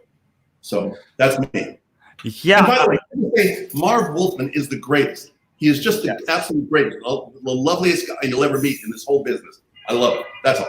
It's absolutely true. And that is a bananas story. Like, Walter was on earlier, and he also taught himself art. And I'm so jealous of, like, writers and human beings that, like, have that just, like, one day are like, I think I'm going to learn to, like, be a professional artist now. And then they just, like, do it. What do they say? Necessity is the mother of invention. Sometimes you have to. You have to. So how did you I got to ask, like, how did you go about this? Because I know there's a lot of people who may be having the same thought. Like I would love to know how you went from, like, I'm not much of an artist to, like, you have a book at Dark Horse. Like, those, it's not like you're just making your own indie book. Like, you got that book into one of, like, the biggest publishers, and it became quite popular. Thank you. You know, my main advice would be, and by that I mean I sort of lucked into some of those things. Yes, necessity was the mother of invention. We had to have me draw this book because we couldn't afford to hire an artist, and we couldn't, and it was going to be 200 pages worth of drawing, 200 pages worth of story. So I had to do that, but it was a lot of, it's just like learning anything else. I wasn't at first a cook either. I peeled onions for a year. I peeled onions and peeled carrots for a year, but you learn. I learned to draw comics by tracing other people's work. I was a comics fan as a kid, and I knew Jack. I'm old enough. I'm 62. I knew Jack Kirby when I was a kid. I used to hang out at those New York City Comic Cons, and he was sort of a mentor to a whole bunch of snot-nosed little kids like me. So I always loved comics, and I ended up tracing Kirby and tracing Neil Adams and tracing stuff. This is, back in the day. So I thought I could do it. So I started tracing more, and I started drawing stick figures. I got a light box, and I got some tracing paper, and I traced my own bad drawings over and over until they got better. So there was some of that. I read some books about it. I read stuff online. I read a book by there used to be a magazine called Draw by Danny Fingeroth. He was edited that. He had some good lessons in there too. So I learned. Every time someone tells me this story, I am stupefied at just the ability to be well, I'm now going to be an artist. And then 5 years later, they have done the work to do that thing. Leah's a little bit different story, I know. So you went from sort of building your own company. You had Bloodfire Studio to do your own work and do all of and Kindergoth and a lot of stuff to sort of, then you went and you became a publisher. You went from you and Dennis went from having your own stories, coming up to other stories. So I'd love for you to talk a little about what you look for in art that is saleable. You missed a step. Is when I was in high school, somebody told me I drew just a little tiny head, and if every time I tried to draw the eyes looked horrible. So I just left a hollow where the eyes would be, where no pupils, basically. And somebody looked at that and said, "Oh, you draw like Jim Lee," and I punched him. And then my other friend on the other side leans over. He's like, "That was a compliment, dumbass." And so then I went to a comic book store, and this is in high school. So I was a late bloomer when it came to comics. And I went to a comic book store and I picked up, I said, I need to find books by this guy named Jim Lee. And they said, here you go. Here's some X-Men stuff. And I picked up, I think it was X-Men 275. And I just absolutely fell in love with it. And the art was gorgeous and the writing was amazing. And so I went back and I, then bought everything I could that he and Chris Claremont had worked on and whatnot. But anyway, so I started out in the comic books really late, and then I started saving all the money that I didn't use for lunch because my mom would give me $1 or something, $2 for lunch money every day, and I pocketed it instead of using it. And then after high school, or actually I think I was 16, 17, I actually started working in a comic book store. I volunteered to work for comic books because I had no money. I was saving it. And then when I got out of high school, my first job out of high school was I opened my own comic book store. Whoa. And so, and that failed miserably because an 18-year-old kid trying to do his own business and stuff, not knowing about taxes, not knowing, but I had to learn the distribution system. I had to learn how to deal with publishers. I had to learn how to deal with Diamond. And back in the day, we also had Capital City and a couple others, but I just used Diamond and Capital pretty much. But so yeah, so I learned about that end of comics. So I started as a fan, then I worked into retailer, and then I got a feel for the distribution.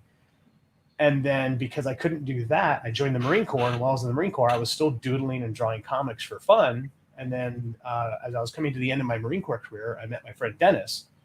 And he and I started working for an independent company. And just said, well, let's make our own comics. And then at one point, they told us, we kept drawing their books. So the writer was also the publisher. And he would only publish stuff he wrote. And so it was one of those things where, well, we have ideas too we'd like to publish. And he's like, nah, the only way you're ever going to see that published is if you make your own company and do it yourself. And Dennis and I looked at each other and said, that's a good idea. And so we went and created Bloodfire Studios. And so then I became a publisher, and he and I did our own thing for, I think it was about 6-7 years, just doing our own books. And then after Kindergoth broke and Kindergoth just took off and became a huge hit for an indie comic, we actually started bringing in other creative teams and we started publishing their stuff. And yeah, so it was, and then we started developing stuff for film and television. That's actually kind of how I started breaking into the that side of the movie industry, dealing with producers and stuff. But so yeah, there's like this whole, you can trail the whole thing back to me punching a kid because he said I drew like Jim Lee. Yeah, it's a direct line from a punch to now like where you are now. So it's like, I forgot that kid's name, but thank you very much for complimenting my artwork, and I apologize profusely for popping you. So what did you learn about like finding an artist? Like, so you've got a script now, and you're on the precipice of you've got some cash, you're ready to go and like do your first issue. For both of you, like, what should somebody look for first and foremost when it comes to finding an artist for their project? A budget.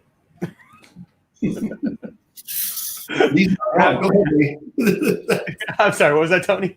I said you're not wrong. Go ahead, tell more. Yes. Yeah, it's literally every time we worked trying to put together creative teams, it always came down to budget.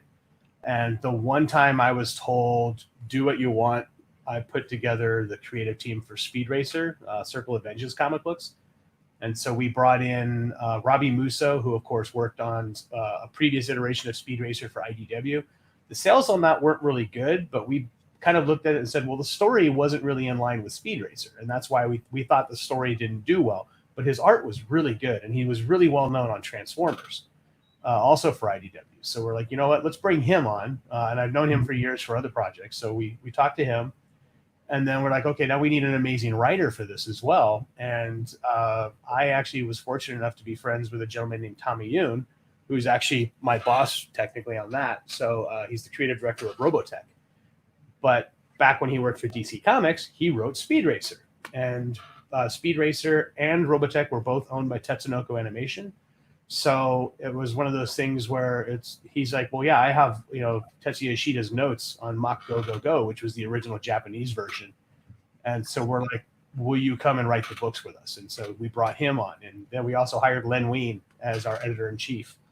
Yeah, well, let's say that we don't have a Len Wein budget. Like, we're all independent creators. So, like, the one time I got, that's the point I was getting at, was the one time they said, yeah, budget's not a concern. I was able to bring in, like, Len Wein. Oh, cool. Yeah, but budget's a concern. Of everything. So, budget's a huge concern. Yes, budget's a huge concern, Tony. I know you have, like, PowerPoints and slides about, like, what you look for in an artist. So, like, yes, but I storytelling. decided to leave them aside because I could, there's like 5 points that I could just discuss. I'll leave them. But number one, because since doing our book, Concrete Park, weirdly, I've become this kind of conduit where a lot of people come to me. I'll meet people at cons or whatever. They'll say, "Can you help me find an artist?"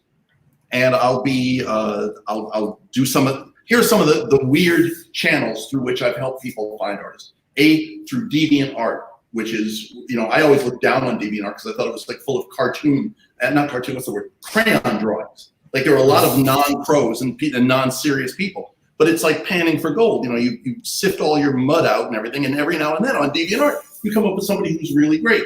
Now you've got to ask there are some basic criteria. You don't want to just see a pretty picture on DeviantArt or anywhere else. You want to see a person's storytelling work. You want to see, can they tell a story? Because I don't care if people draw with stick figures. This is the kind of stuff I preach about when I teach writing or something. I always take a little side thing into comics. I don't care if they're stick figures. I don't care if it's ugly. If the person can tell a story, that's what's most important to me. First of all, in one of your earlier panels, Russell, you were talking about making people turn the pages, the page turn. That's incredibly important, and a lot of people don't get that. But when you see somebody who does, whoa, already you're ahead of the game, even if they're drawing stick figures. Because as far as the storytelling aspect, it's like you've got to find somebody who can not only tell the story. One of the easiest way for us to do that is I'll actually ask people, it's like, send me your book or send me your pages without the dialogue. And to be able to sit there and flip through and visually, can they tell a story without any words? Then, that's good storytelling. The other thing is, like, when you get to page turning, it's also that whole thing, like at the bottom, at the lower left-hand corner of every even page, or lower right-hand corner, I should say, of every even page, is there something in there that sort of leaves you hanging? You have to turn that page. And so that's when you get to page turn, you can bait people that way. And when people can inherently structure it that way naturally, that's the person I want to hire. I specifically look for people who are better than me when I try to hire artists, by the way. Wouldn't that be nice? Because everybody's better than me, so that's great. That's how that goes. Also, you know, I have a sort of a hierarchy of things I'm looking for. But does the person have something original to say with their work? Because there's a million people who copy XYZ, who's ever hot right now, and you can see it. But I don't care about that stuff. I've hired people who were right out of art school, and they had all those art school affectations of quirkiness and everything, and yet they could tell a story. And you turn the pages and you look and you say, "Oh, this person's different. Different is good. You know, different. I don't want another XYZ fill in the blank. I want somebody who's got something new to say." And when you see it, you know it, and you're so happy, and you wish then they could tell the story. You hope they can learn that. So that's something else to look for.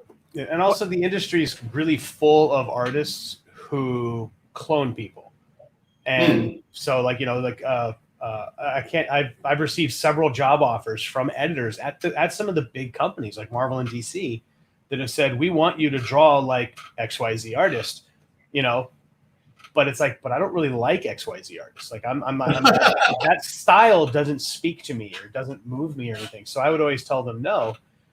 Later on, though, I did learn that you got artists like Dan Panosian is one of my favorite artists right now. But he was actually a Extreme Studios kind of Rob Liefeld clone, Awesome Studio stuff way back in the day. So He actually, I think, started out on X-Force doing fill-ins and backgrounds and stuff for Rob. But he was specifically hired to copy Rob. Dan Panosian has since broken away from that clone. So he used I Can Draw Like Rob Liefeld as a way to get in, and he filled a niche. And then the moment he was given some room to run with it, he just expanded. And if you haven't seen his Conan stuff, I mean, it's like, I long for the day when I can have a budget and I want to work with Dan Panosian on something. Like, I love his art. He draws feet, right? Unlike Rob Liefeld, he draws feet. Yes. So one of the things that I know about working for artists is a lot of people hire artists based on the pinups that they do, and they don't actually look for them to do sequential art. So I'm really, can you talk a little bit about the difference of doing a pinup versus doing a page of sequential art? Yes. You know, sequential art is hard. I mean, here you asked the question about how I got into this after not having been an artist, but rather being a writer. One of the skill sets I have in my back pocket, I hope, is I can tell a story. I understand certain basic things like suspense, or the idea that most pages, if you're opening that spread, it's nice somewhere at the beginning of the spread to have an establishing shot and just tell me where the hell I am. Those were some simple storytelling things I knew from years ago. But I'll see people who don't have some of those basic things. They don't teach it a lot in schools or something. You'll see people who can draw great pinups, and there's these great, and people who can draw great muscles. I'm at the age where I'm so tired of, obviously, I'm so tired of people who can draw muscles. That's a teeny skill point in a bigger palette of the many skills that draw comics. But I want to see, can they pace the story? Are there enough wide shots? Are there headshots where it's appropriate? One of the graphics I prepared for you was, do people know how to manipulate space so there's room for the word balloons? Because it's a very underappreciated skill that in sequential art, you could fill up your panel with a panel could be a pinup, sure. But sometimes a panel is just Robin and Batman's heads with plenty of room for word balloons. And that's a lot of dialogue space. So there's that. Yeah, dialogue space if necessary. You're exactly right, Lee, to say looking at in effect at the story with the sound off is a great test for can they tell the story. But also they are working. Writers and artists have to work together. As Marv Wolfman said, you got it's like this. You're linked. So there's got to be that room just to tell that story. That's another thing. Definitely, and it's also. I guess kind of one of the things that I learned was at least from my personal experience, it seems like writers may not be the strongest artists, but they have the best storytelling ability of artists. I would almost rather hire an artist who was a strong writer. So like somebody like Tony, basically what it comes down to is they know how to tell a story in words, and they know how to describe it in a way that, like when you get a good script, like working with Len, there was nothing better than watching Len's brain watching his synapses just go crazy as he was like, ooh, ooh, ooh, and what's the power source going to be? A potato. He would just come up with weird stuff sometimes on some of the stuff we were writing. But it was fun watching this because he could write in a way where he could describe something visually. I discovered while working with Len that he was actually an artist originally, and he was trying to get a job as an artist. And that was when Marvel was kind of like, Marvel and DC were kind of like, no, you're much better as a writer than an artist. And, we have Dave Cochran and Jack Kirby and these guys, they'll do your stuff. And so it was just kind of, it was really interesting to work with him. But yeah, he was a really good writer. He was also a strong artist. He could tell stories and he could thumbnail and do stuff. And he could do that because as a writer, he could describe what he was seeing in a way that anybody reading it could visualize it. And so you learn that fine art of, the establishing shot. Where are you? Okay, cool. Body language, and those are all things you can kind of Google and learn rather quickly. And I love Tony's example of drawing his picture and then putting tracing paper or light box over it, then drawing it again and trying to fix all the errors. And iterations like that is how you get better. So that's actually, I'm probably going to give that as an example of some of the people I teach now. Awesome. So there's a question. We should probably go back and answer a fundamental question that Teresa asked, which is the difference between a pinup and sequential art. And Lee, you just happen to have two really great examples right behind you, one on top of the other, of what a pinup is and what a sequential piece of sequential art is. Oh, the Boba Fett and yeah. So could you explain each one really quickly? Okay, so what's funny is technically that's also sequential art in a way. So this is a single panel story. So think of it as like a Far Side comic or something like that. It's narrative art is kind of what you're doing. Pinup art has almost no narrative to it. It'll usually just be an image. It's a collection of cool things that represent something that might entertain somebody enough that they would buy it. And that's what your cover is for.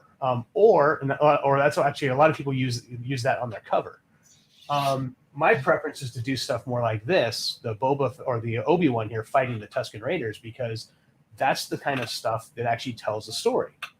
Because you start looking at it and you're like, why is, in this one panel, why is Obi-Wan fighting? And it's like, well, he's on Tatooine. Well, what was his job on Tatooine? Protecting Luke. So there's this whole narrative as to why he's in the situation he's in. And you're trying to capture that in one frame. Now, sequential art is the idea of narrative art in sequence. And that's actually what these pages here are, is these are pages from a comic book I'm working on called Nocturnity. And so it's actually a fully painted comic book. And it's taking me forever to work on it. It's good. Yeah, most people tell me I'm insane when I tell them I'm working on that. That's crazy.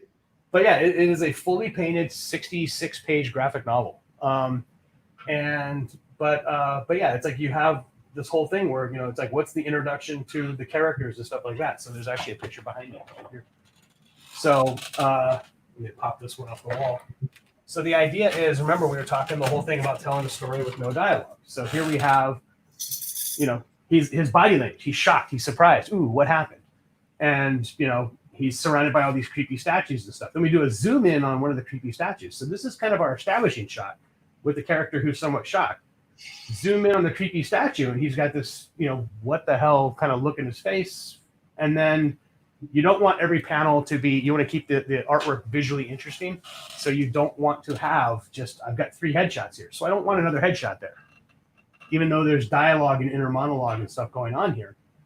So I go to a thing where, he's wandering towards the door. Well, I've already shown him from the back. So I want to show him from a different angle that shows him walking towards this open door. And he's choking, and then, he's got his eyes closed. But then he opens his eyes, and what does he see? Bam. He sees this giant city that's underground. And there's just massive battle happening, and there's these weird kind of reptilian, demon-looking creatures that are running around. And he's, just kind of like, oh, hey, that's your introduction to the character. The guy's ripping the throat out of some special forces guy. And then he looks at him. He's got blood and gore dripping off of him. He's like, and the guy's just like, hey, and he doesn't attack him. So suddenly he's getting, he's getting an idea of, maybe what's good or bad isn't what you think in this world. And so you have to try and tell that visually with no dialogue. And, but yeah, so that's the idea. So there is this whole narrative thing going on here. And that's just a pretty picture of Boba Fett. So that's the difference. So much going on in this picture of Boba Fett. Right. And just because someone can do one really well does not mean they can do both really well. Right, and Tony? True. Oh, sorry. I was going to say that's kind of what I was getting into with the hand and stuff like that was kind of what Tony was talking to, was leading the eye. So, right. Leading the eye is an important skill. And somebody who can do something once, that's nice. But show me how you can do it over time. Another one of the notes I was going to have for you on screen, but I'll just say it, is I'm looking for, can somebody do something relatively well consistently? Can they take the characters and keep them on model? Does everybody know what I mean by that, on model? In other words, if you've got an independent book, Russell, you know this, you're trying, this is your trademark and your copyright. I heard you discussing that issue earlier also. So Batman has to look like Batman from panel to panel to panel to panel. And when Batman's angry, when Batman's kissing, Talia al Ghul or whoever, whatever it is, Batman's got to look like Batman. And especially when you've got a new and an indie book and nobody knows your characters and you haven't trademarked them as such like that, you want each iteration of them to be on model. So that's another skill I'm looking for, that you can't just tell from a pinup. Somebody could have spent a week doing that pinup to look just so, but show me that over 22 pages. Show me that over 100 pages. Can you do that? So, you're looking for people with some kind of book, some kind of portfolio of sequential art. Absolutely. Yeah, it's also very easy to hide your flaws in pinups. Like, some people are very bad at doing certain kinds they're very good at drawing one specific character 100 different times. Wolverine. Everything, there was a time in the 90s. This is one of the reasons I didn't draw comics earlier, because so many 90s comics turned me off with this. Everything looked like that. And I thought, there's got to be a world beyond that. And so I heard, by the way, Palmiotti today was saying that he buys every issue of anything by the Hernandez brothers. Me too. And they offered me a way, as a model, a way out of 90s comics. Like, their stuff was so different from that. And I said, well, I can't do this, but I can ape Love and Rockets. And so that's what I did. Awesome. We have a couple of questions in here. Let us go for how much art direction should someone you could talk about personally or a general rule, how much art direction should we be thinking about putting in our script for the artist? Tony? Yeah, let Tony start that one. Every project's different. I've worked on a couple different projects now. The book I did with my ex-wife, Concrete Park, we had a lot of art direction in the script. We both collaborated on the script, and we both say, and there's a building in the background, and it looks like this. Not like a George Lucas building, but like a building from science fiction. So we actually worked with quite a lot of art direction. I've also seen people who were scriptwriters that you could work with who were of the mind, no, the artist is there partly you hired the artist to see that building, to see that spaceship, to see that pretty girl in an unusual costume. They don't want to guide you. It's partly theater of the mind. You read the thing, the guy looks at the spaceship. It's an outrageous spaceship. Okay. And then the artist is supposed to draw that. So I wouldn't say there's any one general rule of thumb. I think every book and every project's got to be a little different, doesn't it? How about you, Lee? For me, I'll generally I like art direction as far as something like the Batmobile. The Batmobile is very specific as to what it is, and also a lot of times writers, really smart writers, will actually hire an artist to actually do a style guide. If they're really, really nitpicky as far as how they want things to look, they will hire an artist. Joel Adams is probably one of the best style guide artists I know out there. He did a bunch of stuff. He did King of the Hill character designs, but he also did a lot of stuff for Marvel animation in the 90s. But they'll hire somebody like him to actually create turnarounds and like what all the characters should look like, so you have that trademark consistency, like we were talking about with Batman. And so if you're that nitpicky, about what everything has to look like, because it's critical to the story, or in the case of something like Disney or or Warner Brothers or DC, where it's critical to the license, trademark, the toys you're going to make, type stuff like that. So they tend, so things like that, you have to be really heavy on the art direction. If you're just an independent art writer who's trying to come up with something and you don't really, and even if you have a very definitive thing, write something up, give it to an artist, see what he can come up with. And but you also, again, it's like I'm very much of the mind where you keep the art direction at a minimum unless it affects the story. Batmobile is relevant to the story. The Mach 5 is relevant to the story because they have saw blades come out, jump jacks, the auto jacks come out, things like that. There's wings. There's all kinds of stuff that's very critical to the story, so they have to look a certain way.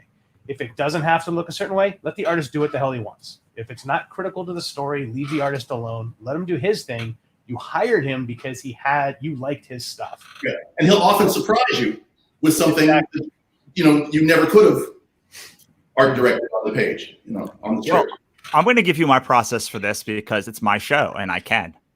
Is I want to give as much art direction as somebody needs to understand the story, but give them enough latitude that they can become invested in it.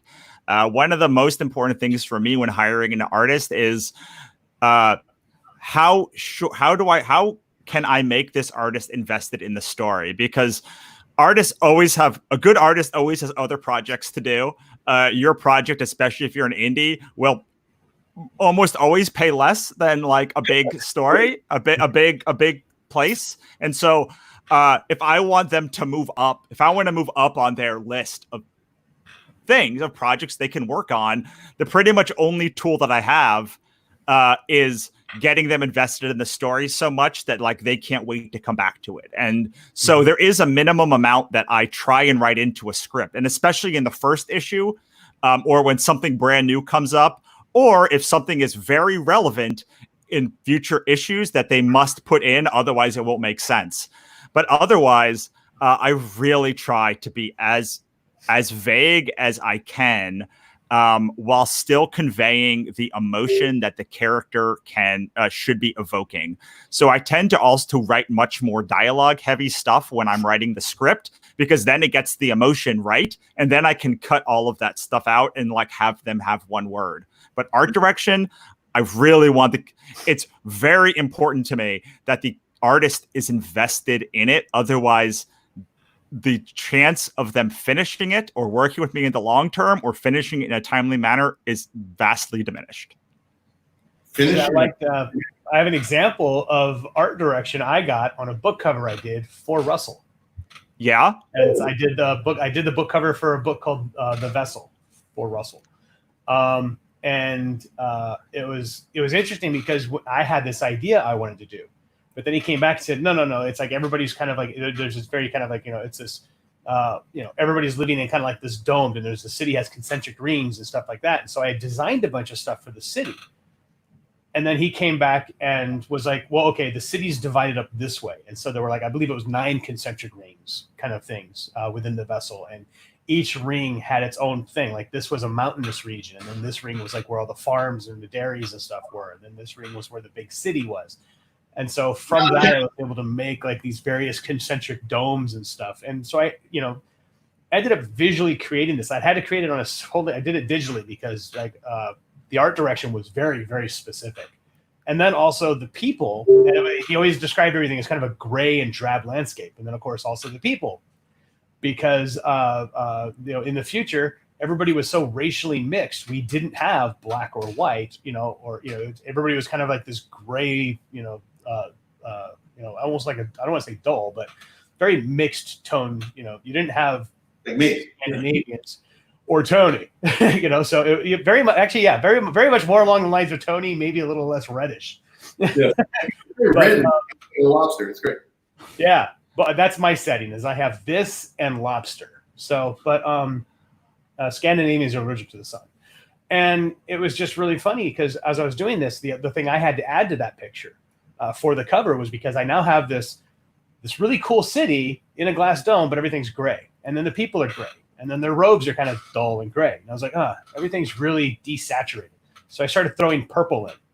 And I did that because I'm thinking from the standpoint of, if this book is sitting on a shelf, I have this giant gray void next to all these brightly colored everything else. So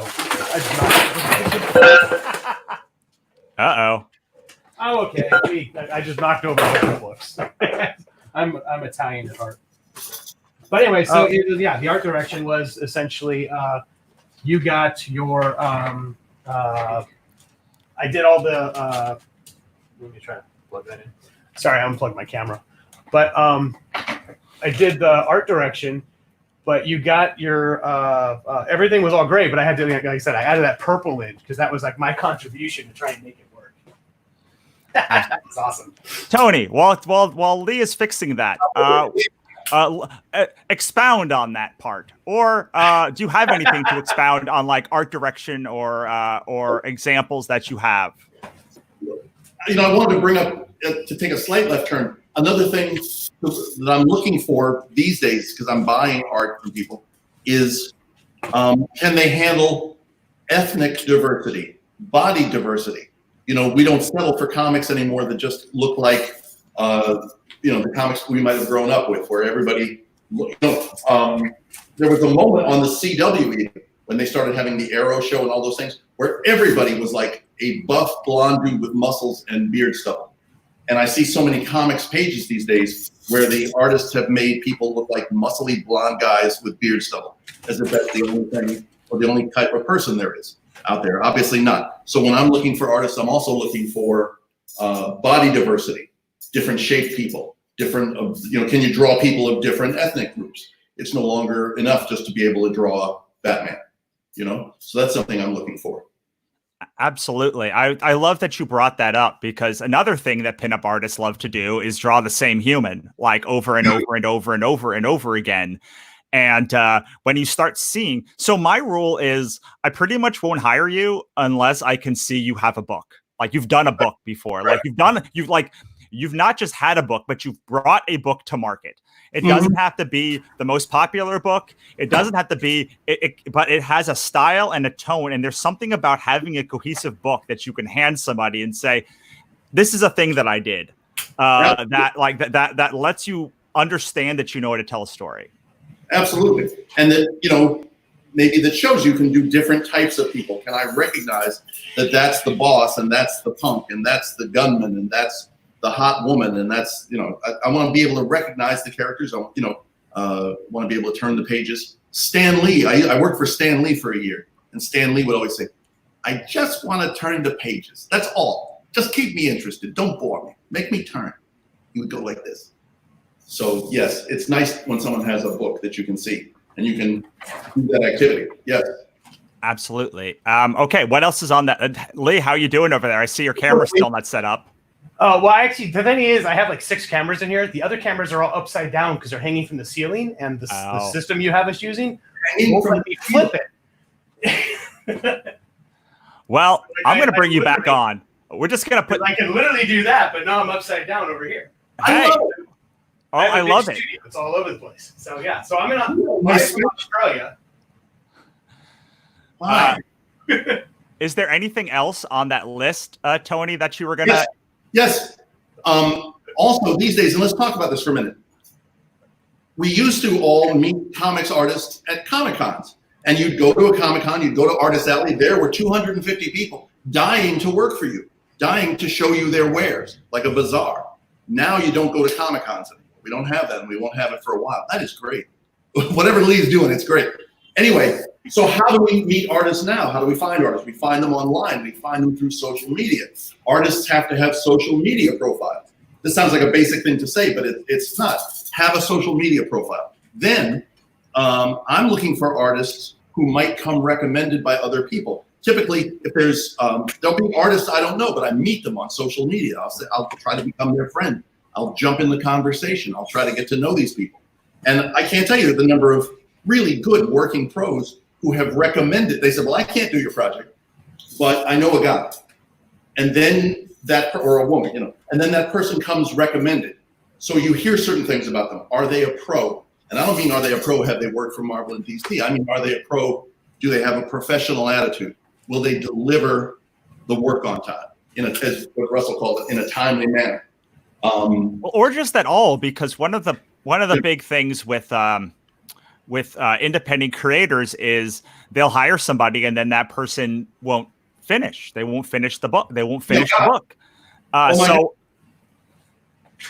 So yeah, my big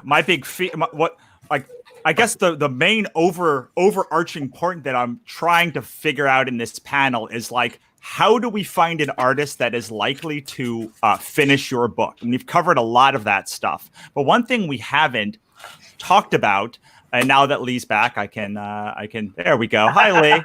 Sorry, it's literally all the reference material from projects I'm working on. Gotcha. Was piled off camera, and I just bumped it. Well, welcome back. One thing that I want to ask that we haven't really touched on is, writers or creators often seem to hire. I don't want to say any artist in a storm, but they hire artists maybe that are available and the tone is completely wildly off from like what the actual story is. And like you'll have a very funny book, but it will be drawn like the most serious book out there, and vice versa. And it's not only about like, can this person draw? It's, are they tonally right for the book? So could you guys talk a little bit about the importance of having a tone that fits with the book and how you go about sort of finding that in an artist before you hire them? Kindergarten. When I wrote Kindergarten, I wrote a story that was silly and whimsical and sarcastic and very much in the vein of Monty Python and Animaniacs, as far as like quirky and weird and just out there.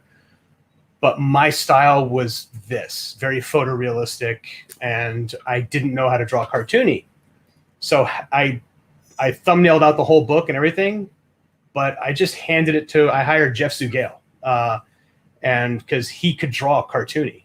And so he was a much better choice for that book at the time. Later on, I taught myself to draw cartoony, so I can draw it now. But I knew I wasn't ready to do it. So I just went and found somebody whose art style actually matched the tone of the book. Because had I drawn Kindergarten, I don't think it would have been a hit. I don't think it would have done very well, because people would, the tone of this very serious, dramatic style wouldn't have suited this silly, whimsical, quirky, crazy book. I mean, it's aliens who get stoned on pork rinds. Like, weird stuff happens in this book. So, right. Well, and you really you define what people are going to expect partially by the style of the art, right, Tony? No, listen, it's a visual medium. People, how many times Russell, you're the expert on this. People walk by your booth at the con, they pick up the book, they look at it, they put it down, they keep on walking. It's the most important thing is hooking people with the art and having the art communicate the kind of story it is. And as Lee said, sometimes you're the wrong person for it, and maybe you don't know the right person for that book yet. You have to wait till you can find them. You've got to keep looking. Again, cons used to be the way. I know, because before we did Concrete Park, I spent a year looking at artists, trying to get the right combination of price and person and professionalism. We couldn't find it. But it's worth the wait. It's worth waiting, because otherwise your book will be wrong. It's like, a bed with 3 legs that keeps tipping. It doesn't go. You want that consonance between the art and the story, and it takes time. It takes time. And sometimes indie creators, they'll do anything. I just want my book out. So yeah, the guy is kind of half shitty, but I hired him and he finished the book at least. That old triangle of cheap, fast, and good? Mm-hmm. And you can have it cheap and good, but it won't be fast. You can have it fast and cheap, but it won't be good. We often make those compromises. But it's funny, if your comic is supposed to represent you and you're a creator and you really want it to be good, you have to kiss a lot of frogs and look at a lot of artists before you find the right one. These days, by the way, I will say this, because before doing this panel, I asked a bunch of some of my pro friends, what's a good page rate? What's this? What's that? And so many of them are out of work these days because Marvel and DC have drastically reduce their production schedules, right? And some of these indie books will never come back, just like some of our favorite restaurants will never come back. And so there's a lot of artists on the street right now. I don't mean to say this cynically, like, oh, great, you can get a bargain on a good artist. But I do mean to say there's a lot of talented people out there who are dying to find that right fit. And, and make a living at it too. But, Well, also, I was going to mention, as far as finding the right artist for the tone, when I was handed this book, Nocturnity, the writer had actually already hired another artist to work on it. And that artist had done some design work, and they had done some pages and stuff like that, but it was done in a very superhero style. And so that was something that I was looking at this going, well, that superhero style doesn't fit this gritty, dark story. And, so it needed to be more grounded in reality. And, and so kind of going from there is why I decided I was going to do it in the style I'm doing it, was because I felt that this style, reading this pages, yeah, I could have done it digitally. Yeah, I could have, cranked it out and done a superhero stuff, and I'd probably be done with it by now had I done that. But I don't think it suits the story. And I certainly don't think that doing it that way would have actually helped, the reader. Just getting it done fast isn't always the best answer. And so taking our time, getting this done right, we've been working on it for almost a year now. And I got like 30 something pages done. And so we're, it's going to be a while before it comes out, but you know what? I guarantee you it's going to look mind-blowingly cool when it does, and it'll be a solid piece. So Absolutely. It's because the art suits the script. I'm going to bring up the book, The Vessel, that you talked about before. I'm hoping that people can see it. There we go. So it's not just for a comic book. We are talking about comics, but me and Lee knew each other for years and wanted to work together for years. And I waited until I found something that I thought could fit Lee's style, which was, I'd always thought like big, epic, like pulpy, like old school sci-fi. Like it had to feel like that, so that when you looked at this book, it would stylistically, like just by looking at it, you knew what you would get inside of the book. And that is the big thing that we're trying to do. The cover should tell you what's inside the book. And then what's inside the book should tell you tonally what you're going to get from the style. And one thing that we didn't touch on, and I want to before we end, is that different styles cost different money. So if you want a realistic style, it's going to take a whole heck of a lot more time. Or if you want a painterly style like Lee is talking about, it will take a lot more time for the artist. So they will have to spend more time, and thus it will cost you more. Lee had this. You told me this great story about how you had to keep upping your prices every time you did a show, and you had to then start making more cartoony things that you could make for a cheaper price because they took you less time. And so one of the things that I always think about in budgets is like, hey, I don't have that big a budget, so I need to find an artist and a tone that can be done in a way that the artist can not do it quickly, but doesn't have to labor over every line to make it look like an Alex Ross piece. And go broke. Oh, yeah. But also, well, I'm sorry, go ahead, Tony. No, that's all I had. Okay. I was going broke, trying to do what you can do. Yeah. But that's also like I do, like you were talking about how a lot of artists ran out of work.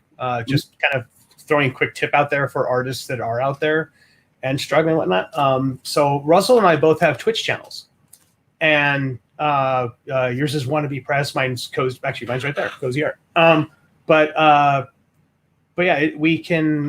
One of the things that I've done is I've augmented my income, trying to survive through the pandemic and stuff by doing little $10 sketches, and they're just small pieces of scrap paper that I had laying around that I was normally just recycling.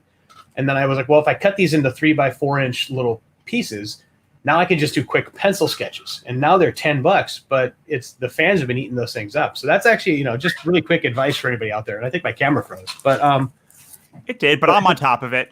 I'm on top of it, Lee. You've got all the, I understand cozy art now. I'm like, oh, cozy art. That makes sense. It's like a pun, but I love when I hear something out loud and it like suddenly clicks at what it's about.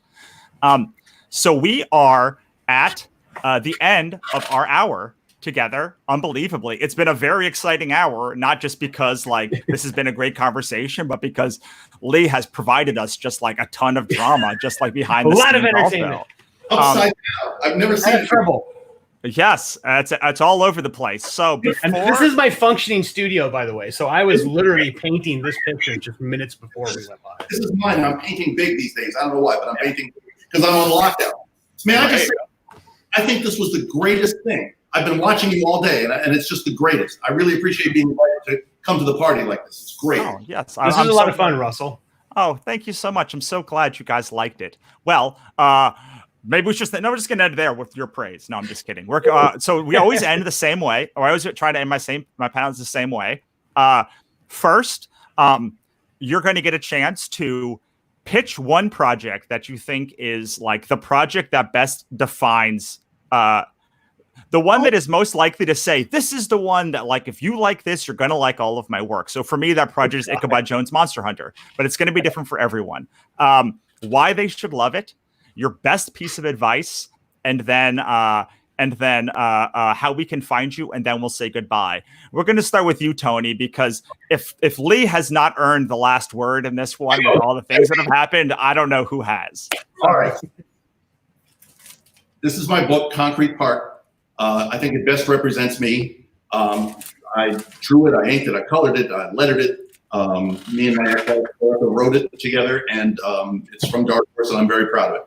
You can find me at tonyperrier.com. I'm doing a lot of political art these days because I'm so mad about this pandemic and Trump and all that other jazz. That's where you can find me, tonyperrier.com. And as far as a piece of advice, I will say this. Drawing comics has been a lifetime journey for me. And so if you're out there and you're thinking about drawing comics and everything, keep going, keep getting better, because to see the enthusiasm of someone like Marv Wolfman was very inspiring to me. He's been doing it all his friggin' life, and I hope to keep doing it in my life. So that's my advice. Awesome. Lee, last words. Hi. Well, I don't have them online, but I'm going to be doing a Kickstarter for Kindergoth. So this is the book we were talking about earlier that my friend Jeff drew and then I wrote. And then there was a book later on we did that I actually drew with Joel Adams inking it. But yeah, it's basically it's a story of body pierced little kindergartners who save the world from aliens who get stoned on pork rinds and love pop culture. But this is my sense of humor. This is my wacky, I'm weird, kind of self-expression. But we're going to be doing a Kickstarter probably later on this year for the webcomic version. We're doing remastered webcomics, and hoping that that'll be out later on this year. And it'll just be a small little hardback book about that big, probably like 3x6 or something like that. And then we're hoping that if that does really well, we'll learn enough off of that we can actually do a big collected version of these books, because there's a lot of these. So we're going to do like an omnibus kind of thing of the printed books. I think it's like 6 issues or something. And some of the issues run like 30 pages. So it's going to be a 150, 200 page graphic novel. So it's just going to be and we're trying to do it in color too. So it's going to be a big expenditure to do that. So we'll do the small one first. But anyways, Kindergoth will be the project I would pitch right now. And then after that, Nocturnity. Awesome. And where can we find you? Cozy Art. Or cozy.com. So the last name is actually pronounced Cozy. You just have to remember how to spell it. But yeah, it's Cozy Art on Twitch is probably the best way to find me. It's a live interactive chat room. You could be, my channel is probably smack talking me right now, honestly. But yeah, it's a lot of fun. It's crazy. You get to see me do the $10 sketches. You also get to see me do this weird stuff periodically.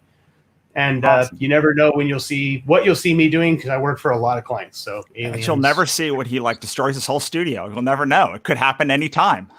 Oh, yeah, no kidding. You have a best piece of advice? Best piece of advice: don't be discouraged. Something I really feel I have to run a disclaimer every time I give somebody critique. Is a critique means I have to tell you suck. I have to tell you where you suck and why you suck. And so when I have a general disclaimer I give everybody, and I talk about this on my stream a lot when people ask for advice. By the way, Wednesday nights we do art class. I give advice on art. But people will come in and they'll be like, tell me what you think of my art. It's like, well, you really want me to tell you what you think of my art, or do you want me to tell you you're awesome? Because if I tell you you're awesome, you're not going to improve. But if I tell you where you're failing, you know where your shortcomings are. You can go fix those.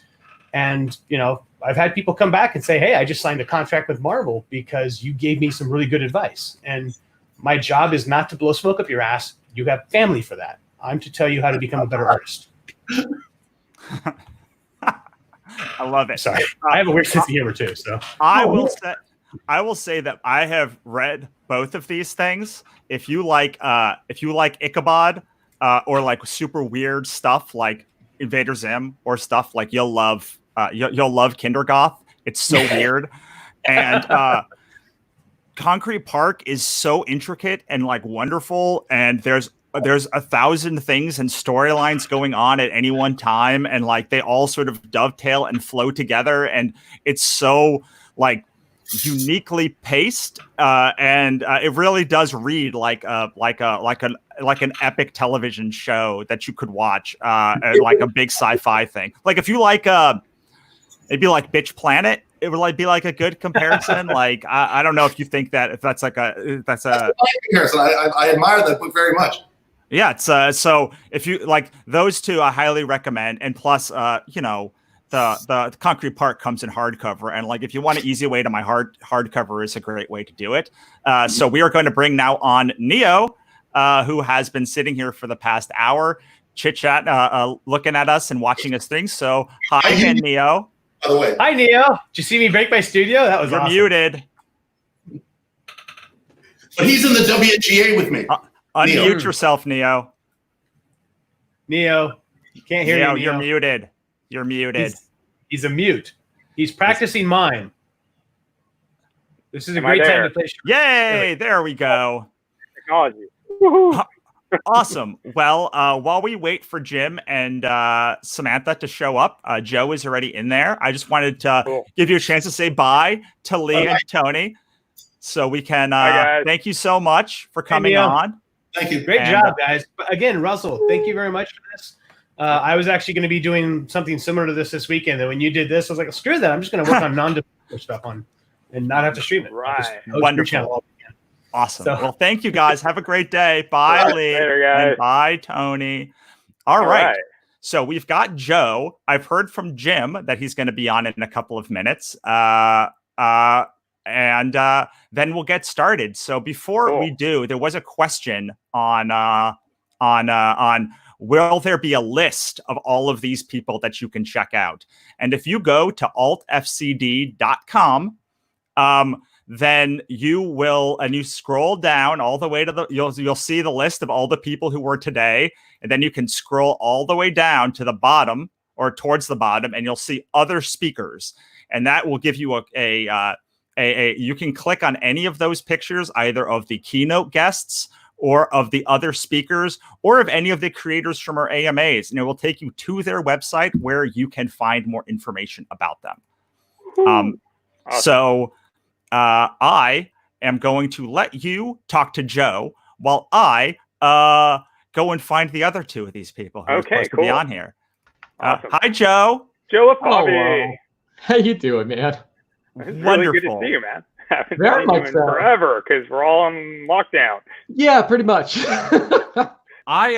You looked like you were having the most fun ever at Long Beach Comic Expo when you were doing your like board game area. It was so like every time I saw you or you walked past, you looked like a starstruck child of just like the wonder in your eyes. And honestly, the wonder is like seems to always be there somehow, even after I'm decades. like, that's always Joe. Every minute of every day I've known him. That's fair, but I don't know. I loved it. I mean, I love being that person that introduces people to like their next big passion. And so all of these people who, a lot of them had never played tabletop games before or thought tabletop was like Monopoly. And, you know, to introduce them to like over 100 games and to see them play and to bring back their friends. And you had like these really sweet families and kids who would come back and forth throughout the whole weekend and just make new friends. And it was just, I don't know. I mean, that's one of the reasons why I love comics and tabletop in particular. Like, it's just such an inclusive community, you know? It's where anybody can walk up and just instantly feel like you're a part of something. And anytime I can do that and be like that shepherd, if you will, it's just, I don't know, it speaks to something pretty deep in me. I love it. It never feels boring. It never stops feeling like an honor. So I had an absolute blast there. And it is sad. I mean, it's great, but it's sad in a way that was like my last convention for I know. a while. A while. Sure. Yeah, I know. Speaking of other people, speaking of conventions, we're going to move right along. Samantha's going to come on. Hi, Samantha. Samantha. Hey, y'all. Awesome. So now I am going to go away. If Jim comes on, which he said he was going to come on in a couple of seconds, then I'm going to put him on the stream. But meanwhile, the two have a great time on the on this panel, and I will talk to you guys at the end of it. Awesome. Yeah. Hey guys. Hi. So good to have you on here. Thank you for joining us. And Joe, thanks for adding last minute, because I think I texted you like yesterday or something. Pretty much, yeah. I think don't know. so. Whenever you ask. That's days all days are all confusing right now. I don't know when they are. And Samantha, thanks so much for being here with us. So absolutely. We've been at this, Russell and I have been at this since 9 this morning. I know we've had so many amazing guests, and it's just the day's actually blowing right by, and we're going to do it all again tomorrow. So sweet. So basically, like any other convention. Yeah, pretty much like 2 jam-packed days nonstop, just going. Except I get to do it at my house and not have to leave. And I get to see all my friends finally, because I haven't seen everybody in forever. Yeah. So I know, so many cons. But party planned for afterwards? What's that? Do you still have a dead dog party planned for afterwards? A dead dog party? Oh God. Okay. Well, I guess that's industry term. Like on the very last day, all the show go to like a private party because you all have con crud and you're dying. Yeah. So many hands. But this way, like Zoom with like 60 creators all drinking and stuff. Oh yeah. Of course, that always happens. So. And Joe's usually the guy dancing on the bar, but I'm kidding. Hey, I think Jim's with us. Hello. Can you guys hear me? We can hear you. Certainly can. Yes, excellent. Hey, there's 4 of us now. It's like a little Brady Bunch thing here. Excellent. We need one more. We can forge Voltron. So we gotta get Russell back. Exactly. Your reference is cooler than mine. I was going to say that, like, I want the Hollywood Squares to get some love here, because the other, thing that this reminds us of. Yeah. As long as I'm Jim J. Bullock, to even go with your deep pull, I'm going to back you. That's how much we're in this together. All right. Well, so welcome everybody. I guess we're here to talk about editing and the production process of going from script and completed art, or getting to that point and then actually making a physical book and getting it out the door. I don't know. We'll see where this goes. So first, why don't we start with introductions, and you guys can tell us all about what you do. We'll start with Joe, since he's on the top there. Hi, everybody. Hi, Joe. I'm Javi. I run a company called Genuine Entertainment, and it's our job to work with like very beloved brands in genre, from like film or TV or gaming, and basically help them make geeky stuff that they should be making for people like me. And so things like books and comics and games and tabletop games, a lot of tabletop role-playing games, basically just making sure that they're working with the right people and making meaningful, authentic contributions to their franchises and fandoms, so that they can actually continue to move forward and make positive contributions to pop culture. So that's basically. And Joe has also edited lots of comics. Yes. Yeah. No, I started in comics, and I was the head of publishing for the Henson Company, did all of their books, comics, and such. And then after that, have done a number of comics since, and including probably most notably the Harvey-nominated Fraggle Rock anthology, the Eisner and Harvey nominated Throwing Adventure Hour. And then most recently, we just announced a Vampire the Masquerade comic with Vault that's coming out. You overachiever. It's really fun. I really like that new comic. It's pretty badass. Awesome. And Jim. Jim Higgins. How you doing? I'm a former DC Comics editor. Quite a while back at this point, I worked in Paradox Press on their Paradox Big Books and on the mystery graphic novels, which included Road to Perdition and History of Violence. I did some small publishing with an imprint of my own that was called New Suit. And I published 2 anthologies and a comic, a very, very small, operation. And I've been threatening to do another anthology for the last few years. And mostly a lot of what I do these days is I'm a freelance editor. I work with a lot of people who are starting out. A lot of people who are, I'm in LA and where you guys are, but so there's a lot of entertainment industry people who are looking to do comics these days. Yeah. So I'm often helping them to, get their comics knowledge and work as a story editor. And the thing I do most, though, is teach. So I started teaching at the School of Visual Arts when I was in New York, comics classes there. And when I came to LA in 2008, I started teaching comics at CalArts and Otis College of Art and Design. I've taught at UCLA Extension, Cal State Northridge, and a couple other places. And my home base is the Society of Illustrators of Los Angeles. Cool. So that's kind of, I do other teaching, but that's where I do most of my own classes is through them. Cool. And wow, I'm getting a weird feedback. Is anybody else hearing that? Yes. Okay. Samantha, why don't you talk while I try to fix this? Sure. Okay, so I'm Samantha. I'm apparently also the person who starts out the whole thing by bringing up a dead dog party and freaking everyone out because they didn't know what that was. And I was like, I know what a dead dog party is. Where were you? I should have been there to support you, Samantha. No worries.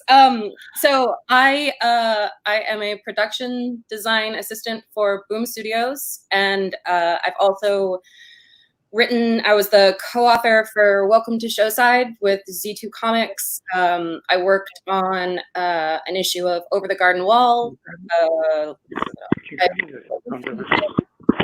piece for the Local Haunts anthology by Kara Love, and convention managing. Like, I kind of have a lot of hats, I guess. Sorry, while I sort this out. That's okay. Okay. You guys hear me? Oh yeah, you're much good. You're good. I'm glad you can hear me. So. And I also I speak about mental health in the entertainment industry for creators. Get out! I am all for that, and I was a social worker for 5 years, and so I'm very conscious of those issues. I'm friends with a group of forensic psychiatrists who've been really going after the big companies to get their shit right when it comes to mental health. So great, Samantha. We need more people like you. Yeah. Definitely. Are we still getting an echo? No. Okay, cool. All right. Well, let's jump into this. Let's get into talking about like what does an editor even do to begin with. So maybe Joe can get us started on this one. Sure. I mean, because I think there's a lot of misconceptions about what editors do and don't do. Yeah, I mean, an editor is, I think, one of the most magical, rare partnerships you could possibly have in your life, particularly if you're a writer. There's pointed a number of times in your life that somebody's job description, like literally the bullet points in a LinkedIn, is make this person's dreams become reality, to challenge this person and help them become better at what they want to do for a living. Like, that's literally their job, to work in your best interests. And if you learn how to work with someone like that, who can challenge you and inspire you and to bring out your best, an editor is this unsung hero in the editorial process that can put all of these incredibly talented people in a position to succeed, you know, to enjoy the kind of success that their stories and their talents rightfully deserve. As far as what an editor does, I mean, everybody's got a different process, but for me, it's always just understanding your boundaries as what you're supposed to do and what you bring to the table, but ultimately serving as like the Sam to someone's Frodo, where it's your job to look at what they're doing and get to the root of the problems of what is and is not working with a story, and then working within the strengths and weaknesses that that writer or that artist brings to the table, and helping them to find the conclusions that strengthen all of those weaknesses and amplify all of their strengths to the point where when that story does hit the shelf, it's the very best version of itself. If that makes, does that make sense? Does that help? That makes a lot of sense. It's a great answer. Everything with Joe is all like magical and everything. Like, I'm going to transform you and lift you up and take you up on the magical fairyland. Yes. Naive romanticism. It's my jam. Yeah. How about you, Jim? I often tell people, you know, as I tend to say, people who are not in the comics business, I refer to as civilians. So when I'm talking to civilians, and they'll often say, like, what does that mean? What does a comics editor do? And I say, we're sort of a cross between an art director and a book editor. That you have to really know about story. You have to know about putting a good story together, and how the visual, the art of visual storytelling works in our beloved medium here. And so you're the shepherd, you know, of the project. You are the project manager, and you see everything. You know, you'll start out with an idea. Whether it's, you know, if you're working for a company, it may be generated by the company. If you're working with a licensed property, like some of you guys have, you'll start with that or the original idea, and then you'll see it through from outline to script to layout, pencils, inks, lettering, coloring, and get it out the door. But I agree with Joe that it's a personal process. And I also think that, Joe, your description of it makes it sound like you are probably a good editor, in that you're there to kind of be there as an advocate in a lot of ways. And the last thing I'll say is that it does depend on what kind of place you are at as an editor. So if you're an editor at a big company, if you're an editor at Marvel or DC, they're kind of known for having, you know, a heavy hand in the process, and really coming in with the, you know, a lot of, you know, they're in charge of those characters, and so they have to make sure those characters are done the way they're supposed to be. And but if you're working with, you know, creator-owned stuff, you're very much there to help that person realize the story that they want to do in that way. And so even in big company issues, I like to think that I'm there to help them do their story, certainly not to write my own version of their story. You know, and to be that's intrusive as an editor, and insulting, you know, to a certain extent. And I don't know if Samantha has anything she'd like to add to this. She's more on the production design side. So. Wow. Yeah, they summed it up. Okay, well, we can circle back around when we get to that, if you'd like. So we have a question here already. So am I still echoing? Okay, a little bit. It's very strange. It's been great all day. Okay, here we go. What are your thoughts on editing as a form of collaborative storytelling and the role of ego, i.e., should editors get more public recognition for their role in creating great narrative fiction? I think I may have answers. I think there's two answers there. Do you mind if I jump in first? I'm really hyper, so I'll just immediately start talking. I'm sorry. Go hyper, Joe. Hyper Levave. So as far as the collaborative aspect of this, I think it's the most magical alchemic part of the process. You know, if you want to just solely create something of your own, make pottery. I mean, comics is this crazy amalgamation of so many unique people coming to the table to create this thing. And every time you introduce one new person or take away one person, it entirely changes shape. And so if you're not coming to this process with the willingness to collaborate, to communicate, to respect one another's opinions and contributions, you're missing the point of what it is to make a comic book. It is a lot like tabletop role-playing games, where it really is the people you bring to that round table and how each voice is respected, how their different talents are valued and used in this collaborative thing. It really does. It matters. It really can impact what comes out of that process. And usually as an editor, it's your job to protect that process, to not necessarily make the thing. That's the writer, that's the artist, that's the letterer, that's the colorist. You just make it happen and safeguard and protect the process of how these people communicate and collaborate and respect one another, so that each one of them are put in a position to do their best work and still somehow magically cross the streams and make this end product at the end that they can all be proud of. And I think I'll address the second point after I shut up and let other people express their opinion. Jim, would you like to jump in? Jim, can you hear me? Oh, me? Okay, yeah. Yeah, you're the only Jim here, Matt. That Jim, yeah. Neil, what? Can you give me the question again? Sure.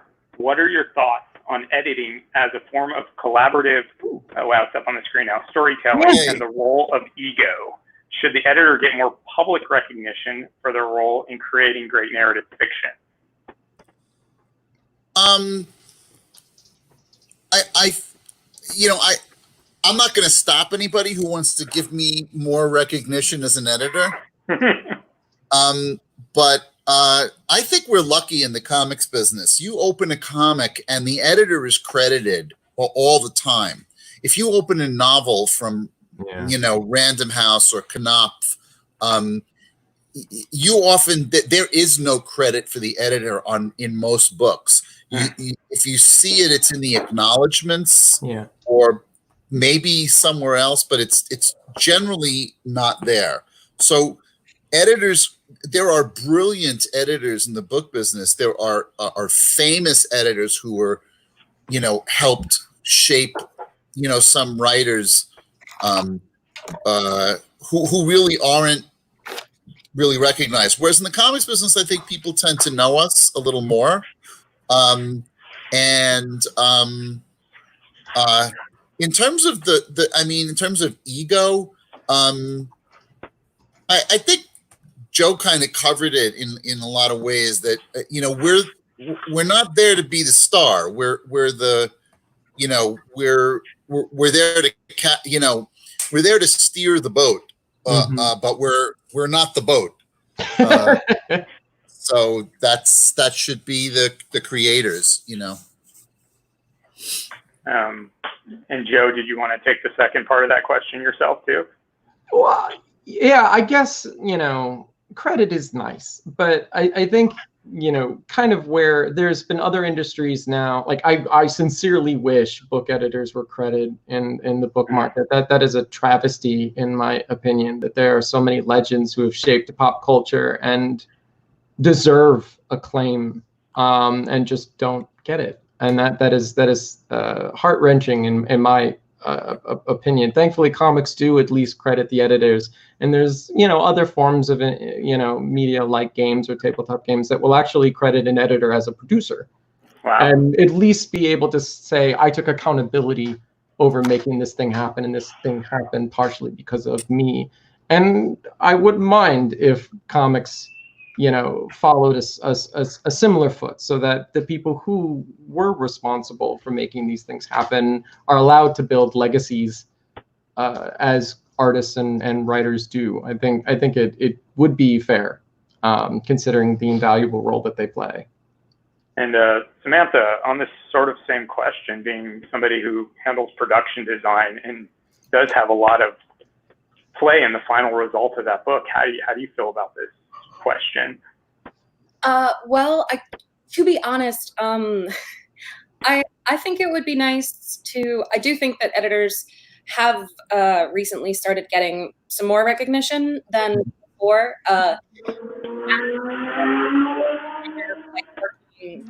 In-house, it's been great getting to see much more like how, depending upon the book, obviously, because some books editors will be a lot more hands-off, and some books editors will be a lot more heavy-handed because they may need it. Getting to see some of the stuff, like I work with Eric Harburn, Daphne Pleben, like the stuff that I have seen them, honestly, our whole editorial team, but the stuff that I've seen them do, like for working in-house, I had not been aware the level that they were involved. And when I saw the level, I was like, oh, damn, okay.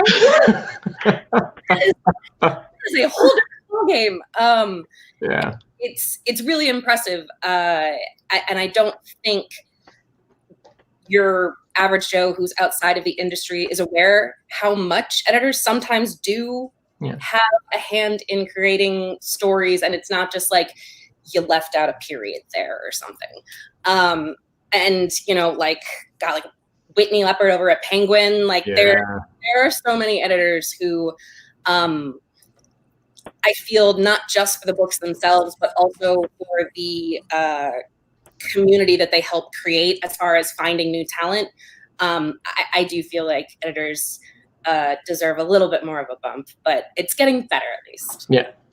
I mean, my hope would be that, like, a lot like a few years ago, if you remember, it seems like an eon ago now, but it's like when people were arguing, well, should colorists get credited and who should be featured on names on covers? We laugh now because we're like, well, yeah, that's like nonsensical. Of course, they're an invaluable part of the process.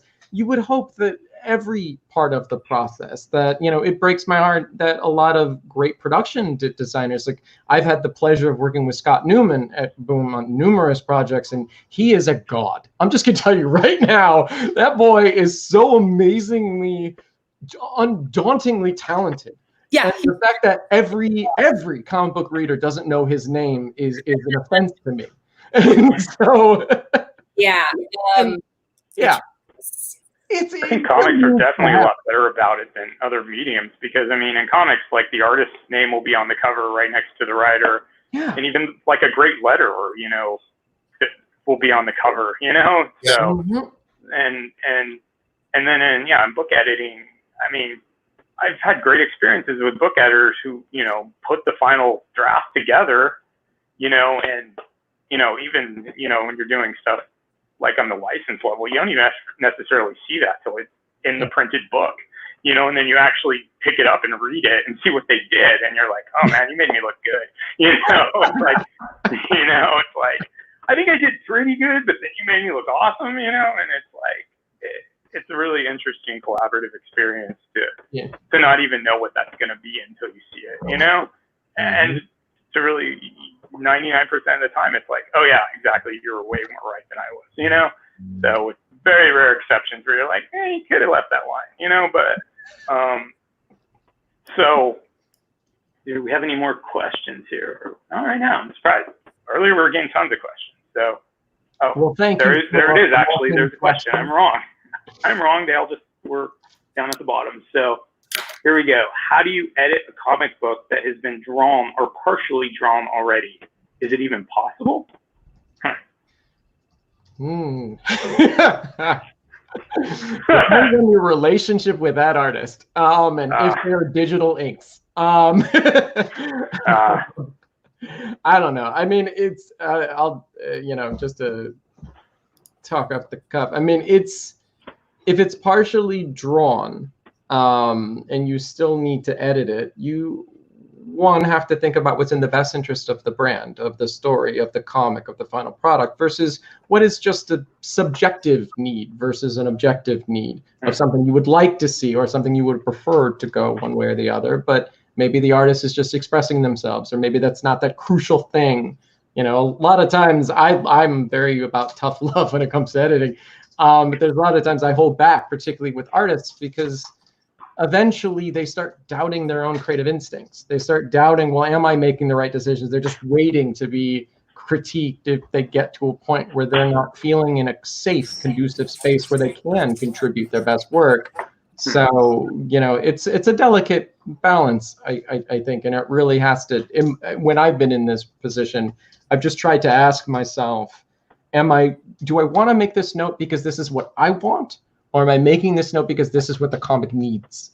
And if need comes into the picture, then you have a case that you can hopefully appeal to the artist and the writer and try to make that happen. But if not, then you might just have to let the process take care of itself, in my experience. Jim, you got any thoughts on that? Yeah, I think that if you get a story that's partly drawn, a comic, you know, the story is going to be pretty much set at that point, and there's kind of not much to do in terms of being an editor, in that you won't it's pretty hard to you know, upset that part of the process. On the other hand, I can't turn off that part of my editor brain and editor hands that's going to look at the visual storytelling. So I want to look at if the book is half done, I want to see layouts for the rest of the book. And if I think that there's pages that really aren't working, you know, that's one of the few things that I'll really kind of go to the mat on. Because you know, that's one of the things that a lot of experience has, you know, has given me, which is just, you know, I've edited hundreds and hundreds of pages of comics, and you just, if it doesn't read right, if it doesn't read well, you know, the comic is in real trouble. So that would be my focus, would be that. And really though, you're kind of in a more hands-off situation in general, which is to just say, you didn't start the project. You have to, this is a little bit talk about ego. You got to kind of put your ego a little bit in the back seat and say, I'm not here to rock the boat. You know, I took over the last thing I edited. One of the last things I edited at DC was a Hellblazer mini series, which of course is typical from my career. One of the only Hellblazer stories that's, I think, never been collected. And it was really good. I forgot who started. I think Shelley Bond started it, and then I edited a chunk of it, and then I forgot who finished it. And that was like what I remember from that process was that I worked with Philip Bond kind of actively as a collaborator, you know, and he's a great artist, and you know, and so I worked with him, but I kind of just like it was a Vertigo project, and I had come over from Paradox Press briefly, and so it was like I'm not touching anything story wise, you know. They took care of that. So cool. Yeah. Well, we have a question here directed to Samantha, so we should let's jump on that one. Samantha, on average, how much contact do you have with the creative team about the production design, or is it mostly coordinated with the editorial? It does depend a little bit on the project and whether you are the designer for the book. I'd say for most books, it's handled by the editors. Now, granted, I'm in kind of a unique position because I wasn't doing like design specifically for a long time, so I know a lot of people in the industry. So there are definitely people that like Jay Foskett, my buddy. He was, oh my God, are you gonna be working on my book? And I was like, yeah, I'm gonna be working on your book. Like, but I'm not the designer for the book. I, just help like with, the pages and the files and stuff like that. For the books where you might be like the official designer, sometimes you will have more hands-on interaction with the creators themselves, especially if that person happens to be a celebrity. If it's a celebrity, you can bet your buttons that you're going to be talking to the designer because they don't want anything to be missed at all. But yeah, if you're straight up designer for a book, you may have some more interaction with the creators. Cool. And let's jump to another question here. Actually, this is a pretty good one. We're coming back to collaboration. Do you have any tips for those situations where collaboration breaks down? Where people aren't getting along and playing nice on the playground? I think that's what that question means. Where it is very editorial can be this, unfortunately, at least in my experience, like almost like a passive aggressive experience at times, where somebody will read something or do something in their little bat cave and then send it in an email, and then someone else will read it in their bat cave and react to it and then apply whatever they want, ignore the rest and shove it in, and then see how they respond and if they notice what notes they listen to. When things break down, it's typically because communication breaks down. It's because people forget that they're not just reading a Word document, they're working with a person who they like, who they chose to work with, who they respect. And so it's usually just taking a step back and having people just take a breather, have some fun, eat some pizza, something that reminds people to look in the eyes and know, okay, right, I get you. What's your problem? And then trying to work through it. It's usually just once people get in a point where they're so either passive aggressive or defensive, where they're not feeling safe enough, where they can express themselves and get to the root of the problem. If you can just kind of diffuse that a bit and get people to start talking like people and not just like embattled, souls defending trenches. It shouldn't be that way in a collaboration. And so if you're an editor, anything to just humanize the process again and remind people that we're all on the same team somehow, even through completely unrelated ways, in my experience, it tends to help inject the right spirit back into the process. I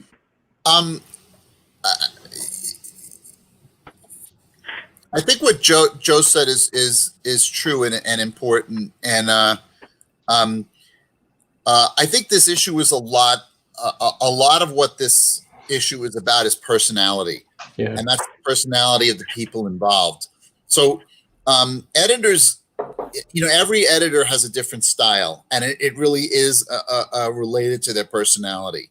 So some are going to be more deferential, some are going to be more active, some are going to be more confrontational, some are going to be more collaborative and more empathic, and the same with the creators. So the best thing to do is try and find out what, just kind of solidify what the goal is in this specific scenario, and a lot of what's going to happen depends on like who you are as an editor. So when I'm working with individual clients, freelance clients, I will, they're doing a creator-owned project. I'm not there to tell them, I don't have a directive from above me telling them, what to do. Or like Samantha said, I don't have, William Shatner going, that doesn't look like me, when he's approving things or whatever. But you know, there's a certain amount of this that every so often you're going to have a collaboration that does break down, and that, you know, and that you just have to do the best you can to finish. My experience has been that's been really rare with me. And at Paradox Press on the big books, we had about 50 artists, 60 artists per book. So there were, you know, I worked with hundreds of artists, and out of everyone I worked with, I had one problem that just never got. I mean, the story got finished, but that was kind of a mini, not fiasco, but you know, I had an artist who, when I gave a note on this is back when there were faxes used, gave him a note that it was just easier for me to draw what the problem was, and apparently he was appalled that I would dare tell him how to draw something, and went over my head. You know, and so, you know, I got kind of, I didn't get a talking to. I got someone who came to me and was like, I gotta tell you this because it happened. I don't know what to do that much either. And so, you know, it's like it was suggested I apologize. And I was like, for what? This was such a minor thing. Right. It was just like, you know, draw the damn hand. So you end up just having to play diplomat in the situation, and then I had given notes to Russ Heath, one of the comics grandmaster, and his response was, "Yeah, you really think that's thing? All right, I'll fix it." So if Russ Heath can take have you ever had any situations where you've had to deal with somebody in production design, or an artist or an author that's not happy with their production design or something? I wouldn't say so much from the books that like I've worked on with Boom. I know as far as like when I've like the books that I've written myself, I mean, one thing that, you know, you can kind of do to try and remind yourself is that if you keep being so stubborn, your damn book might not get made. So that's a thing. Yeah, that's a really good answer right there. Like, if you're way too difficult, you may get yourself just nudged out the door. You got to check yourself sometimes, because it's fair to, if you feel very strongly about something, it's fair to push back, but ultimately at the end of the day, you just want the book to get made, and you need to recognize that you know, like poor Jim, like you don't own drawing. Like, God forbid an editor just try to explain something by making a little diagram, like, who cares? It's you, even if you feel very strongly about something, the people that you are working with are bringing a whole different set of skills to the table that in the long run is only going to make your book way better, because you are not the expert, even on drawing, if you're the artist, even if you're not the expert on letters, like, we can all stand to learn more. And if you actually listen to these other people, you might be able to pick up some of those skills for future projects as well. I think this falls into the category of it's best to be as easy as possible to work with, and not to be too difficult.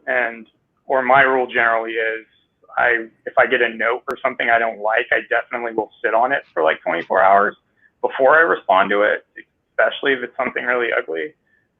So Joe one time was in a room with me one time when I was getting hammered with notes, and they were bad notes, and I fondly remember that. He was a good friend for me, and he made sure I didn't flip over the table or anything. That's typically my job. Yeah, exactly. That's a fair description of an editor. Exactly. The person who makes sure the artist doesn't flip over the table because the producer is out of their mind. But okay, and on that note, I guess we have some more questions here. So if you guys are down with more questions, let's keep rolling. No, actually. So this question is, do you have any experience with cross-cultural international collaboration, and how does that affect editing production process? I just did a rewrite on and edited, did some, a bunch of editing on like a novella that was prose, not comics. And it was the author, English is his second language. But I mean, his English is very good, but he came to me and said, I don't have enough of the vocabulary and, you know, the sort of like higher level, just, you know, understanding of the language to write good prose, he felt, you know. And so I got brought on for that. And a lot of it was, you know, watching out for idioms that, you know, he'd get like almost right, but not quite right. And occasionally some things about part of the story took place in another country, and he had been there and I hadn't. And it was, you know, so there were times that I had to go in as a reader and say, I don't really understand enough of what's the lay of the land is, and get him to add some stuff, you know, about that. And then I worked, here's an interesting case. I worked with a company, that a very big Japanese manga publisher who had the license to all these, and I mean dozens and dozens of manga titles from the 60s and 70s. So this is like a gold mine of manga history. And they didn't want to spend any money, like literally any money. They basically said, if you can go out, if you go out and get a publisher for them, you'll get money from that and blah, blah, blah, and whatever. And, you know, we had like a barely a paragraph of translation of each book. And we had no translated, you know, even samples of each book. There was some of those books. There was like 100 of them. And, you know, it was just an example of like, why are you bothering to do this? Like, what do you think is going to happen? So we tried to, you know, I had a partner on it and we tried our best, but, you know, I mean, you know, without the language resources, our hands were pretty much tied.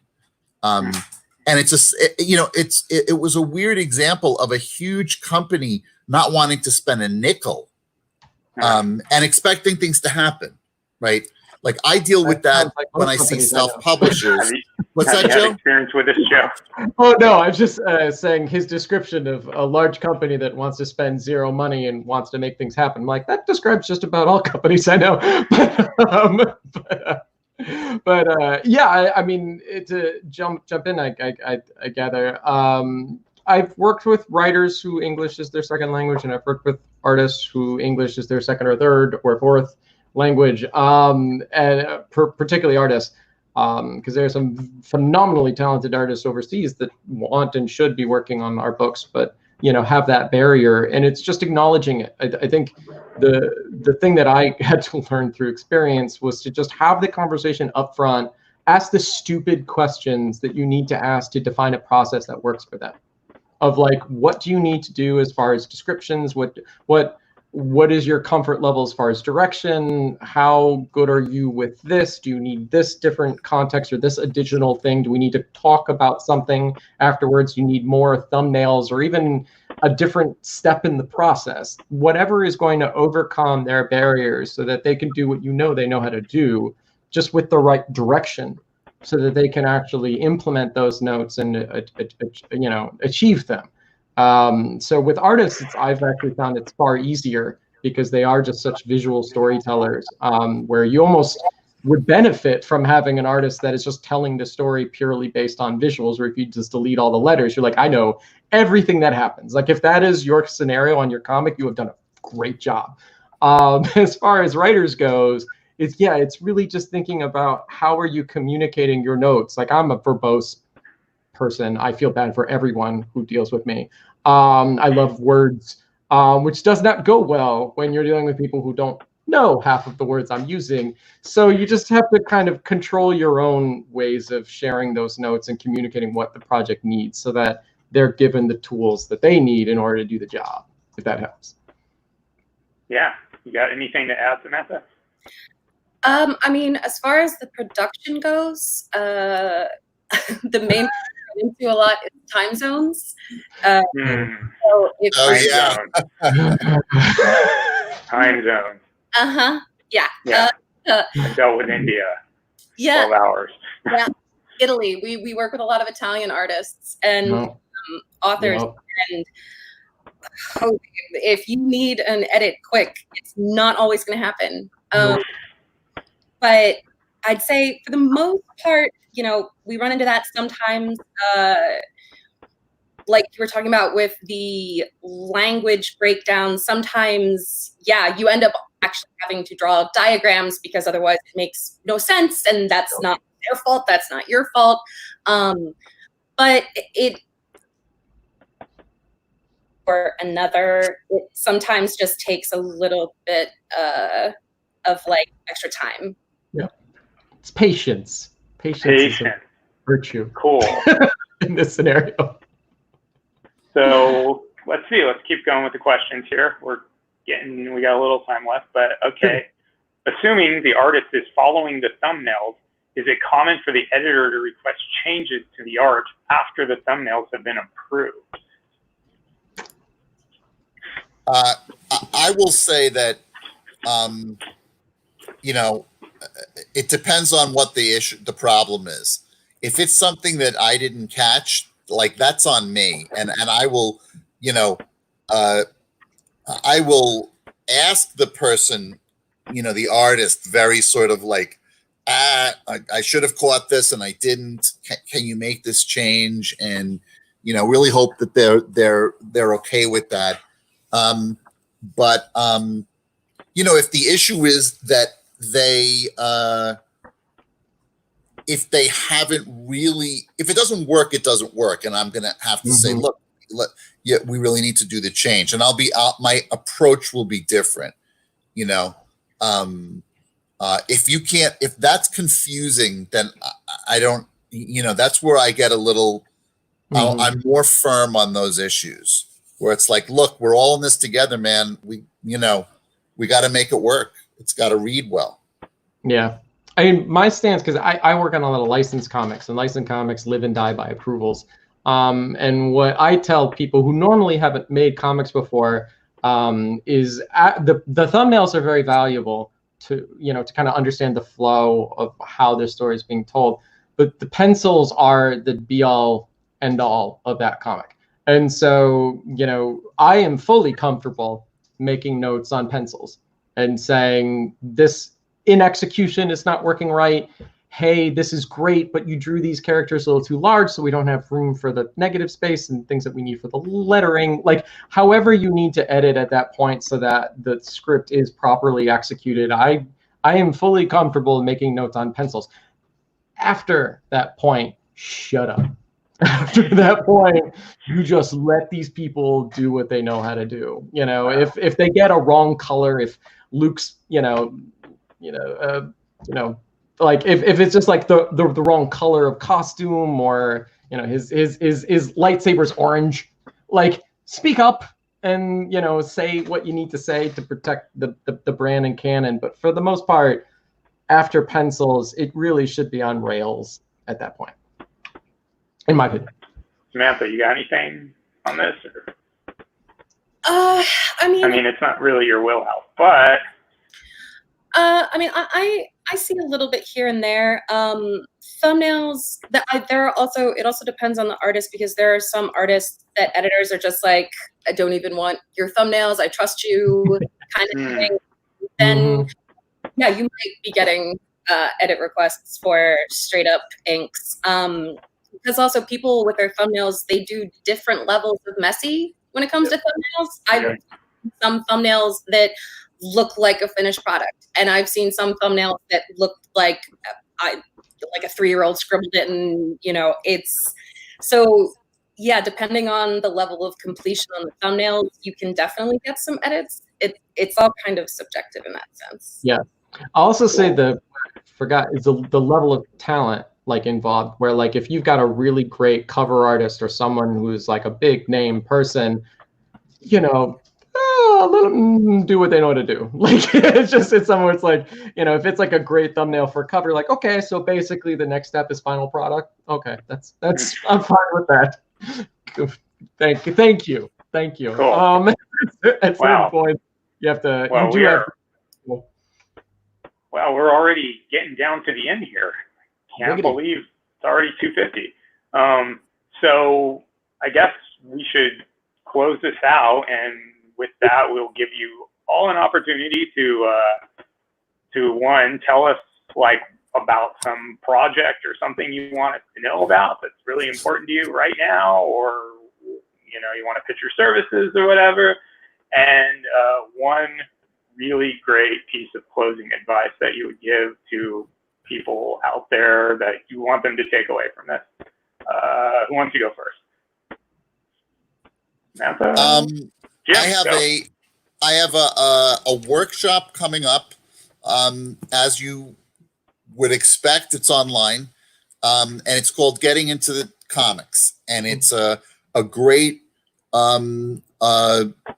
it's a load of information about the market, the way it works, the way the two avenues of comics distribution work, where it's bookstores and comic book direct market stores, and all about proposals and pitches and submitting, and an overview of lots of publishers, and then a whole bunch on self-publishing. So that's on May 10th. And is there a place to put a link, or no? No. I think Russell can probably help us with that. Or all right. That's fine. People can go to the Society of Illustrators of Los Angeles homepage and find it under classes. Cool. Very cool. Samantha?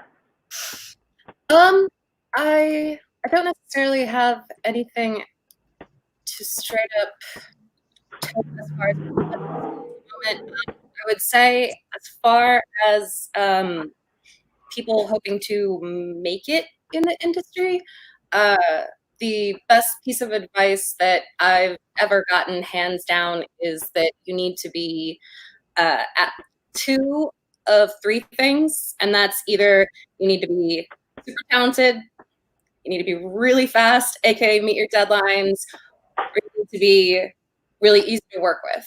And to be honest, that third one, being easy to work with, is above and beyond the most important, because you could be one of the most talented people on the face of the planet, and if you are an absolute jerk to work with, eventually there are enough people that are going to be like, I'm done with you. That's fine. I can't put up with it. So yeah, you don't have to be the most talented person in the world to work with. If you can meet your deadlines and you're easy to collaborate with. So you don't always have to be the cream of the crop. You can still do really well in this industry and make a lot of great connections and work on some fantastic projects. That is fantastic advice. And Joe, bring us home. Hi. So as far as stuff to follow and support, you can check out our website. It's scrolling in that little feedy thing below. It's just genuineend.com. But we've got a bunch of stuff out there that probably people watching this might like. Things like a board game for Doom, tabletop RPGs for Alien and Altered Carbon, a whole bunch of stuff for Vampire. There, the Masquerade. There's As far as advice, I would say don't do it in a vacuum.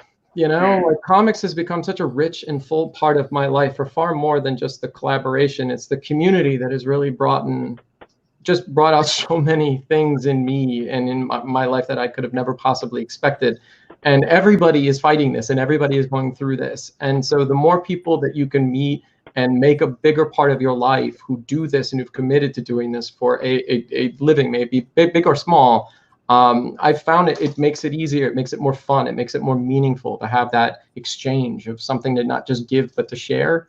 And so try to make the comics community a bigger part of your life, just as you're trying to make comics the bigger part of your life. And for aspiring editors out there, I've learned editors are a lot like DMs in gaming, that all you have to do is just raise a hand and say like, well, I'll edit, and 50 million people will step and be like, please read me, please make me, you know, a game to play. And so I feel like if you want to become a better editor, just edit. Just say out loud, I will read your thing and I will give you advice, and you will just naturally start leveling up and grinding XP to the point where you feel more comfortable finding your own voice in being a part of this process. So just do it. If you love it, do it. And whatever comes from that, it'll be in the right direction. Love the RPG metaphors there. The Bobby leveling up and collecting XP. Yeah. Cool. Well, we should get Russell back in here because it looks like we're about at our end. Hey, Russell. Yeah, hi, guys. How are you? Hello. Hey, Russ. I had so much fun listening to your panel. Thank you all for being here. And I so appreciate it. And I know we're getting a little punch drunk over here, going for like our 6th straight hour, but it was great. That's true. So thank you for giving us that revive that we needed to get through the last couple hours. So we're now going to say bye to all 3 of you. So thanks, bye, guys. everyone. Yeah. Bye. Hey, Russell, thanks to you for putting all this together. I think it's great. Thank you for being here. you. It's only Awesome. It's only great because of all the amazing people that we brought together. I agree. Oh. Bye-bye. Oh, Bye, Joe. Later. And Bye, there's one Jim. more. All right. There we go. It's so much more complicated when there's 3 people on here, and I got to like get 3 people off, and everyone wants to say goodbye. So we have one more panel left. And that panel is proposed to me by Ryan from Golden Apple Comics, which is one of our favorite stores in LA. We've both done signings there. We've both hung out there. It's like right in the middle of everything. It's like it's perfect when you're trying to drive through, when you need to like kill an hour as you're driving through the city, or when you want to spend an afternoon shifting through comics, or when you really just anyway. And he's like, well, you have a really good panel here, but like, where's the thing about stores, man? And I was like, you're right. Let us talk about stores, and specifically how we as comic creators can get into stores, how we can support stores in this crazy time. And what's great about not just Ryan, but also Carmelo and Eddie, who are going to join us, is that all 3 of them are also comic creators. Awesome. So they are gonna be able to talk to us in a couple of ways and relate, hopefully, on all of the ways. But one of the things I really wanted to do with this is figure out how to bring in stores and how to like get them, because like they're a huge part of of Free Comic Book Day, and you know it's kind of easy to connect the creators with the fans, but it's really hard to get that like that interaction that you only get at stores. And it's one of the things, I mean, we both work in prose, right, Neo, as well. Yeah. And it's one of those things that is so unique to comics, like the comic book store experience. That's like a community of people getting together. There's sort of I don't know, when I go to a bookstore, it almost feels like a sacred place, like a church or something. You know, everyone is silent, they're just looking at their thing. But you know, I'll go out and hang out in a comic book store, and like they're rowdy and they're laughing and they're chatting about comics and playing D&D, and it's this really unique community that like comics has, and it's magical, don't you think? magical. I agree. It is, definitely. I've been hanging out in comic shops since I was about 13 years old. And to me, it's always been one of my favorite places just because you can get together with all these people and just talk about nerdy stuff, your favorite comics and stuff. And everybody leaves all their other BS outside, all their politics and stuff that divide us, and that's what's great about cons too. So I'm glad we're doing a panel, especially with the Golden Apple guys, because I would have been at Golden Apple probably tomorrow signing comics for Free Comic Day. So I'll be very happy to see Ryan, but happy to see everybody. So yeah, we're going to bring on Ryan and Carmelo. We're here. I'm assuming Eddie will be here in any minute, but let us bring on Ryan. Hi, Ryan. Hey, buddy. What's up, Neo? What's up, Russell? How you doing?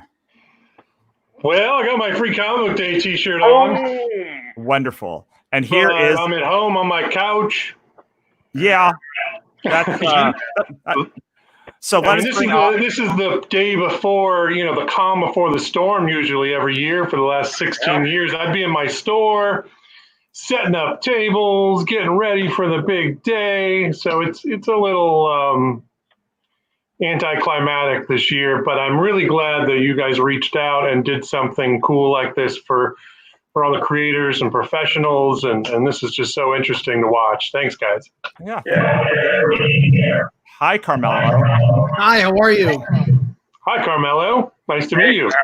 Nice to meet you as well. Thanks for having me here. It's great to join you, gentlemen. So, is that gone now? Oh, God, that echo sounded like Darth Vader for a second. Is it still there? Yeah, I know. It sounded like some demon spawn jumped into our podcast. So it's gone. We played it now, so we can continue. So I was so excited to go to Chicago either this year or next year and finally get a chance to be at Carmelo's store and see it. So I think while we wait for Eddie, I would love it if the two of you introduced yourselves, and then we'll talk a little bit about, like, for people that haven't been to Free Comic Book Day, like what it means to the community, I think is a good way to start. So let's start with talking Ryan first and then Carmelo, and then hopefully Eddie will be here by the time you guys finish up. All right. So hello, everybody watching at home. And again, thanks, Neo and Russell. And nice to meet you, Carmelo. Nice to meet you. My name's Ryan. Ryan Leibowitz. My father started Golden Apple back in 1979. We actually celebrated our 40th year in business last year. It's a pretty big deal for us. We're one of the oldest stores around. I know Eddie, who's coming on, has definitely a equal kind of thing with me. Heidi Ho's been around for a very long time as well. I'm not sure exactly what the number is. I'm sure they're celebrating something big pretty soon. But I grew up in it. So I'm 46 years old, and we just celebrated. We're in our 41st year of business, right? So we can do the math there. I was basically conceived inside my store and grew up. And what's really cool about my story is that, Golden Apple's been this hub of comic books for so long.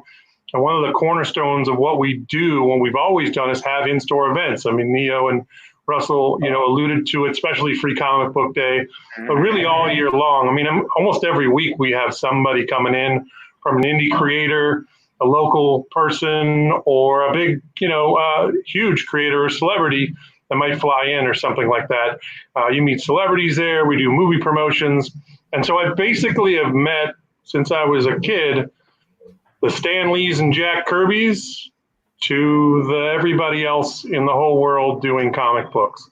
It was really fortunate. I thought for a long time it was like, I didn't understand it, and it was really weird, and I was maybe even embarrassed of like, oh, my dad owns a comic book store. That's odd. I don't want to tell any kids. They're going to beat me up. But, now that I have a kid, it's it's actually cool to read comics, and the comics are the biggest thing in the movies and TV these days. So I hope she's not too embarrassed by this. But we do suit her up for Free Comic Book Day and stuff like that. So I do take after my father and the fact that, like, we own a family business and we're all pitching in, including my mother, who's still around. Just quick backstory: my dad did pass away 15 years ago, so I came in to run the shop full time. But I'm still here with my mom and my wife and my kid, and we run it to this day. So in Los Angeles, California. Awesome. That's awesome. Yeah. There's more to my story, which I'll get into, but I want to give Carmela more time. But we also do publish comics as well, and we can get into that. Awesome. Carmela. Well, hi. Thanks for having me. And Ryan, it's great to meet you and hear your story. And I'm sorry about your father, but it's lovely to hear that you have a family business and a legacy. So that's really great. My name is Carmelo Chimera. I am the lawyer by day, comic shop owner by night, author by even later in the night. I have been working in comic book stores since I was 14 years old and opened my first store, Chimera's Comics, in 2011 when I was finishing my first year of law school at the University of Chicago.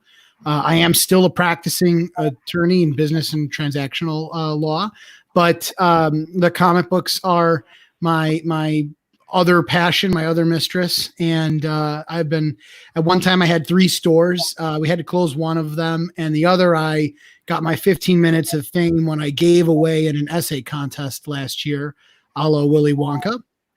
A couple years ago, I started publishing my own comic books using Kickstarter as the platform to get that moving. I wrote a superhero graphic novel called Magnificent, and I edited and contributed to a horror anthology called Cellar Door, which we're very proud of. It was even more successful than Magnificent. I just finished directing my first feature film debut, so we'll have that coming out shortly, and have a couple more projects like that in the pipeline. So, I live and breathe it. I love it as a fan. I love it as a retailer. I love it as a creator. And so I kind of see the business from all sides.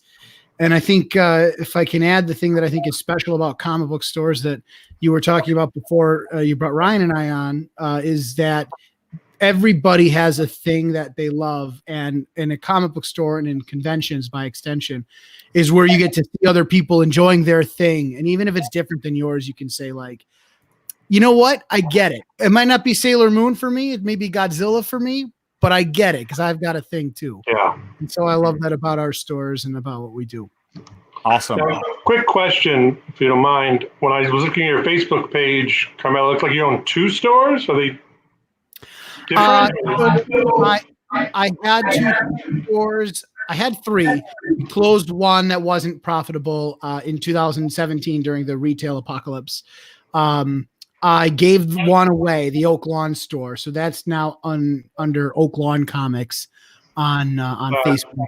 I have 2 pages. One of the pages was like the brand page, and then Facebook lets you have location pages underneath of it. So it's kind of a holdover from when I had to parent 3 different pages. But now I use the Chimera's Comics page mostly for publishing stuff. And then Chimera's Comics LaGrange is a separate page that handles mostly store stuff. It's a challenge because there's overlap in the interest, but it's not quite the same fan base. So trying to make sure that like you don't bore the locals with your publishing efforts, or you don't bore publishing people with your local efforts. Because they may not be we have fans all over the world, different countries that back their Kickstarters. Sure. And there's a lot of overlap, and even people who aren't from here want to know what's going on with the store and whatever, but I have to keep those separate. Awesome. So I'm going to bring on Eddie now, who's been patiently waiting backstage. He was 1 minute late, and now he had to wait. So now we're going to bring him on. Hi, Eddie. Hey, so Russell, I was actually here 15 minutes early, but I had a problem with my computer and I wasn't logging on right. So I apologize. Oh, no, it's fine. You just had to wait to be third and at the end. And so Kristen has already said that, confirmed that Heidi Ho's been around since 1977. Correct. But, Eddie, take it away, and you can do your intro and talk about your books and your store. Okay, well, I've been the co-owner and co-manager with my wife, Kristen, of Heidi Ho Comics it's going to be going on 6 years this year. And along with that, I'm also a creator like the two of you as well. I do a comic strip called Collectors, all about me, my wife, and my nerdy, geeky comic book collecting and all the stuff that my wife has to put up with dealing with me. So it's a humor Sunday style comic strip that I do as a weekly webcomic, and I've also published 4 books of the strips with new material as well that wasn't online, and currently doing a Kickstarter for the 5th one, which it's been up for a week now, and it's already, I think, at 115% funded. So we blew through it, and I'm really happy that I had people like Russell and other people in the know that said, no, now's a good time to do Kickstarter. Don't wait. Awesome. Yeah, you weren't going to do it. You actually had a bunch of them printed, and you just like flipped it and turned it on. That was awesome to see. And then you're like, oh, and it funded. I literally, just at the advice of you people like yourself, Russell, threw something together like in a day to get it up there and get it going, and everyone responded to it. Wow. Awesome. So I think we should start by talking about what Free Comic Book Day means to stores. This show, FCD, is truly trying to approximate by like maybe 10% what Free Comic Book Day means to all of us, and at least give us something to maybe take our minds off the whole thing. So, but I want to talk in positively, like, what does Free Comic Book Day mean to you, mean to stores, and how do you go about celebrating it at your store? Let's start with Ryan. Sure, I'll grab it. It goes without saying, and I think just about every comic book store owner would say the exact same thing, that Free Comic Book Day is the biggest day of the year for all of us. We see the most amount of people through our doors. We typically make the most amount of money, as crazy as that sounds. I don't want to say this is all about money or anything like that. It's really an odd, interesting thing, and a lot of comic book shop owners don't talk about it, but we give away thousands and thousands of free comic books that obviously cost us some money to give away. I don't know if you know that, but we pay for the comics that we give away for free. And then for some reason, everybody feels so inclined to buy something. It's one of those catch-22s that if you give somebody something for free, I don't know if they feel obligated, but they certainly are more inclined to spend some money, especially if you're having a sale that day or doing some other festivities, like having a creator like one of yourselves on, in the store signing autographs or something. So it's actually, I think all comic book shops not only are feeling the heat from being shut down in their various locations, like Eddie and I are in Los Angeles, and we've been shut down since mid-March by the city. So not being able to open our doors to these droves of people and give out the free comics, which is, at the end of the day, giving out the free comics is the most important thing. And as I said, it affects me doubly because I'm actually a publisher, a part of Free Comic Book Day. I was not only a publisher last year in 2019 with our all ages book Blastosaurus, but right here in front of me, in my hands, is this year's Free Comic Book Day book. So this is one of the 50 books you would have gotten tomorrow in shops all over the world. So here's the good news. It's been printed, it's here, and it's in shops all over the world just waiting to be handed out. So, last I heard, they're talking about rescheduling it for the fall, but it's huge, just not only just frustrating on so many levels, but it's just, as an indie creator, you guys know that this is the best way to get eyeballs on your books, right? So as a publisher, I'm not a creator as much as I'm a publisher. I do all the back matter and all the trade dresses and, ISBN numbers and work with the printer and everything. But I don't write or draw any of my books. But just to be able to put 50,000 copies into hands on one day, it's such a huge thing. And, we'll just have to wait a little longer to do that. But it just means so much to be able to get out here and talk to people today live to let them know that it's still going to happen. It's going to happen one day, hopefully soon. The comics are here, they're printed, and we can't wait for people to read them. This is our book, the Richard Fairgray Monster Showcase. Richard Fairgray is our creator that does Blastosaurus, and he also has an OGN called Black Sand Beach. So this has 2 stories in it. So from my perspective, I lost out twice, both as a comic book store and a publisher. And it's just nice to be able to talk to people and give back on those days. And I can't wait for the day we can hand out thousands of comics to people. Well, you made two really good points that I'm glad that you did. The first is that, like, it's not just in America that we're feeling this for loss of Free Comic Book Day. It's a global event that takes place.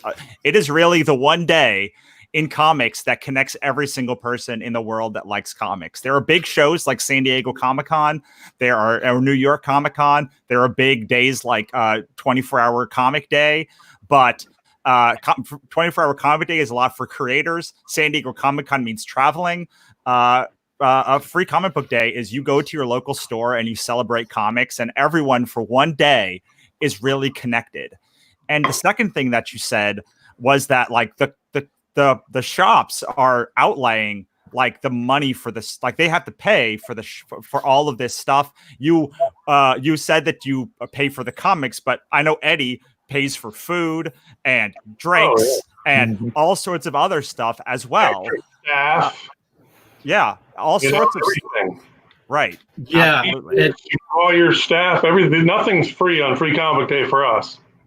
Absolutely. Yeah, and then if you do the creator portion on a separate location, like we've done since we've moved, there's the cost, obviously, of having to rent out a space, to provide for all the creators and anything associated with that as well. So there's always money that's going out for it, despite the fact that there's, money coming in. But usually, you do it right, there's always more coming in than that's going out. So, well, what do you love about it? Part of it. Yeah, what do you love about it, Eddie? I want to say that I love the fact that we pack so many creators in there, and a lot of those creators are my friends, and I get to spend the day hanging out with them. But the truth is, the part that I love the most is when it's over, because it's such a huge blur. When you're the person in charge, you're getting called left and right, over here, over there, to solve that problem, take care of this person, do that. And it's unending all day long. I mean, you do it because you love it. But when it's finally over, you finally get that chance to just sit in the chair and take a breath and relax. The best feeling in the world. The best feeling. Yeah. You literally go all day realizing, oh, I didn't eat anything. Yes, I've watched you not eat something at many shows, at many of these events before. I feel like I'm just going to put this out here from Maxwell Demons. Oh my God, I almost didn't recognize Eddie D'Angelo. I've never seen you with such short hair, Eddie. It's shelter in place. No one's going to be going to a barber anytime soon. So I just said, screw it. And I just shaved the whole thing. And I'm also going to bring on a comment from Kristen, who is co-owner, and read for her. She says, I love that Free Comic Book Day is the one day of the year that we have people walking into the shop who have never stepped foot in a shop before. That's true. And if you really, present yourself well, not just yourself, but your shop as well, you get a chance of retaining a percentage of those people for the rest of the year. And we have customers now that came to Free Comic Book Day, loved it so much, and they just kept coming back. Wow. Awesome. Yeah, Joe Field from Flying Colors, who created Free Comic Book Day, he modeled it after 31 Flavors Free Ice Cream Scoop Day. Because basically we're giving out free samples, and we see so many regulars, but then we see a droves of just new faces. And she's absolutely right. That is probably the biggest benefit to any shop participating. Awesome. Carmela, what do you think? Well, I tell you, for me, Free Comic Book Day is exciting because I'm not physically in my stores the way that Ryan and Eddie are. Rarely, if ever, actually. I'm so much behind the scenes, and I'm so torn in different directions with my law practice and my other ventures that I don't get to interact with my customers or my staff as much as I'd like on a daily basis.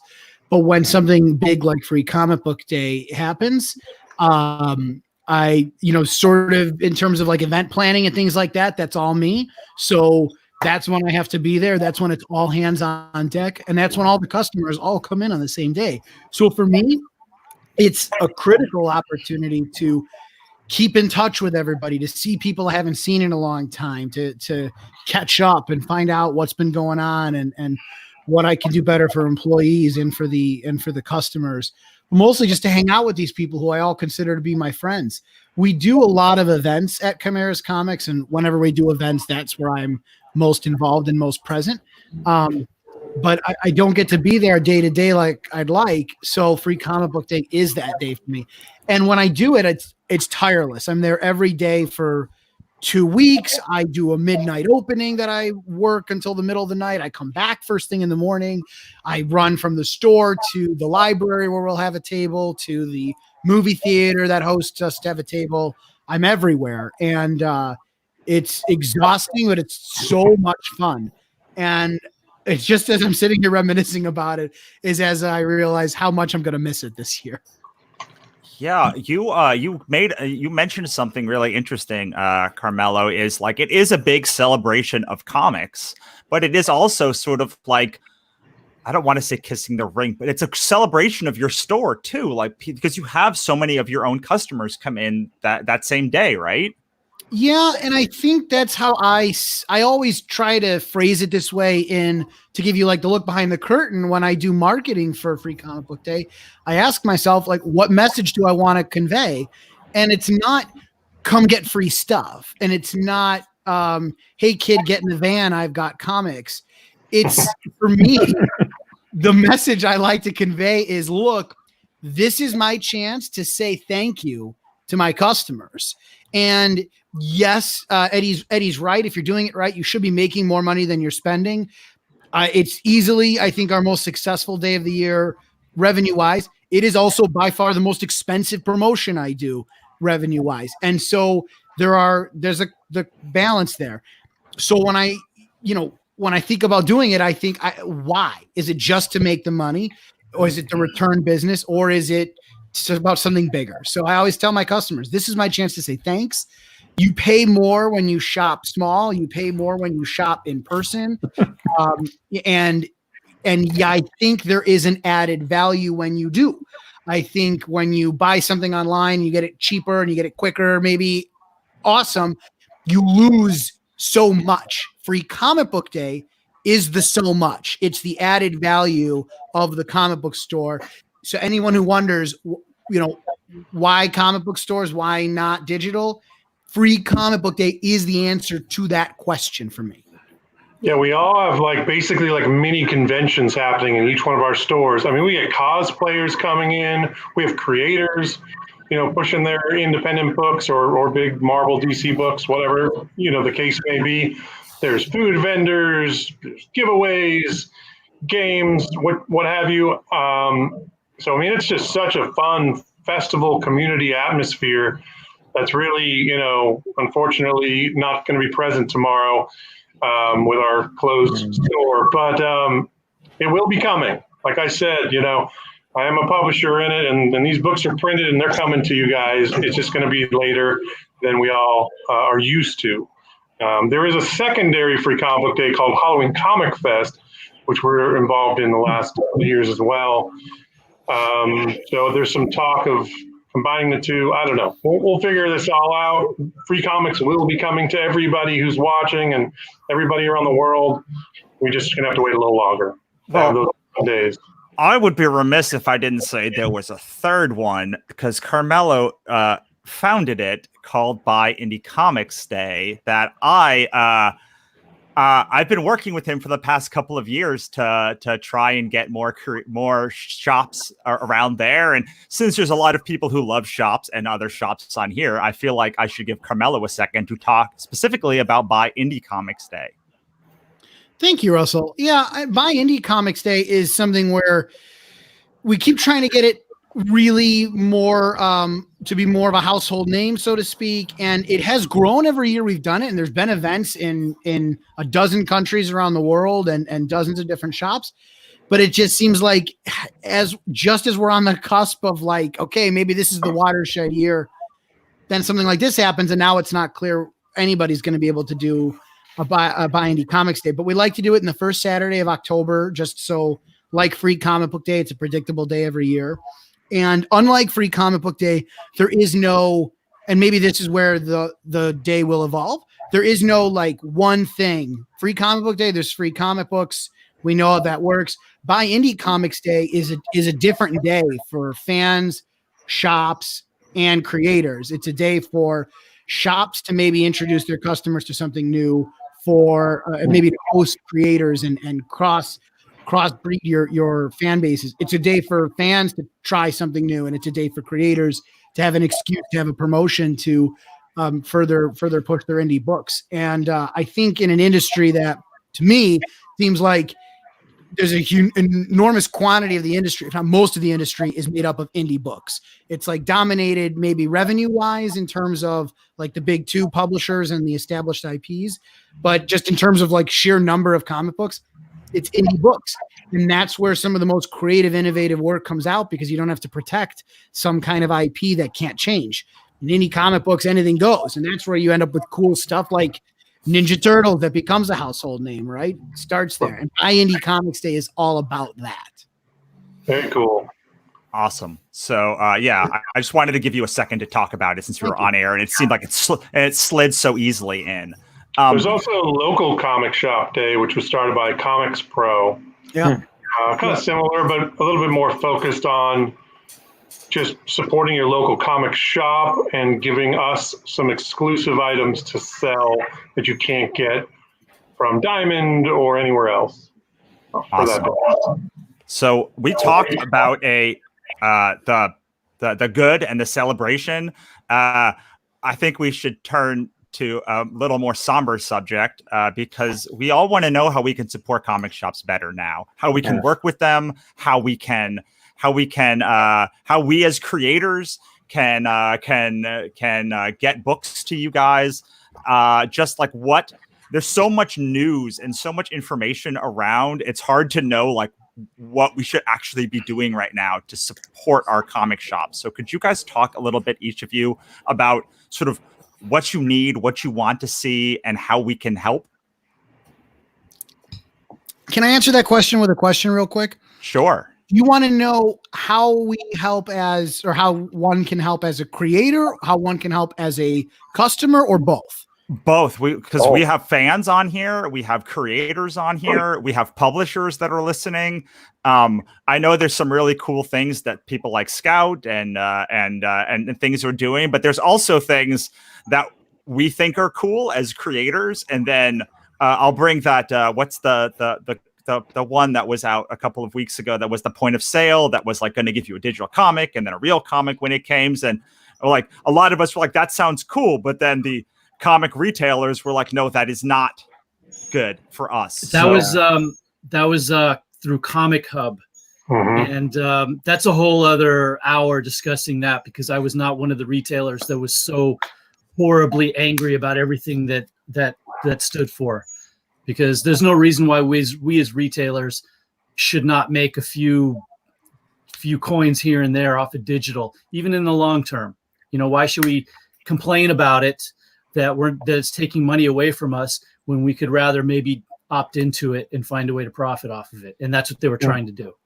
Right. Yeah, that was a good idea that Stu had. Unfortunately, the publishers didn't support it, so it didn't go through. But again, you had to be a Comic Hub user. The idea was you could sell a digital copy, but they're on the hook to buy the real one when it comes out in print, when this is all said and done. It was a great idea.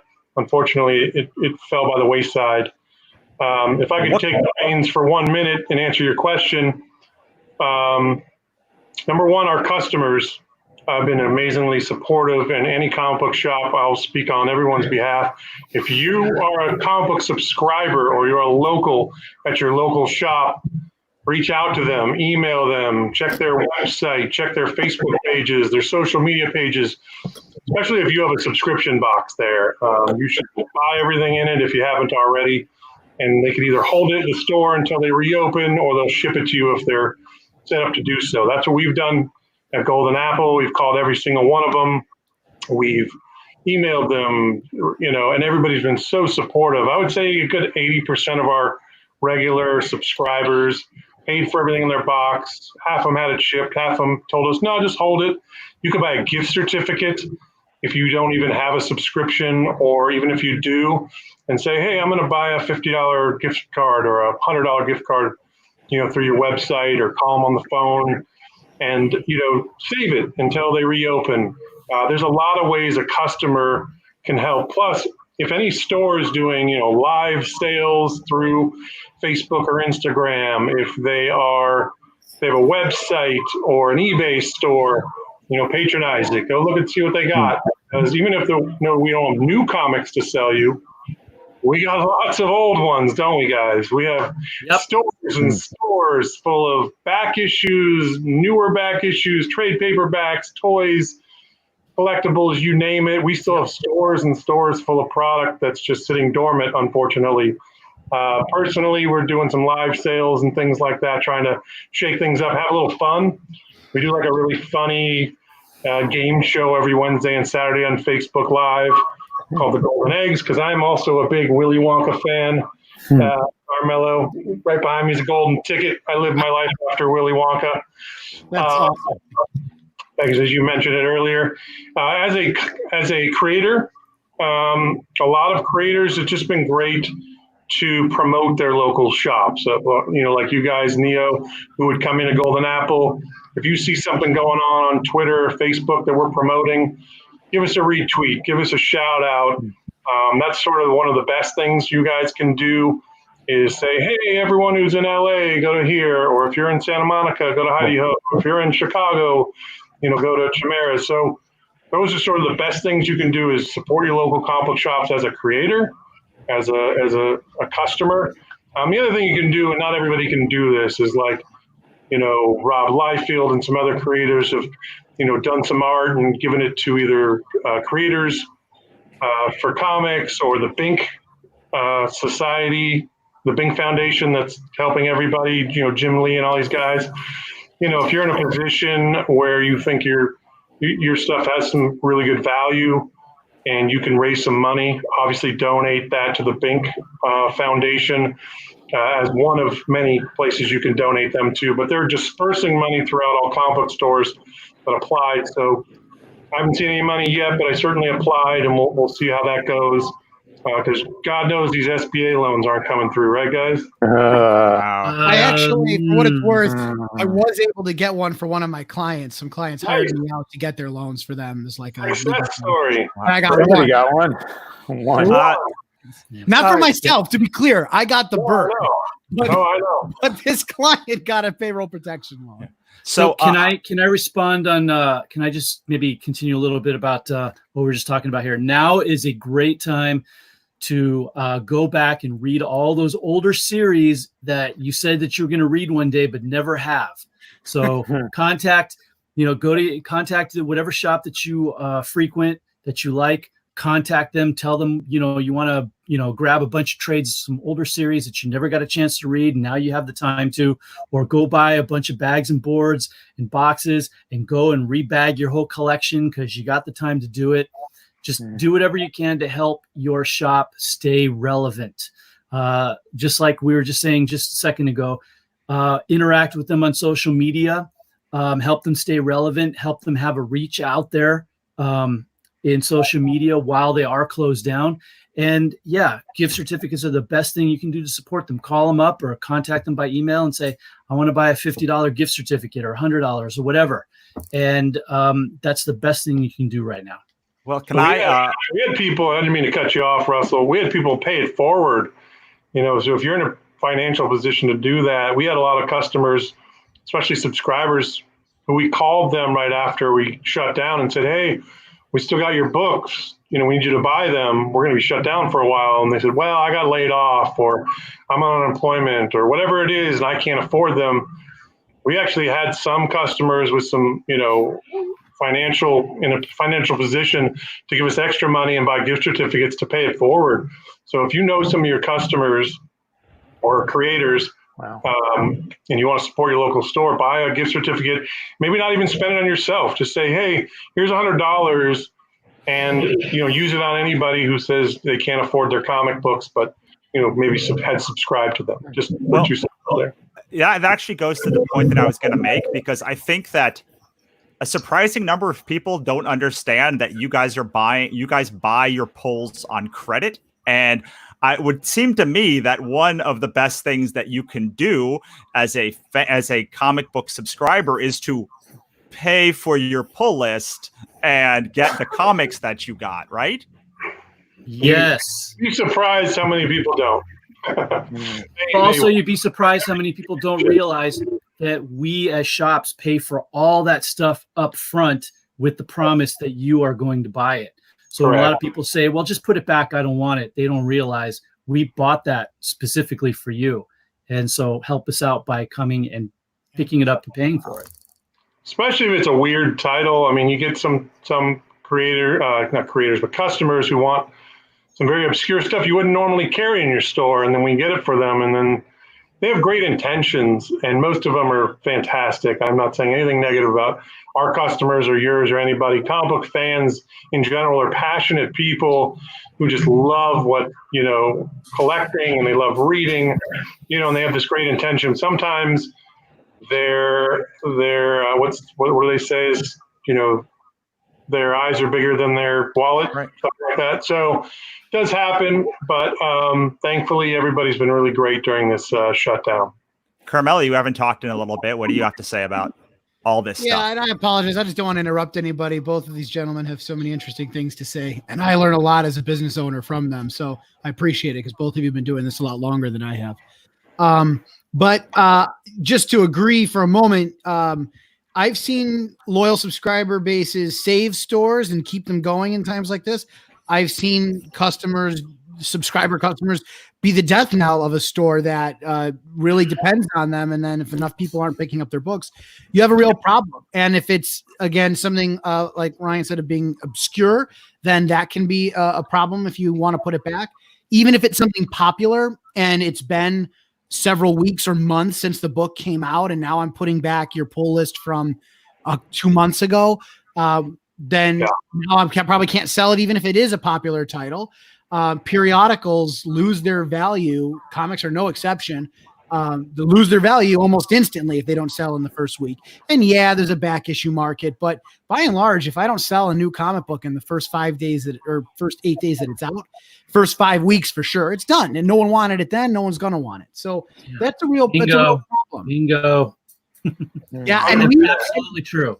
Thank you. And we try. Here's the thing. You might look at me and be like, well, then Carm, don't let people go 2 months without buying their stuff. First of all, yeah, that's true. And we've had to crack down on some of that. But by and large, I'm not sitting here going, where's my money? Far from it. I'm thinking, how can I help? Can I give you a little more time? No worries. Yeah. We appreciate your business. We're trying to be nice about it, right? And then sometimes customers make really good on that, and I'm really glad I do it. And then other times it backfires. And do you want to be the kind of guy who's like, come in every week or I'm putting your stuff back on the shelf? No, but at some point I have to. Then you have customers maybe who only get 1 or 2 titles, right? And then it's usually Batman and Walking Dead, or at least it was when there was a Walking Dead. They would only get the 1 book. I couldn't tell they hadn't been in until 6 months later, and they finally have a bit of a build up. Yes, we can get electronic point of sale systems, but 1, none of them work that great. And 2, I doubled down on the wrong one years ago. I went with a system that only worked on Mac because I like Macs, and now they're out of business. So I rely kind of on the eyeball. And sometimes if you only got the 1 book, it's many months before I notice that you haven't been in. So for all those reasons, it can be really challenging. I don't want to sound like a negative Nancy. I called every single subscriber when we shut down personally. And I talked to every single one of them. And they were all excellent. Everybody bought their stuff, let us deliver it to them for free. Like, everyone voiced their support, said they'd come out for like a cash mob when this was over. And I'm blown away by it. I love my customers and I'm super grateful of them. It's and I'm not even saying they're bad. They're certainly not bad people, the customers who leave us with their stuff, but it's extremely injurious. I don't have credit terms. Even if Diamond's, the most credit terms they offer, my understanding, is net 14. They can't even afford to offer people net 30 is my understanding. Even if if you were Barnes and Noble, you couldn't get net 30 because Diamond just can't swing it. They're not that big a company either. I've been on COD for 10 years. That means I bought that stuff not on credit. I bought it with cash out of my pocket. So we're very cash flow dependent in that way. Right. So that means that like when you get the books, you have 14 days to pay or 30 days to pay, or COD is you pay immediately, correct? Right. Thank you for clarifying the jargon I was using for the audience. But yeah, if you had net 30, you'd get 30 days to pay it. If you like right now, the situation shops are in is Diamond is telling people we're going to open back up again. And by the way, anything DC Comics in their infinite wisdom wanted to release during this window, you're going to be billed for all at the same time. But don't worry, Diamond says, even if you're COD, you can write us a check.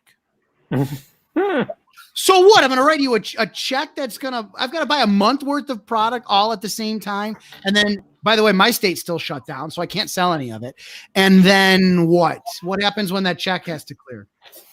So, you know what I mean? It's like I haven't had a sale in 2 months, DC Comics. Thanks very much for that. So it's you get squeezed because you've got these competing interests that aren't aligned all the time. And I think the retailers are in the middle of that. We're trying to bridge the gap between the fans and this distributor and these publishers. It doesn't seem like there's a lot of connection going on between them. If I could just elaborate, I know we don't have that much time left, but I know you're just trying to get our perspective on things. I mean, comic book shops are basically all mom and pop shops, and we all live week to week. Period, end of story. If you get a good week of comics, we're going to make a little money. If you have a bad week, that really sucks. But generally, it'll even out for the whole month, right, guys? So, but it's a week to week business. We sort of live hand to mouth that way. We get a shipment of comics every week. And so to not get them for past, what's it been, 5-6 weeks, and we're still looking at another 4 or 5 weeks, because I think they said now the 20th of May, we're going to get a small shipment of DC books, and then the 27th looks to be almost a full shipment, although I think Marvel's, are they in or out? I don't know. They keep swaying back and forth whether Marvel's releasing or not. Yeah. Well, Eddie, what would you say to someone who just said, well, just return the books that didn't sell then? I don't see the problem. That's a good one, Russell. Yeah, you can't return them.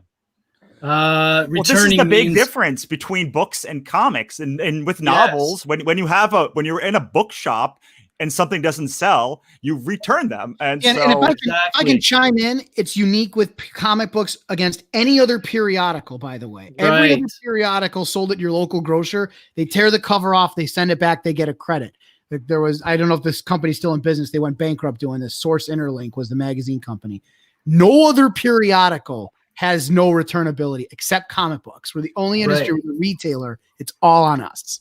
Right. Now, this is my very strong opinion going forward after all these closures and we open up, because once we open up, business is not going to be back to normal. There's going to be a very long adjustment period.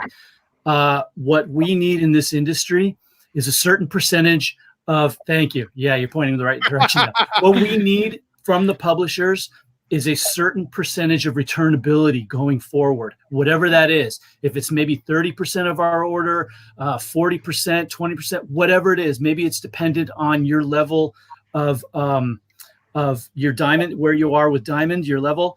There has to be some form of returnability going forward for us retailers if we want us as retailers to survive. And unfortunately, if we don't survive, the industry doesn't survive. We need to have that.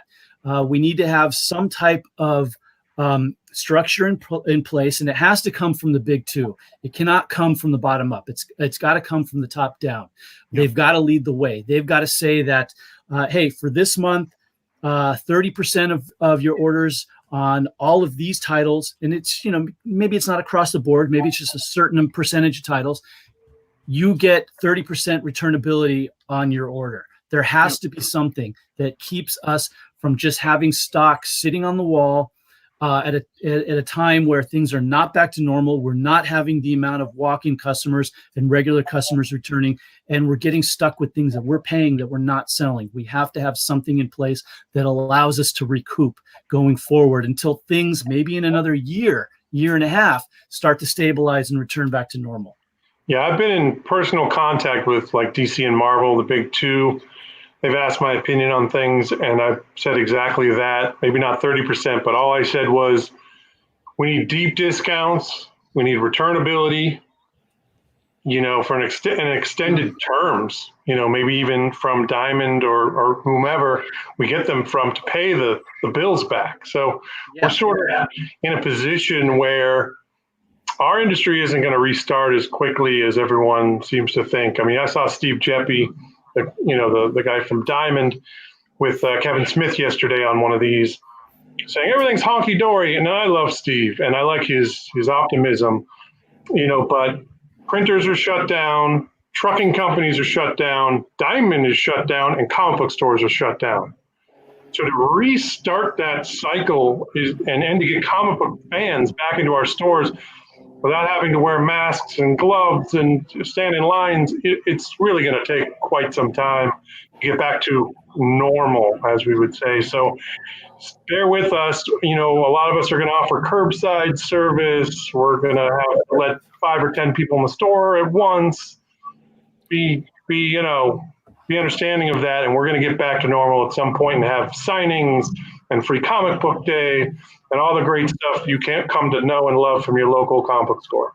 And if I can jump in on that, a couple of things that you said reminded me of a few things. First of all, this is the first time I've had a DC Comics rep in years. Like since I first opened, I had a rep. He left after a year and I never had another one. So the first time I've had like a direct line to DC Comics and all the time I've been in business was when they decided to go their own way in the middle of this shutdown. So, and Marvel, I do not have a rep. I don't know who you talk to at Marvel, but no one from there reaches out to me.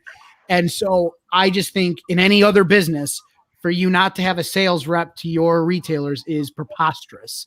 And I think, and I appreciate that both of you are measured in your response, which there's wisdom there. But I'm going to take a more radical stance and say I want 100% returnability. We got to stop screwing around. And it's not just about how to get back from this hump. It's where do you want this industry to go?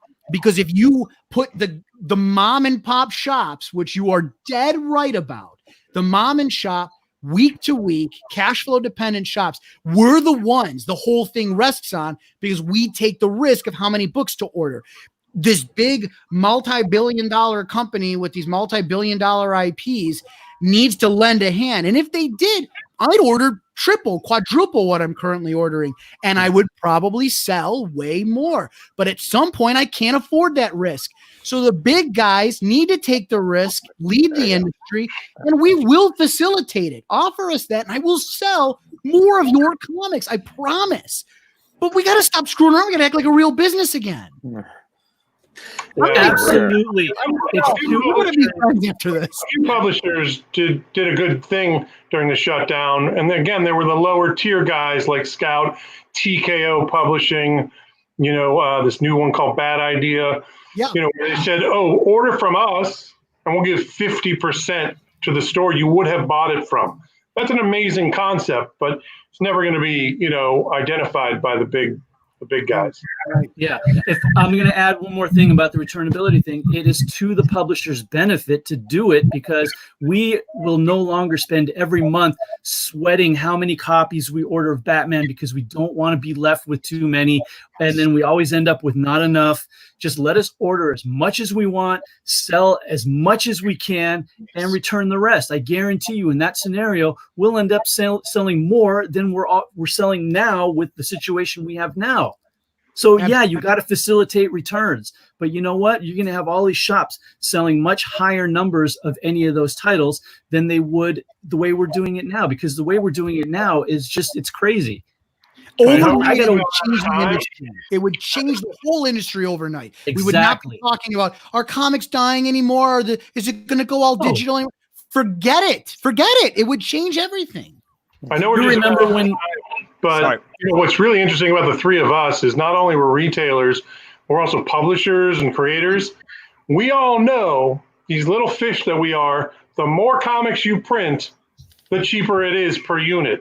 So it's mind-blowing how they haven't, extended that same discount and price point to us. So it behooves them to give us more product. It's going to cost them less to print. Yeah. and ship. And they're going to be able to brag about bigger sales numbers. Of course. Yes. Well, until that day comes, Free Comic Book Day is still around and will be coming to you soon. So thank you guys for listening. Absolutely. Well, I'm glad that all that stuff got out, because I think one of the biggest problems is most people don't have any idea how comic shops actually work, comparatively to bookshops or most other retail. They don't know that you're buying everything up front. Most times you pay and then they order, not the opposite. Most times with a retailer, when they buy something and don't sell, they return it to the publisher, or at least, or they return it. Like someone can return bad fruit if they don't get, like, they're not stuck with bad fruit. I'm assuming. I'm not a grocer, but no, but it's a great analogy, because that's actually had that in common. For tax purposes, for example, you can take an obsolete inventory deduction on periodicals. The only thing that normally applies to is fruit and perishable foods. So your analogy is actually spot on from a legal perspective. It's true. Right. Neo, I feel like I've been dominating this whole hour by asking questions. Do you have anything to add? Yeah, I was letting these guys have their say, because this is their time to talk. So that's why I've just been sitting here quiet and absorbing a lot of what they're saying, because, I mean, there's even some things I've learned about this industry that I've been part of for a long time and have been a fan of for most of my life. So I'm just glad you guys were able to get on here and vent some frustrations, at least, and hopefully somebody's listening, so, which is why I was literally just shutting up. I'm like, just let them have the stage. Like, I mean, you guys want to know what it's like on this side of the fence, behind the Wizard of Oz curtain, and it's not all flowery over here. We have to pay for our free comics we give away. We have to pay for our stuff up front, and we have no returnability for the most part. There's Boom, who's been amazing. Image has been good about it. There's been a few things that you can return. I'm not going to say across the board there's no returnability, because that wouldn't be fair. I think a lot of us understand we're talking about Marvel and DC here. Sorry to call you guys out. But they do control the market share, and they are, the big two. It's the Coke and Pepsi of the beverage industry. So what they do, say it again. They need to set the pace. They have to set the pace. Yeah, they have to step up. And so DC has done some things, whether we like them or not, but they've at least stepped up and done something. Now we're waiting on Marvel to figure out what they're doing. I heard something today, but nothing concrete. Yeah, and if I can add one more thing, is I think this is a unique time for us, because right now none of us is open, and when we reopen, we're doing it A, with very unfavorable terms, and B, as you said, not to our normal business, for sure, not for a long time, which means we have an opportunity. And what that opportunity is the chance for all of us really to band together and demand a change. Diamond shut down because stores like mine called and said, I can't be open legally. What can you do? And they said, well, we'll freeze your account. You won't even accrue any orders or we won't pick any product. I said, great. And then a week later, they said, too many people did that. We can't buy anything ourselves. We're shut down. It proves that if we said to Diamond, and if we said to Marvel and DC, we're not going to order your books till you do it our way, they would be forced to change. They would have to. Yeah. Marvel and DC are stuck with Diamond, temporarily at least, for whatever legal contracts they have. And Diamond does not have the resilience to tell all of us at the same time to go to hell. They had to shut down because of us. If we all said to Diamond, all of us, forget it, it's returnable or we're not doing it, the whole industry would have to change. And now, this is the point I'm trying to make, now we have the opportunity to do so, because under normal situations, I wouldn't expect stores to risk their livelihood on some collective bargaining. But right now, there's no opportunity cost. There's no business.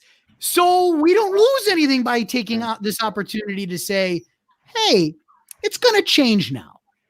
Yeah, we're getting towards the end of our hour, but I want to sort of bring this into creators as well. This whole system is so broken for us because the fact that there's non-returnability means that all of these shops can't take a chance on our books. They can't stock our books. Yep.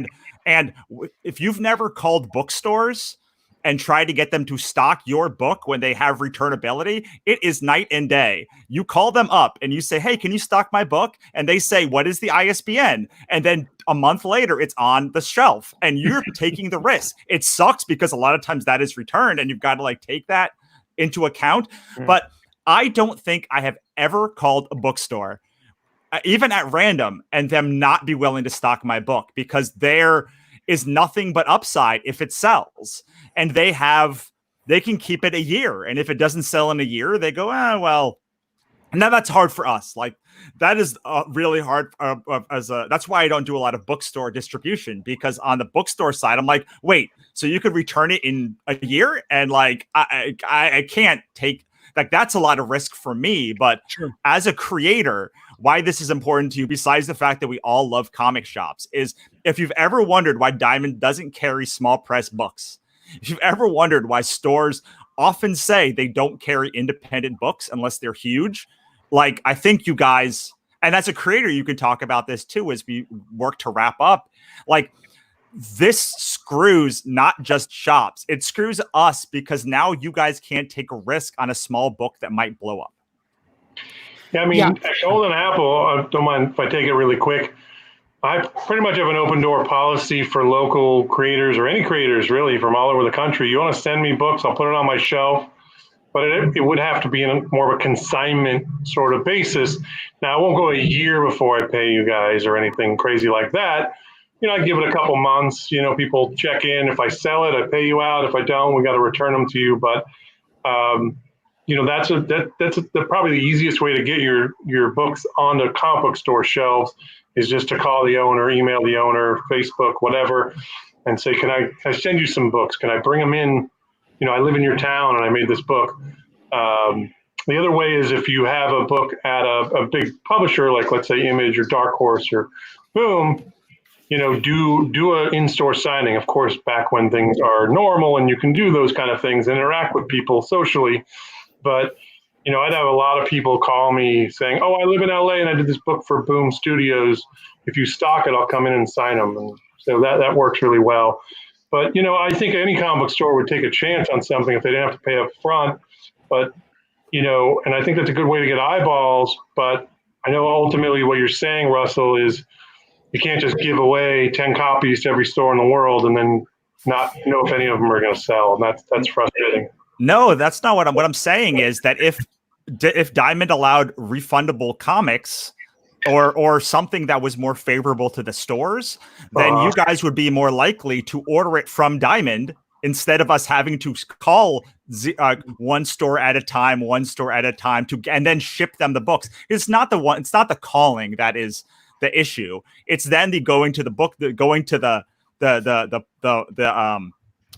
what's the place that ships the post office and shipping 500 and shipping 500 different things. Yeah, and it's Diamond calling you and saying, it's you sending your book in, and then Diamond saying, no, like, I can't carry this. And like, as a human who works with a lot of different products, to be told by a distributor that they won't distribute your book, that they won't distribute a product from them when they make money on distributing things is odd. It's just an odd thing that like really only exists because of this kind of quite broken system, right? Yep. Carmelo, you seem to be nodding your head over there. I agree with you completely, and I want to just scream amen and do a backflip, and you're dead on. I mean, look, if I didn't have to take a risk on Marvel's, whatever their new War of Realms or whatever nonsense is going on this year, right? And I need to order hundreds of copies, right? All my money is going that way, and that's where I'm gambling on, and I can't afford to gamble on the Chimeras, the Carmelo Chimeras, and the Russell Novelties in the creator sense, right? And I lump myself in there because I walk in both worlds. If my War of Realms order were returnable, I might not even need my Russell Novelties of the world to have returnability. It would be, and this is a bad example because I actually do carry your books, but I wouldn't, it would be like, oh, is it a risk to, you know, throw a couple $100 at some of Russell's books? no, because I didn't just double down the farm on a Marvel book. And that's, again, where the industry can set the pace. Now, if Diamond wants to do returnability and you want to offer your books through Diamond so that I can buy them returnably, awesome. Then even more, I'll order it. But if, to the extent that returnability is a risk for independent creators, if Marvel and DC had the returnability and I weren't betting the farm on them, then I would be able to take the risk on more indie creators and not consignment. Would just buy them outright because my cash wouldn't be tied up in a gamble. Awesome. Amen. There is one question before we get out of here, and I feel like I've been asking all of the questions, but MJ Massey, who's a creator that I've worked with before, asks any word of advice for female creators feeling a little bit skittish approaching comic book shops. Yeah. I don't know if you guys mind me jumping in first, but Melissa, I think from my perspective, the fact that comics are still seen, to the extent that they are still seen, as sort of a boys club is a black eye, and I loathe it.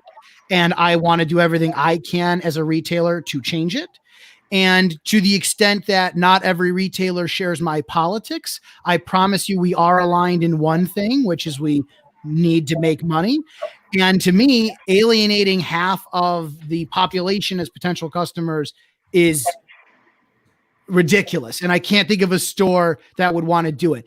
Female creators bring representation to an industry that sorely needs it, and brings that representation to a huge customer base that I want in my store.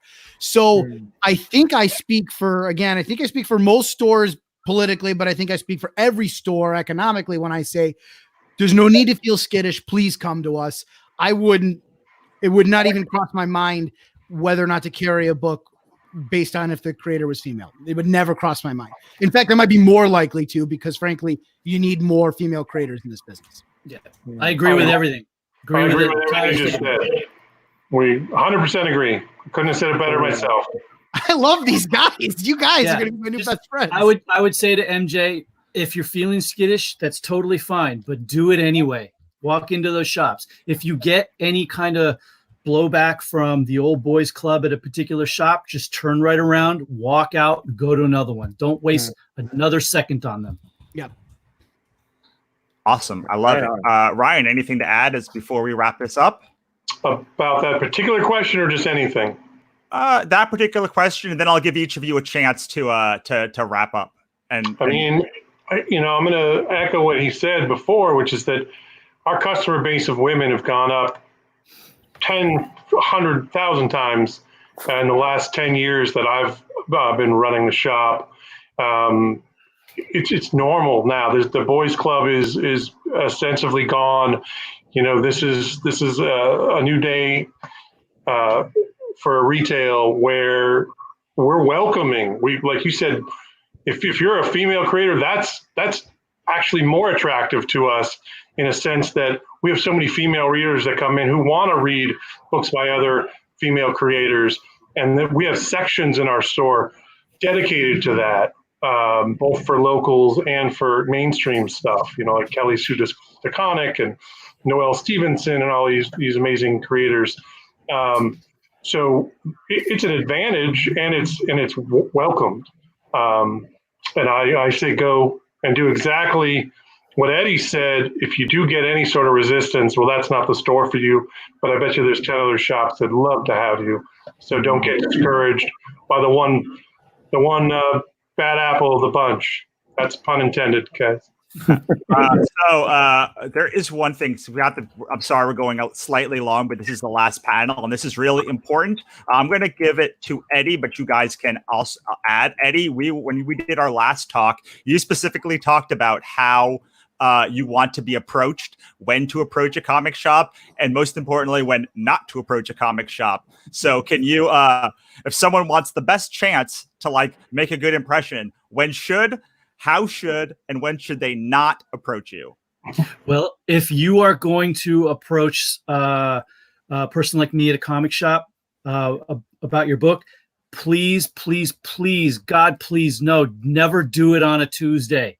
Ever, ever, ever, ever. And for those who don't realize or don't know, Tuesday is probably the busiest day for any comic shop because that's when we get all of our new shipment of books for the week. So we are literally running around like crazy, unboxing, checking stuff in, getting stuff put away for pull customers, getting stuff on the shelves ready for Wednesday. And the last thing we need is someone to come in and try to pitch their book. I mean, you can be the nicest person in the world. You could have the greatest book ever, but I don't want to talk to you. I'm not going to spend any time talking to you. So any other day, come in, even if it's a Wednesday. I mean, Wednesdays, there are slow periods. Come in and, pick up your books for the week or whatever you buy. Approach me, tell me who you are, introduce yourself. If you got a copy of your book, leave it with me and give me your contact info. Be happy to take a look at it and let you know if I want it for my shelves or not. So it's really not that mysterious of a formula. It's just walk in, be pleasant. Don't badger. If I'm busy doing something, like, because obviously as a manager, co-owner, I'm always doing a million things all at one time. Make it brief, make it quick, smile, and give me your book, and I'll get a hold of you. And you know what? If I don't, because I get busy a lot of times, don't take it personally. Just follow up with an email or a phone call a week later. Really simple. Anything to add? Like you're going in for a job interview, right? Or like trying to get a job there. Pretty much the same rules apply, right? Just be courteous, wait your turn, be pleasant. And then, the shop owner will traditionally give you some time. And if your book's good enough, it'll speak for itself.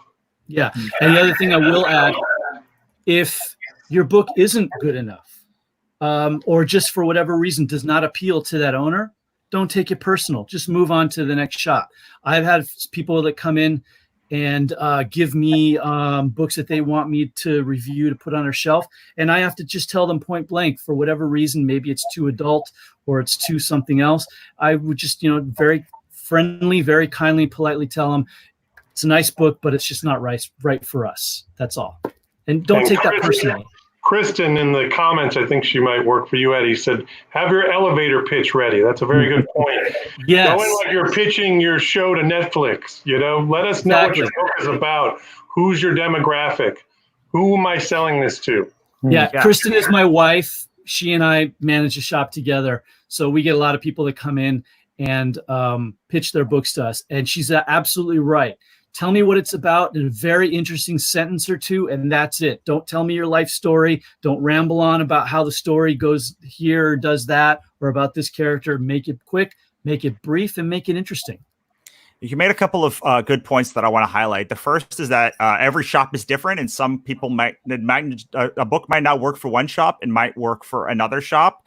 That doesn't necessarily mean anything about the quality. Also, Kristen, who's making some excellent points in the comments, I want to point out, says, Melissa has a very realistic and real point, though. These dudes here might not be the norm. My advice is to do some due diligence and research the shops first if you're feeling wary. I will be, there are a lot of very supportive, specifically women focused comic communities that men literally can't be in at all. And I have to actually go and ask my friend when I ask friends to please post something in these groups when I'm looking for submissions that will almost assuredly know whether a shop is good or bad, or like they may not know it's good, but they will certainly know if it has a specific reputation. So I recommend you should if you're there might also be reviews that say something similar about certain. Let me just chime in really quick. I used to have two shops in LA in two different locations, one in the Valley, one in the city. I used to scratch my head that some things would sell in the Valley and can't sell in the city, and vice versa. So even just at two of the exact same, comic book stores in different locations, these books didn't sell. And that's not even taking into the fact that something like Golden Apple might sell differently than, say, Secret Headquarters, over in Silver Lake and Heidi Ho in Santa Monica. They're different areas, different communities, different customers, and different tastes. Everyone's got different tastes. So, don't get discouraged. you'll find some shops that are really warm and welcoming, and some that might not be, but most shops are. I mean, we're all mom and pop shop owners. We all do this for a living. We all love it. And you all we're love here comics. to sell comic books. We're here to sell comic books at the end of the day. So if someone says no selling your comic book, that's, think about that for a minute. We're here to sell them, not push them away. Awesome. So and give them away for free when we can. Awesome. So I'm trying to see why there's an echo. Yeah. Why does this echo keep coming? Oh, there we go. Awesome. So we've gone a little bit long. I'm sorry for holding you guys a couple of minutes later, but I thought we had a really great discussion. Do this all night. I stay all night. You have to apologize to Christine Chimera. Carmelo will stay here all night, but Christine's going to be wondering where I'm at. Awesome. Well, I am going to I'm going to put up, as you guys say, sort of your last thoughts. I've been giving really detailed thoughts, but I think I'm just going to let it, you guys can decide sort of what you want. If you have any specials that you're running this weekend. I know Ryan and Eddie and Carmelo, Eddie has a thing inside of the group. Ryan is inside of the alt FCD Facebook group. Carmelo at least knows of it, so you can probably cajole him into getting in there. If not, but I want to give you guys each a sort of platform to have your final thoughts. Give any place that they should look for your stuff or send them to, and then we will say goodbye. And we'll start with Ryan. Let's go with Ryan first. Okay, the guy in the Free Comic Book Day T-shirt, because I'm just gonna sit here and cry and drink all night, because tomorrow's not Free Comic Book Day, but tomorrow is another day of alt Free Comic Day, and also specifically to my shop, I've adapted and gone out on a limb, gone out of my comfort zone to do a live game show every Saturday and Wednesday on Facebook Live. So tomorrow, 1 o'clock, we do something called a Golden Eggs instant winner game, similar to this Willy Wonka thing I keep talking about. We have golden eggs, and you win prizes. It's interactive. It's really fun, and I act like an ass on Facebook, which is super fun. But basically, if you're interested in comic books, we're open 12 to 5 every day, answering the phones. We're open 24 hours a day through our website, goldenapplecomics.com. You can always call us, and we publish as well, and we cannot wait to get this comic book into your hands. We printed 50,000 of them. This is an actual Free Comic Book Day book for 2020 that we published. You can see it right there. One of these days soon, we'll be announcing when Free Comic Book Day actually will happen. And until that day comes, please stay sheltered at home. Stay informed, support your local comic book store, and know that we're here for you guys. We want to sell your comics as creators and publishers. We want to help our customers and get them comics while they're sheltered at home. We've been doing mystery boxes. We have a full website and eBay store, and we just can't wait to open our doors again. So thanks again. Awesome. So how about let's go to Carmelo. Thanks, Russell. And I think, if you want to stay connected with us, the Chimeras Comics Community Facebook group is a great way to do it. It's a safe, judgment-free space to be a nerd online. And I think that's really important because fandom can get intense sometimes. So it's good to have, honestly, I think it's the best group of fans on the internet. Everybody's supportive and everybody's very kind. And I think you'll enjoy it there. Any of my work I'll post there right now, I guess, because all the stores are closed. My work's only available really on Amazon or on my own website, chimerascomics.com. But the thing I want to leave you with, because I don't have a specific promotion, is this. Last year, I read 500 separate essays about what makes a great comic book store. I read every single one of them. It took me like 3 weeks. And it was story after story about how comic book stores made people feel and made people hope and gave them something to look forward to and gave them something to connect with other people, and how they remembered their uncle took them to a store when they were 7, or how they remember, the store donating to a charity when their mother was sick.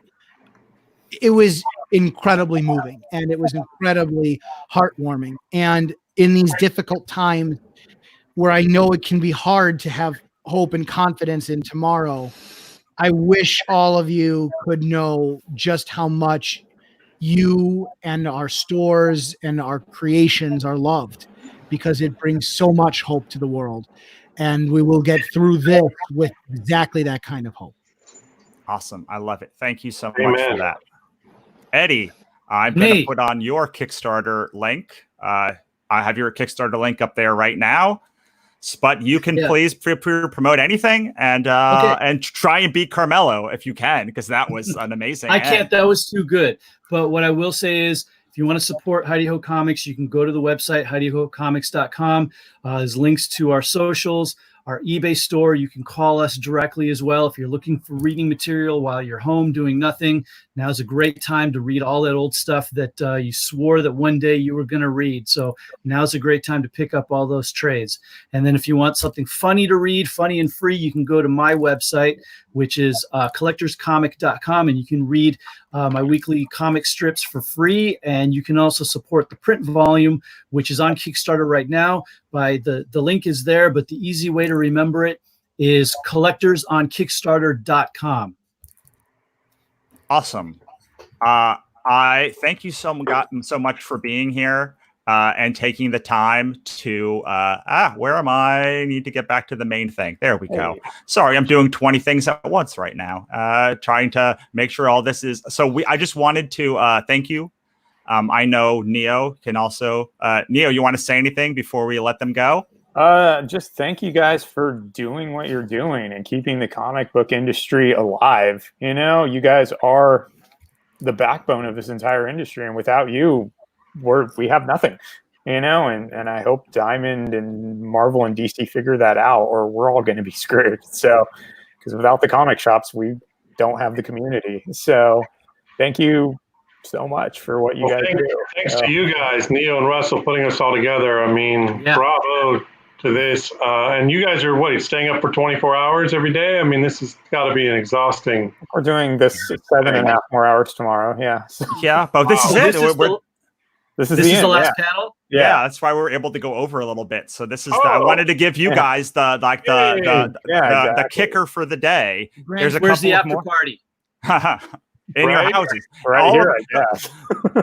It's in the best place for introverts. It's in your house by yourself with your. If I can give one more quick final thought. I mean, in a comic book community that has no Comic Con, no cons anywhere, no comic book stores open, the best thing you can do is stay engaged online. Through things like this, go to everybody's individual websites, through our social media pages, and support them, retweet them, and do everything you can to help support your local comic book store or any store for that matter. If you like comics, just like comics, enjoy comics, talk about comics, read comics, read bag and board your comic books, find old things, new things.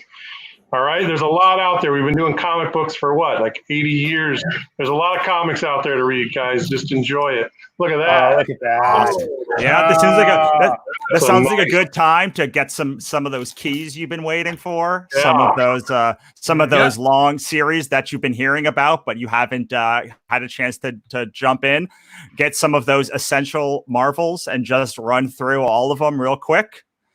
And just know that we're not going anywhere. We're, not just Golden Apple, like comic book stores, the direct market, like every comic book shop owner I've talked to, especially you guys, we're in it to win it, and we've adapted to this new normal with selling, going on Facebook Live and doing all this crazy stuff because we love it and we love our customers and they love us. And let's just keep it going, everybody. Awesome. Absolutely. Well, we're gonna say goodbye to you guys, and we're gonna stay on with just have our little wrap up. Thank you so much, guys. Good night, everybody. Thank you very much for having us. Thank you. Bye. Yes. All right. Wow. We did it. We did a whole day. We've been here for 7.5 hours, according to the timer at the top there. Yes, and we actually can only record for 8 hours. So so this is a great time to end. I really love what last panel, what the comic book retailers had to say. They're so passionate.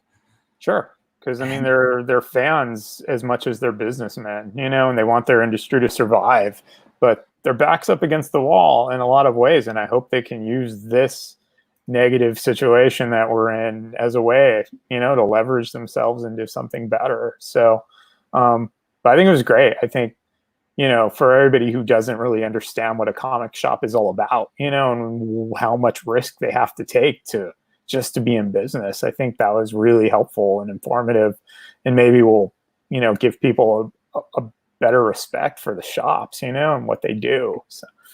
Absolutely.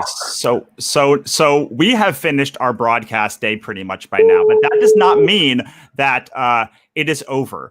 We are still doing creator AMAs in the Facebook group, which you can get to at altfcd.com. If you have not registered yet, this has been recorded, so you can get the replay links sent to you on Monday if you've missed anything, and go through all of this. Take notes again. I know we tended to talk fast and had a lot of information. Mm-hmm. A lot of people tell me when we do these things, they are overwhelmed with information, and by the end of a day, they just are blown straight and unable to like drinking out of a fire hose. So now you can sit back on Monday and just chill out, and or Tuesday, listen to us at half speed if you need to, pause if you need to, and take notes. But if you're not on the email list, you will not get those replay links. So make sure to go into altfcd.com. And then once you register, you'll be directed right to the Facebook page. If you've already registered and you want to go to the Facebook page to see all of the AMAs, we had just an entire day already from 10 to 4 of AMAs that people are that creators are still going to go back, and if you ask questions, they will come back and check. They'll get alerted, so you can go and ask questions now if you've missed any of the creators. One thing I want to make sure that you guys know about is I'm going to just pull up the Alt FCD Facebook page, because this happened a couple of times today. People were like, "Where can I see all of these creators? Where can I go to see where they are?" And if you've enjoyed this, as Ryan said, the best thing you can do, absolute best thing you can do, is go to Alt FCD, and you can scroll down, and you can get to our websites by clicking these pictures. You can go to get to Marv or any of the other keynotes, Jimmy. All of the speakers are here, and if you click on it, if any of the pages, you're going to get redirected to their webpage. You can look at what they do, look at their books, go to their shops. Any of the creator AMAs that you missed today or you haven't seen their links, go check this out, and go to the Facebook page, go to the Facebook group, and you can download over 70 free comics. 70 comics right now, and they were a bunch more throughout the day. It is bananas over there. It is a bonanza, Neo.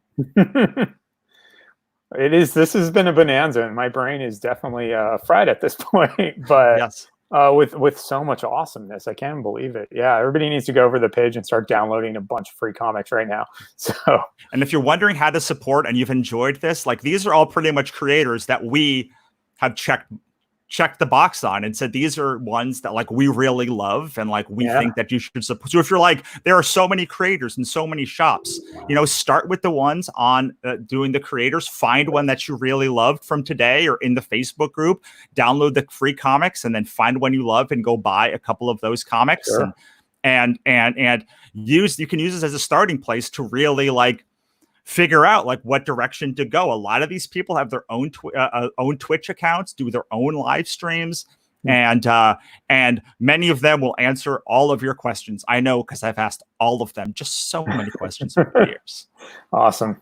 Neo, do you have any final thoughts before we Well, since we are mentioning all the free comics, my Grimmstown Terror Tales is available for free download. It's with Storm King Productions, which is John Carpenter and Sandy King's company. And I see if you can see it on here. It's kind of hard to see on my iPad. That's the cover. I guess it's not coming through so great on here. Oh, But, I will go to the. Let me put this up here. I'm going to put this in the comments. Then Cool. I will go to that page. Cool. And we can look at it. We can look at it together. Yay! Oh. It's available for free since we were going to be at Golden Apple today, actually doing the signing. So, Sandy King and probably John. So, but everybody can download it for free right now. So everyone can download it for free right now. I am just trying to. There it is. There we go. Cool. So this is the page. This is the cover. It's just so, I mean, just look at it, man. Like, you get the first one for free. Make sure you love it. I know you're going to love it. Like, I love Neo's work. I wouldn't have done this whole day with him. I wouldn't do conventions around the country if I didn't love his work already. And to have Renee DeLees, Sandy Carpenter, and so many amazing other creators, and then to get it all for free is just incredible. So all you do is go to the page. Okay, watch. I'm going to do it now. There you go. There it is. Boom. Boom. And then you get the book. Yep. And it'll be come to your email. Yep. Yep. Boom. Awesome. And so easy as that. Thank you. It's as easy as that, man. EH Podcast has already read the book and says, can't wait for the next issue. We'll be reviewing you guys and gals soon. Awesome. And for me, you can go to God. There's so many of these. That's so amazing. That there's just so many banners that I have. You can go to russellnolte.com/mail and get my first book, Ichabod Jones Monster Hunter. My most popular book, Katrina Hates the Dead. If you want a ongoing comic, we are going to have Ichabod is not necessarily an ongoing, but it is going to be at least 3 volumes. We're in production on the 3rd volume right now. Awesome. I'm going to show you my a website where you can see a little bit of Ichabod as well. No, you don't need that. What's that? This is the old Kickstarter page for it. If I can get the images to load. Oh, awesome. Yeah. Well, nah. Technology. Never mind. Not going to do that. But you can see all of it by going to our russellnolte.com/mail. The first issue comes free. And you get also the first issue of Katrina Hates the Dead, a comic, and then my book, the first chapter of my book, How to Build Your Creative Career as well. On that note, I think we are both con brain fried out. Yeah. And we are going to say goodbye, Neo. Thank you all so much. Yes, and we will see you tomorrow at 8:45 when we have Kevin Eastman and the Drawing Blood crew. Kevin Eastman. We're going to be starting with Kevin Eastman tomorrow. So everybody has a really good reason to be here. Yes, see you tomorrow, everyone. Bye, everybody. Thank you.